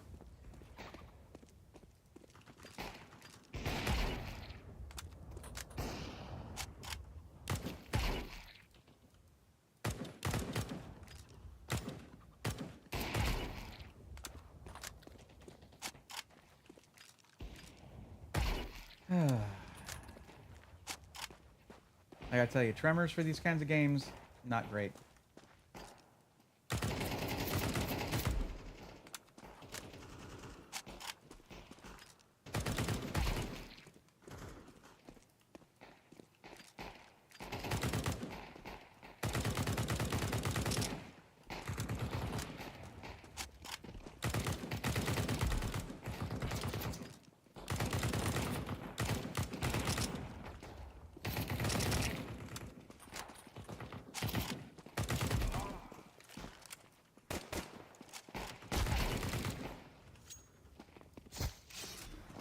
So we're sitting around 200 FPS most of the time. Not bad.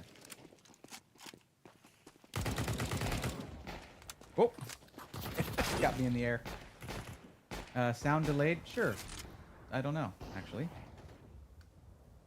I hear it coming very quietly from my monitor, so that's... Well, that was crazy.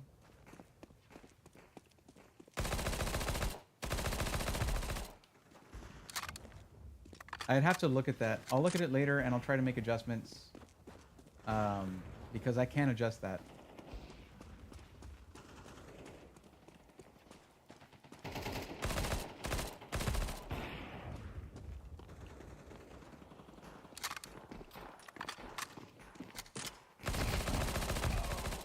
Bots are bots, I guess. Shouldn't have gotten that one. But yeah, anywhere from 200 to 225. This is very, very playable. As it should be. Counter-Strike is supposed to be pretty easy to run. But with Counter-Strike... well, I guess Counter-Strike 2. You know, it is supposed to be a little bit harder. I wish I could buy a smoke grenade so that I could test that. But that was my fault for going with deathmatch mode.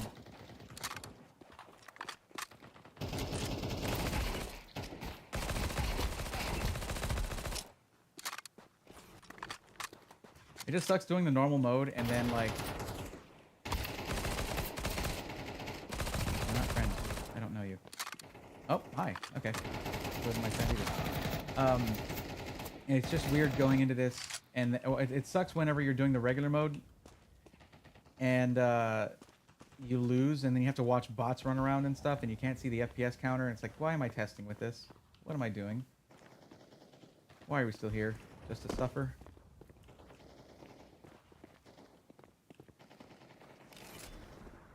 Sure, I'll try that. Anyway, I think that might be enough of this. We got 250 right there.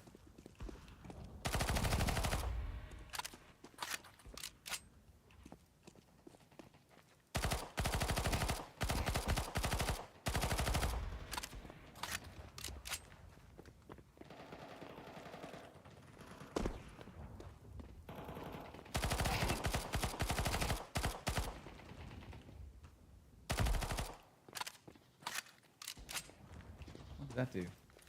Really? I can give myself health? That's sweet. Okay. Oh yeah.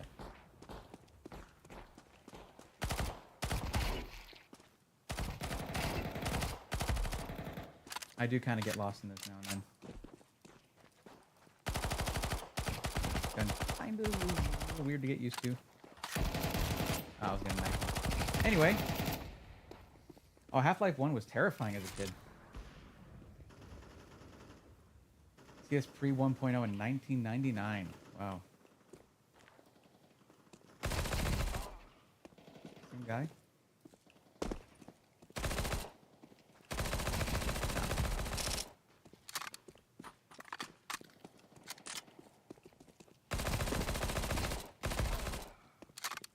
Sorry, now I'm just having fun with bots.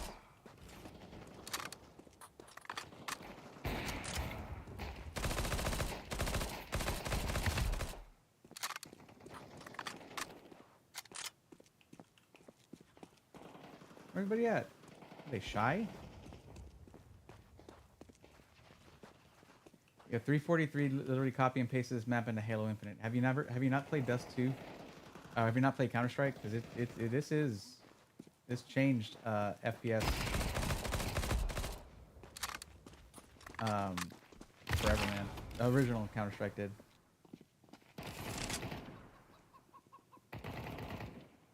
There goes the rooster. Sorry, Beakerman.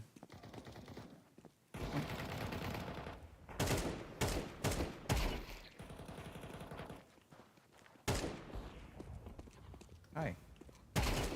Nice to meet you. Oh.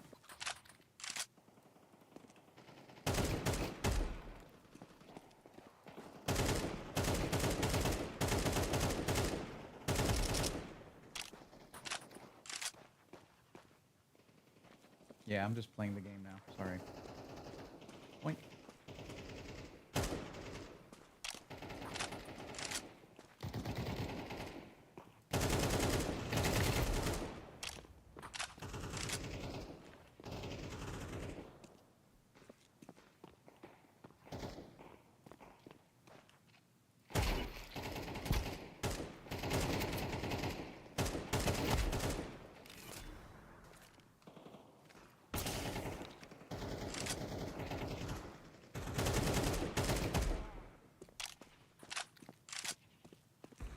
Yeah, I'm not giving up the AK. Yo, did they block that off? Seriously? Oh, that's crazy. That used to be the sniping spot.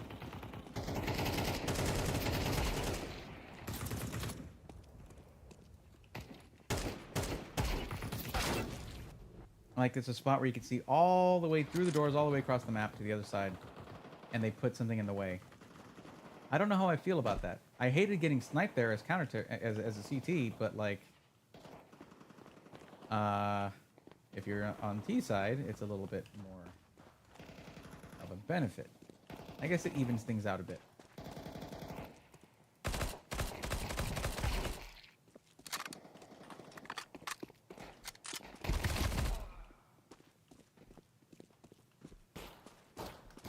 Taking getting used to, because like some of the numbers have moved, things like that. Health, armor. Oh, really? Noob tube? Okay.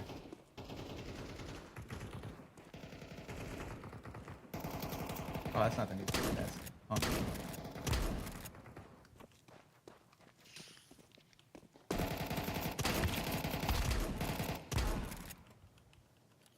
looks a little different. Come on, buddy.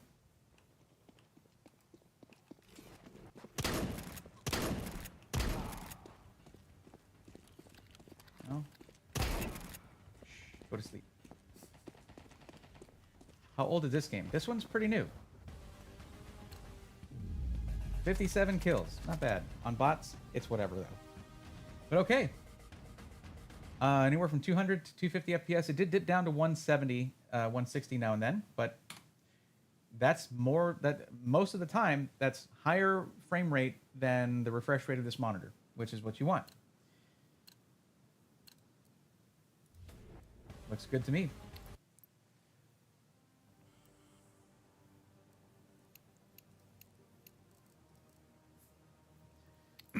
I'd say that's it for series testing. Let's throw some Noita in there. Why not?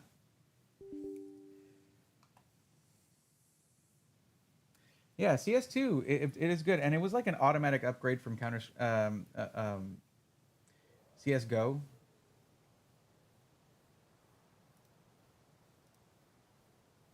Oh boy, options, graphics.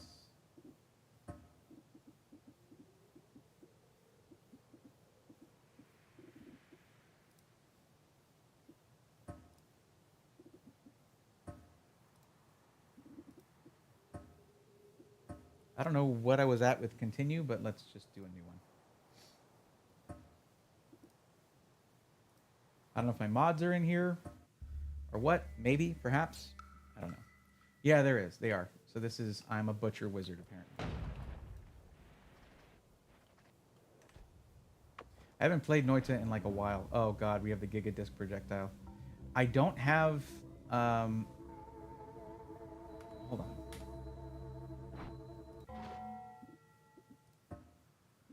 Okay, I like to tinker with wands. Also that and that. Edit wands always.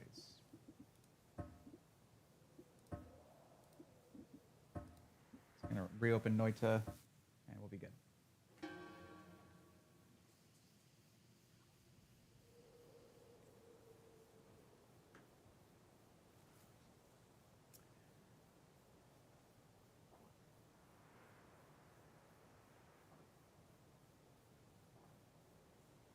Oh, I'm a fire wizard. That's cool, because then I'm immune to fire. That's always very helpful.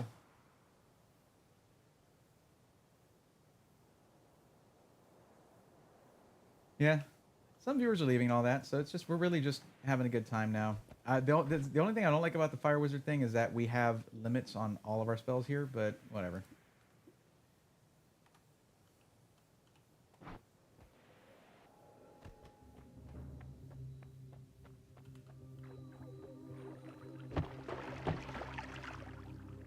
Waiting to get a new monitor before I start playing my new games. Oh, okay.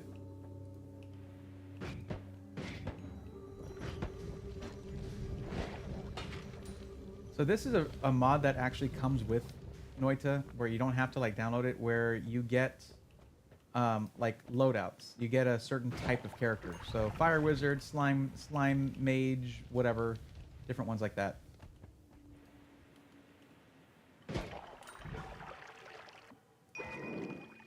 now we're not limited on ammo anymore. That's cool.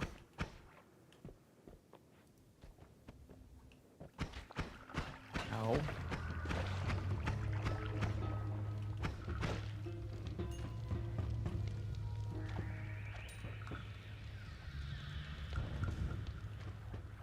Also, I don't have the Twitch integration thing going right now.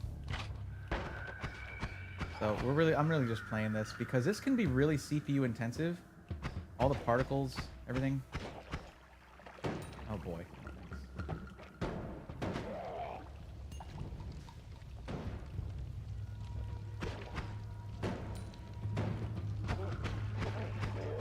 Dude, I'm immune to fire. Oh, I'm not immune to explosions. I'm not immune to explosions.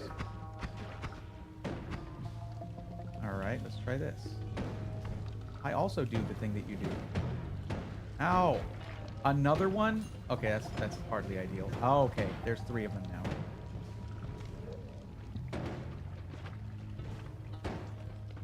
Oh, I died. I exploded myself. Let's do one more. I'm ready to call it a night, but let's see. Eldritch Magician. Okay, this is cool because I get the repelling, the thing that repels projectiles, and I get tentacles. I get that. I get bombs, and I get the summon tentacle thing. So that's my attack. The second wand is crazy because it summons a portal that brings out a bunch of tentacles and they can kill me too, which is great. That's Noita in a nutshell for you.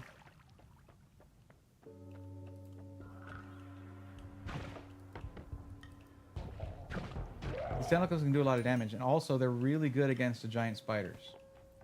So I'm never mad at that. I don't like the giant spiders. I don't know anyone who actually does.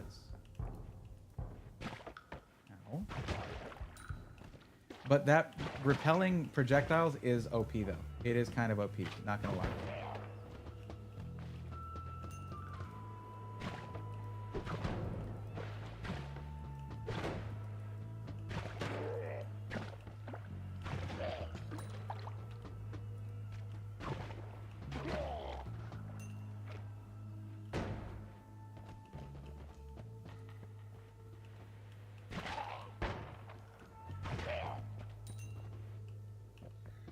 That looks unhealthy. I don't want to be part of that. Hey, let me out. Okay, I got stuck there. You can get stuck on a single pixel in this game, and it's maddening. Great game, though.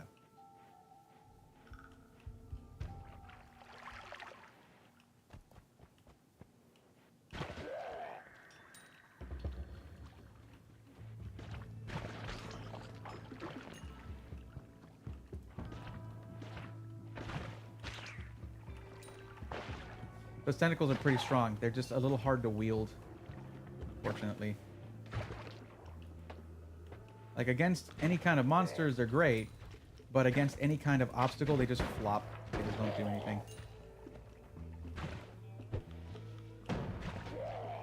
Okay. Let's see if I can get rid of all that goop and get to that one.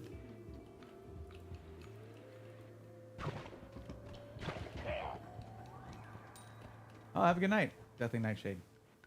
So you're immune to fire but not explosions. Wouldn't that just be the equivalent of just hitting a wizard with rocks?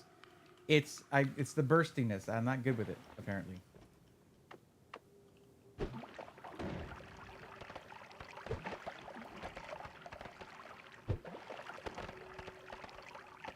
Oh boy, that's great. I ran out of hover.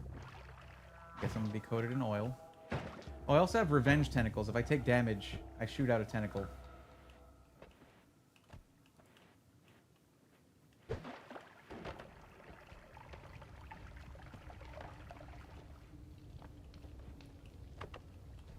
Try to slip sliding around. There we go.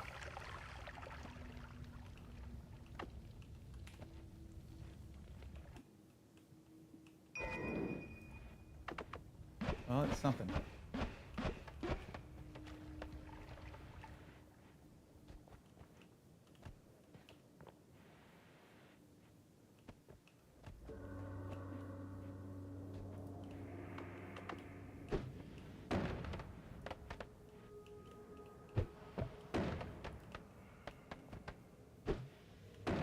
I guess I'm going down, not to the left. Ow, my face.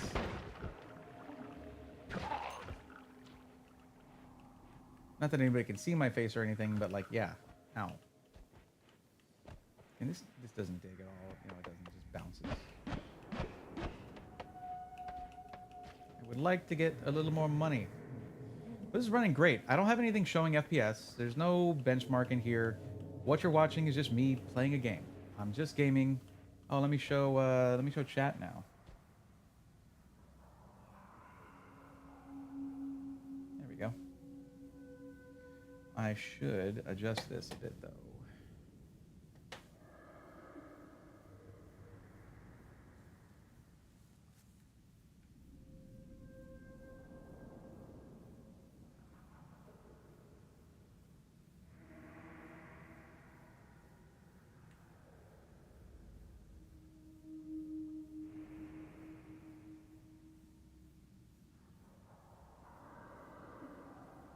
There we go. Now you can see my health and stuff. And that I'm not doing super great.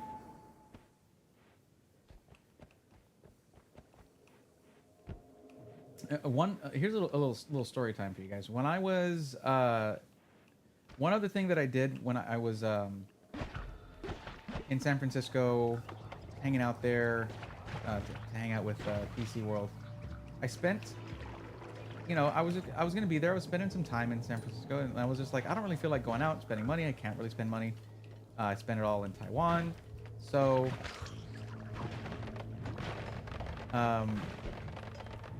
you know, I need something to do. So in my off time, I asked Adam if they had any handheld Windows gaming consoles. You know, like you know, ROG Ally or something like that. He had a really interesting one. It was an Aya Neo Kun, and it was crazy. It was like one of the more expensive ones you can buy. It had a massive 1440p screen. It was huge. I was like, yeah, sure, let me try that out. I just took it for the night, and I took it back the next day. And I gotta say, controller for Noita is not optimized, I think. It's not great. I really had to mess with it quite a bit. I really just wanted some... I had my laptop, but I really just wanted to try playing Noita on a handheld. Had some fun with that. What is this? Circle of shielding. Castellate recharge time. About the same as this. It's like the same wand as this, just with a different spell. Alright, so let me just take that.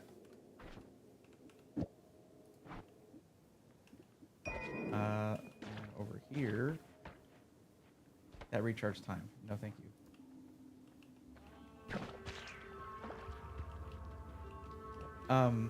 But yeah, it was really hard to play on a handheld. But also the Aya Neo Kun had some issues with its controls in general. Like the D-pad on the thing was getting stuck all left and right. It was so bad. For the price you pay for that thing, no thanks. Alright, that's enough money.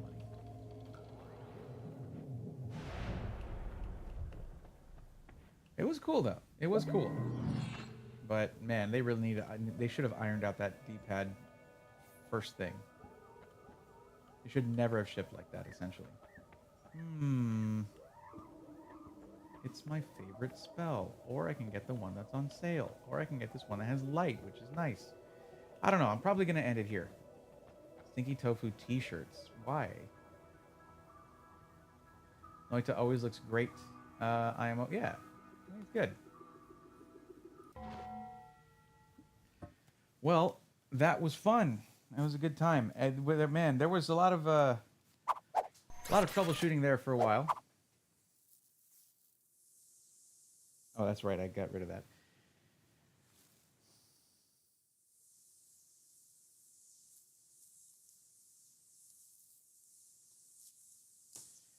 Anyway, yeah, there was quite a bit of troubleshooting involved with this one, but that honestly, nothing to do really with the system. It did need the GPU update, and Corsair, you did have the GPU update in there, but it's in that image, it's no longer compatible with Windows once it updates. So though I hesitate to suggest it, you might just want to pack these with GeForce Experience, because then it's gonna fix that problem. Aside from that, it's good. It's a good kit. The price $9.99. If I do a video from this or something, I'll put up what the parts would cost in PC Part Picker. But you do get yourself a nice little toolkit. You do get Windows already, an image of Windows already loaded onto an SSD, and you get a guide that we didn't even look at really, but you get a guide to watch, to follow through. And it's just an online one, so basically I could link it in the description and anybody could watch that guide on how to build a PC. Cool, I suppose that's pretty awesome that you guys have that as a resource. And I don't think you intended for everybody to be able to access it, but why not? It doesn't cost you anything. I'll say that this right here, I would not dissuade someone from getting this. I wouldn't say like, oh, you shouldn't get that because of blah blah blah reason. No, this is a great system for getting into 1080p gaming for under $1,000, for less than $1,000, and it's already all tested, like everything. They test the motherboard, although they don't enable XMP apparently. Corsair, enable XMP. Like, you can do that. You test the thing. Why not turn it on? I don't know if it wouldn't like that because you're putting a different kit of RAM. That might be the case. It might deactivate it. Maybe you already tested. I don't know. But in your instructions might teach people how to activate XMP. But if it doesn't, then they're not getting the RAM speed they're paying for. And you're already at a disadvantage going DDR4 in a way. I don't know. Those are just some surface level thoughts on this. It worked. It ran. And for the price, it did everything I asked it to. And the temps were good. And Crash, you're right. We got through all the troubleshooting. There were no critical errors. Nothing like that. But, yeah, I'm pretty happy with it. So, guys, let me know what y'all think. If this makes it to a YouTube video, I'll say this. Let me know what you thought of the build in the of the build kit. Let me know what you thought of the build kit in the comments below. And, stick around for more, pre-built stuff, more awesome content, and more streams. How are we looking on Twitch here? Okay, that's not too bad.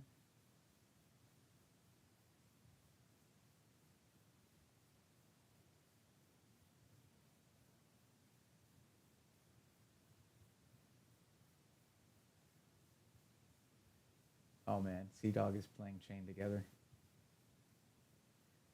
She says playing Buckshot Roulette. That'd be fun. Let's go and raid Chise.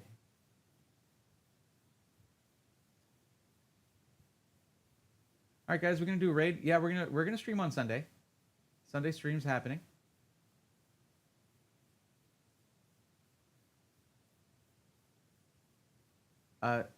Twitch viewers, stick around so that we can do a raid, because you know how I like to have a nice raid at the end of the stream if we have enough viewers in here. Those watching on YouTube, feel free to hop over to Twitch so you can be part of that. This is not really, I mean, think about it. There's 14 current viewers on YouTube. If you switch over to the Twitch stream, which I believe is linked in the description, if you switch over to the Twitch channel, that's going to give us almost 30 people to raid with, and I would really appreciate that. But yeah, we're going to be doing a gaming stream on Sunday. I have to figure out what to do over the next few weeks with the content, considering that AMD kind of threw everything for a loop with all that. But yeah, I would love to see some of the YouTube viewers come on over. I would appreciate that very much.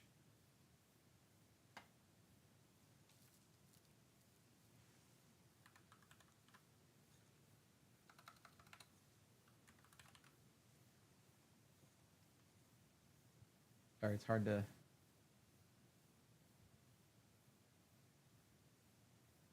remember that I'm using a different keyboard and mouse for each PC. Really should do a KVM. Uh-oh, we have an ad break. Oh no, I should have paid attention to that.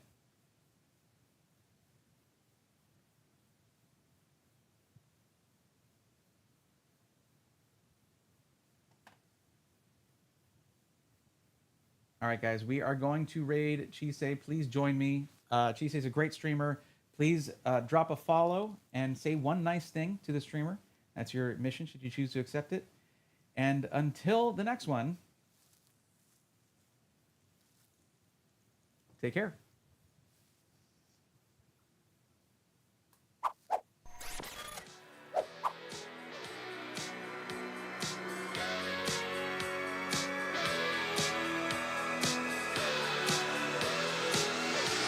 Let's go, nerds!